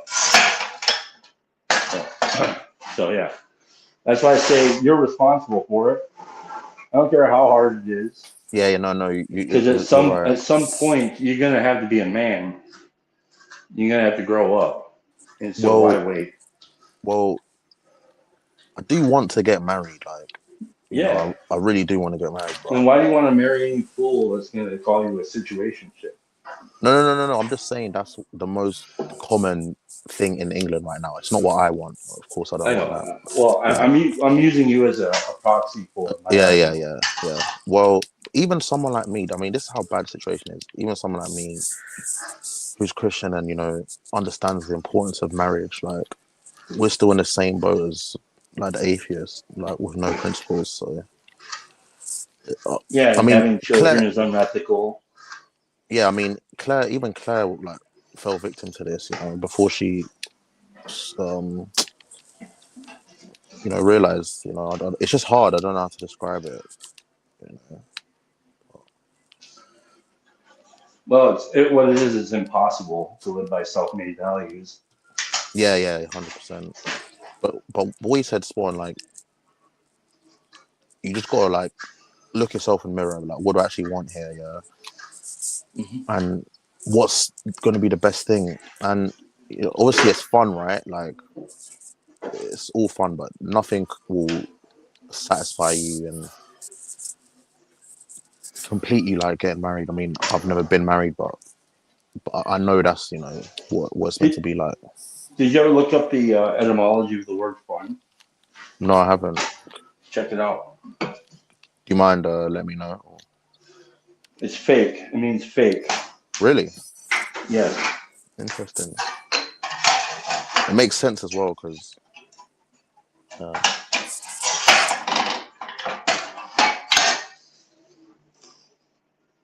we grew up to have fun.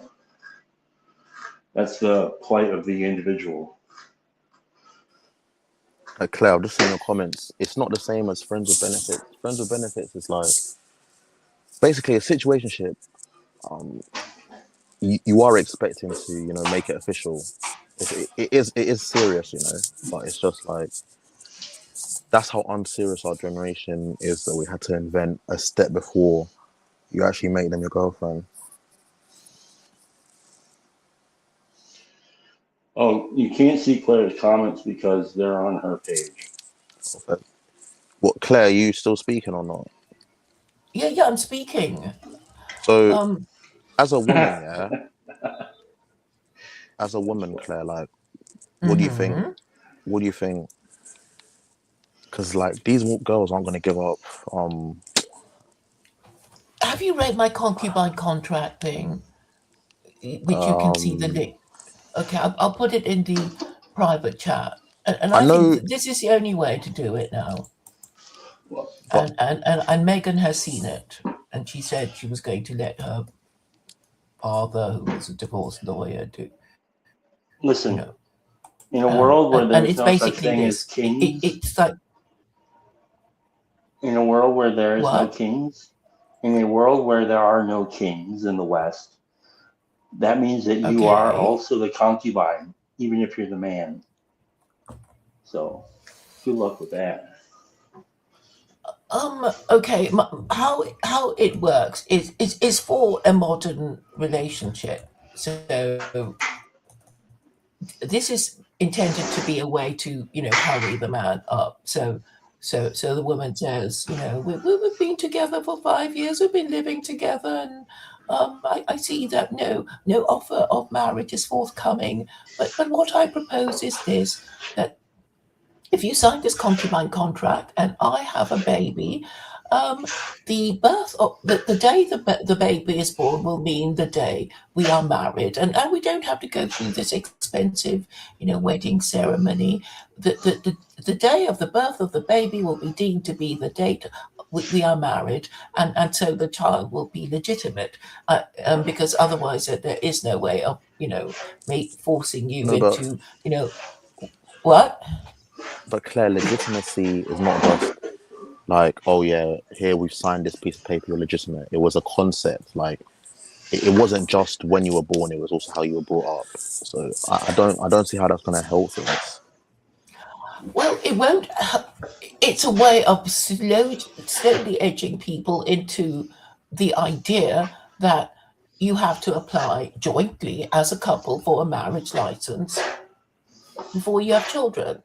But a lot of people don't get it, and if you try to explain it to them, they'll get angry with you, right?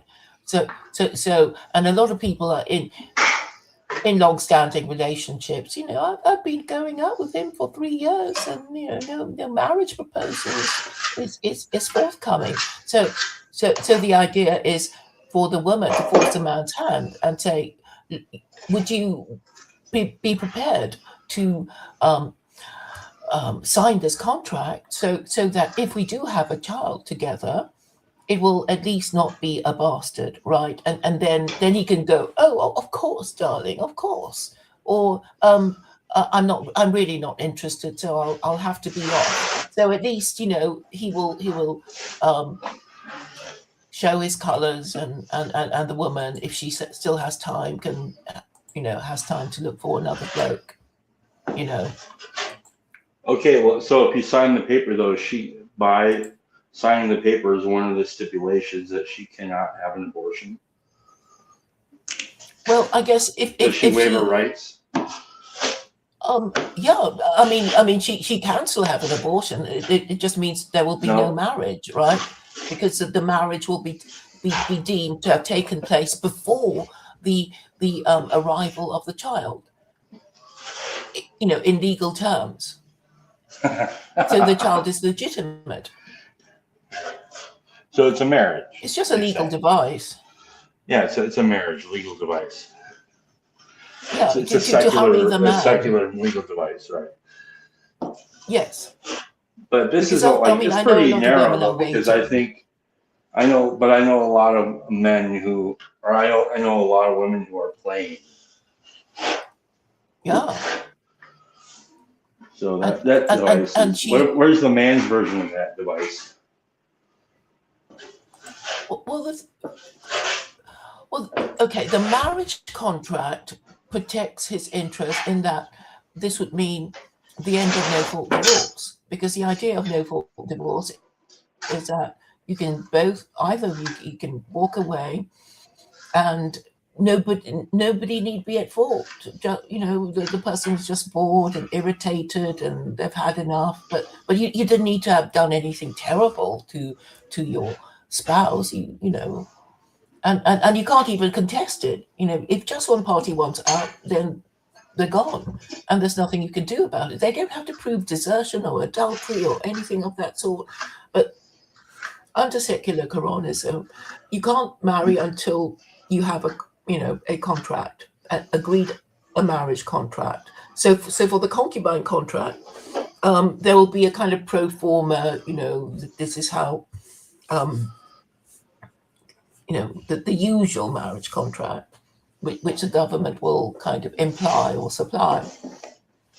So all it takes, Chad, is for the government to say, yes, this is what we want to do, and this is how it's going to be. And they won't even do that because they don't care, right? They don't care about people marrying or having children. They just don't care.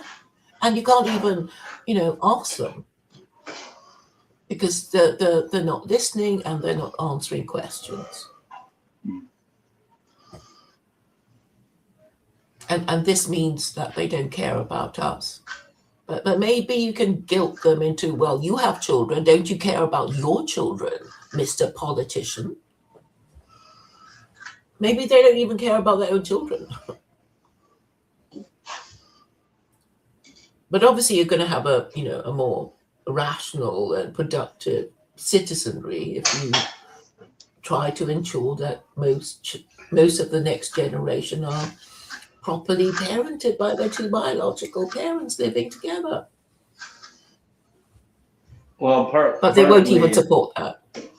Well, there's a lot of baggage there to support potentially So I'm not in favor of, like, okay, so like, let's say your secular Koranism gets instantiated as law. And who arbitrates the standards of children being properly raised? And how The parents, much of more? course. Okay, so. But there will be. I was going to explain to you that the matrimonial disputes tribunals. So every married couple already has access to marital counselling that has the objective of supporting the marriage, not either of the couple supporting the marriage, and it will be operating with a view to, keeping the marriage going, particularly if they're children. Obviously, it's easy to get divorced if you don't have children, and the government isn't going to stop you. But if there's a third party to consider, then it can't be done for a frivolous reason. And so the couple is going to be shamed, because that's the whole idea of the abolition of no-fault divorce. You can't say, oh, it just didn't work out. I just got bored and irritated. I needed space to grow and all that crap. It's got to be, he did something really terrible, or she did something terrible, and I can't stand it anymore, though I tried. So then what happens if your children if the law deems that your children were not well taken care of, the state takes them away, and then what? They're put into slavery? No, that should really. Okay, they go into care homes these days. They go into care homes, right? Right. But I'm just going off of, because you didn't mention that slavery would be part of your system, right? Yes, and then when I try to read a bit more, you change the subject and want to be conversation. Really.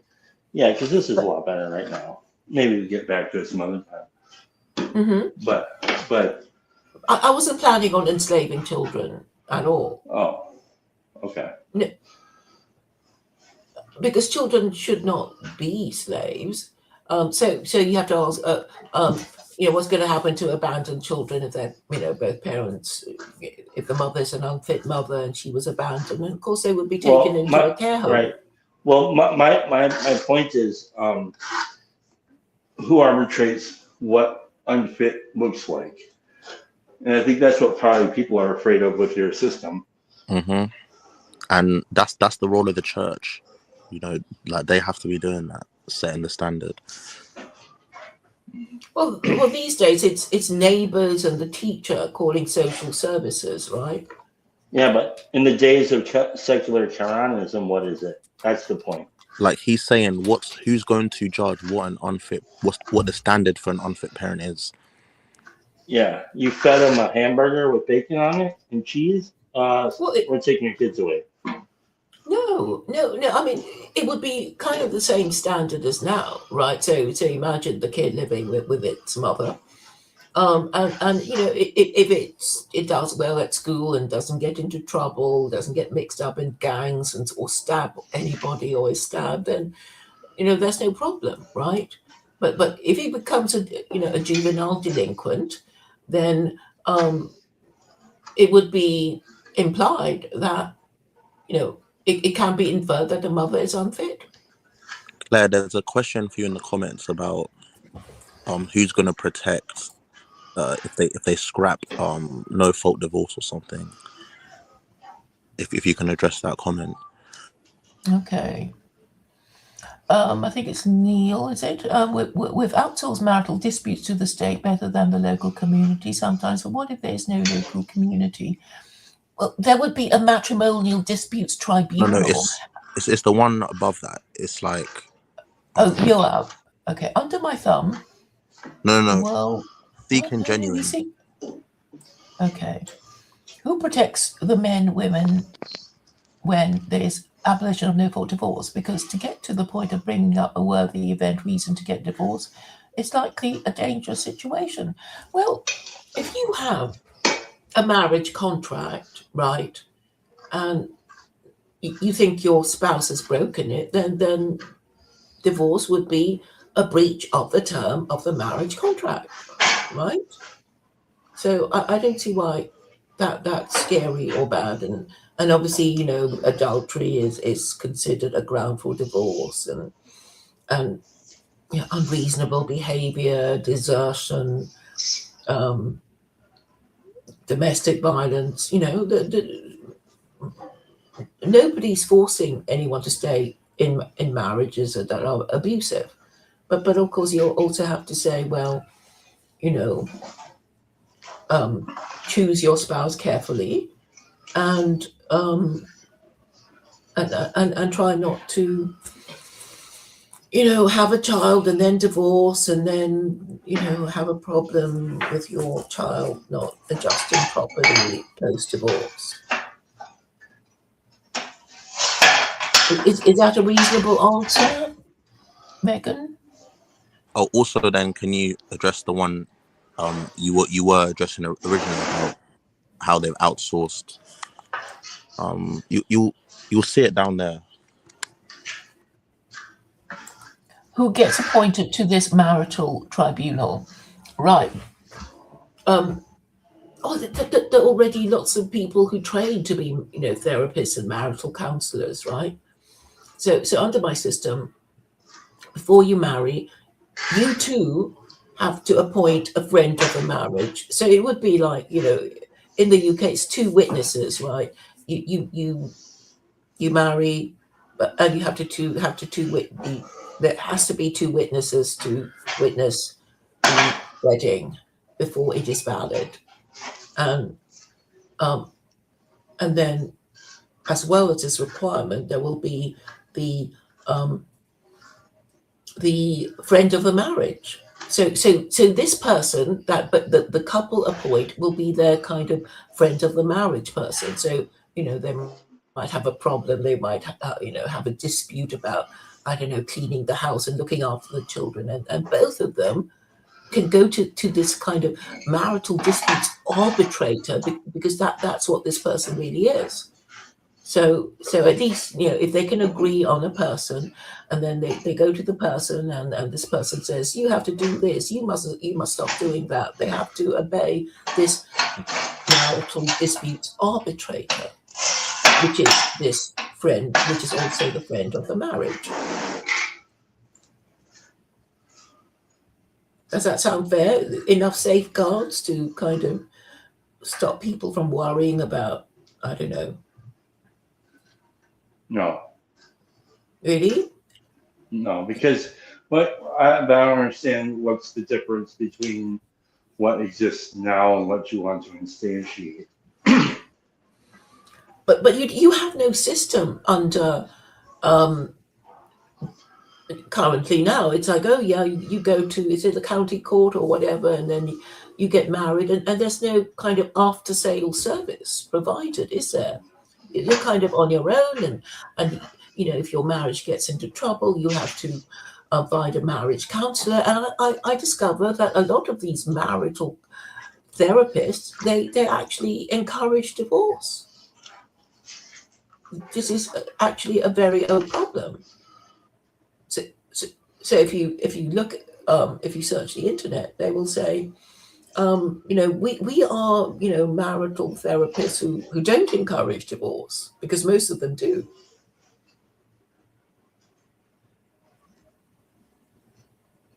Sorry, I was trying to make sure everybody can see stuff. The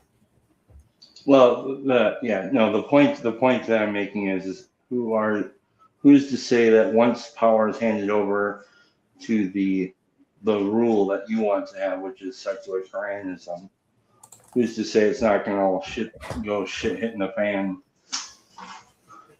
And so there's really no difference, basically, until it's handed over. And then once it's handed over, then it sounds like a bad idea. You still there? Yes, I am. I'm. So it sounds like you're saying, what if things go wrong? I mean, I'll be the first to admit that any system could go wrong. But I'm saying the system, in theory, gives the couple the more control over their marriage, and it's like, well, couples disagree, so they can ask this person that they both agreed would be a friend of the marriage to resolve their marital disputes. It could be their pastor, it could be their priest, it could be their imam or rabbi, right? Because actually, Muslims tend to go to their But imam. And Claire, I think that's the point that person in your comments was making when they said that we've outsourced this. So before, that's what the church would do. Like, you'd go to the church and, they'll tell you how you're meant to administer your marriage, But now it's like, why should I listen to my counselor when, like Kemi Badenoch, he's probably not even intelligent. So, Well, I don't know why you mentioned the leader of the Conservative Party. No, because if you're saying, okay, we'll outsource this to my counsellor, but I know that my own MP kind of failed her A levels, why should I trust this random counsellor? Whereas at least if it's like a pastor or priest, at least like he's trained to administer these things. Like marriage is a sacrament. They have to train to be able to deal with this stuff. Yeah. Okay, and then let's say everything is the law is instantiated, okay, and and everybody has to live by these laws. And you don't think people will game that? Of course. Yeah. But at least it's dumb. You don't have no-fault divorce, which is a protection for the. No, but Claire, one of the comments says they don't understand how what you're proposing is any different to no-fault divorce anyway. No, obviously I can't say nobody has a right to divorce because it's a human right, or you could argue it's a human right if you say that according to the Quran you are allowed to get divorced. But under Christianity, Catholics just had to pretend that the marriage never took place. So you have a right to it, but it shouldn't be easily granted. So if you're going to say you want to end your marriage, you have to say, well, what went wrong, and it has to be pretty bad. To allow the state to end it. I mean, even now they have things like, well, I don't know about now, but they have a decree nisi and then the decree absolute, right? To just remind the people you can still back off if you want to. Perhaps you could reconcile, and then you have to wait a bit before you get your decree absolute. But I think people already know the problem. And obviously it's cheaper for people to live together in one household than be living in 2-bedroom flats or studio flats. And with these people getting lonely and drinking themselves to death and whatever, maybe there should be more generation households, like in the old days. I think some of that's happening in America. Well, probably because of poverty, right? Children can't afford to move out, and then they have the, So yes, that's happening again. Or fear of poverty, yeah. It's happening in England as well because, Claire, I don't know if you know, but like Indians, they tend to like live in like large households with like their aunties and their uncles and their parents, and Yeah, so the more well, they work together, right? These people who live together, they look out for each other and they support each other financially, and that's why you can kind of run shops and post offices and stuff like that. But white people who don't marry, who don't have family, can't do, because if you run a shop or a post office, you kind of need slave labor. And you kind of need to get your children to do it, or even an Italian restaurant. But Claire, which used to be successful. How are you going to convince like people to change? Because you know this generation isn't giving up like the majority of liberalism, because even the conservative people are liberal as well. So, you know, Well, like okay. seriously though, like how do you think this changes? Well, as soon as secular Koranism is properly understood and they've decided not to completely ignore it, then people will go, what? It'll be terrible. It'll be blah, blah, blah. And it's like, yeah, they can go ape and I will address their concerns or others will help me. But it needs the oxygen of publicity, which I know is being suppressed. But I'm heartened to see that, if you ask AI about SK, it gives you pretty sensible answers. But I know that the newspapers are not. The very tightly controlled newspapers are not talking about it. No, but I'm saying, like, how are you going to change the culture of this generation? By changing the law. No, but okay, how am I going to really it through a referendum? Okay, right? so let's, for example, like we all know weed is illegal in England, but the consumption rate has increased over the years. So it doesn't matter if something's illegal or, it's just a culture. Like people are gonna do it regardless. So, like, how are you gonna change that? It's actually a serious problem because even like I say, I keep mentioning this point, but even the people on the right are liberal. Like, how are you gonna change this? This is like a major issue. You can't just make something the law and think people are going to follow it. Well, of course, it has to be done gradually. So you have to talk about it, right? So really, ideally, the media does a shock horror. What's this? Secular Koranism? It's fascist. It's Islamist. It's blah blah blah blah blah. Even bad publicity would be helpful, right? And they know who I am. They just don't want to talk about it. And a lot of people on the dissident right, they're mostly bachelors, right? Greg okay, Johnson. but how are you going to gradually introduce it? Like, how would you actually bring about the topic or where people are ready to even hear it? Because when you say certain things, it's like buzzwords come into people's minds and they shut their brains off. So how are you even going to get to that stage where they're even going to be willing to hear you out and actually listen to what you're saying? It has to come from the media. So really, in theory, whatever media outlet who decides to talk about it. But now, because of Twitter, you can have like alternative media. So is that what you wish for? Like, do you want your idea to like go viral on Twitter? But how would you start that process? Because even in my generation, there's all these podcasts about like what we talk about, like all the fornication. But they have no solutions. But at the end of the day, no one actually has to give it up. Look, I know most members of the dissident right. They've already heard my idea and they hate it and they, want to deprive it of the oxygen of publicity. That's what they're trying to do. But I think what's happening now is people at least asking obvious questions like, can we do this? Can we do that? And what if blah, blah, blah. And I think some of it will be useful.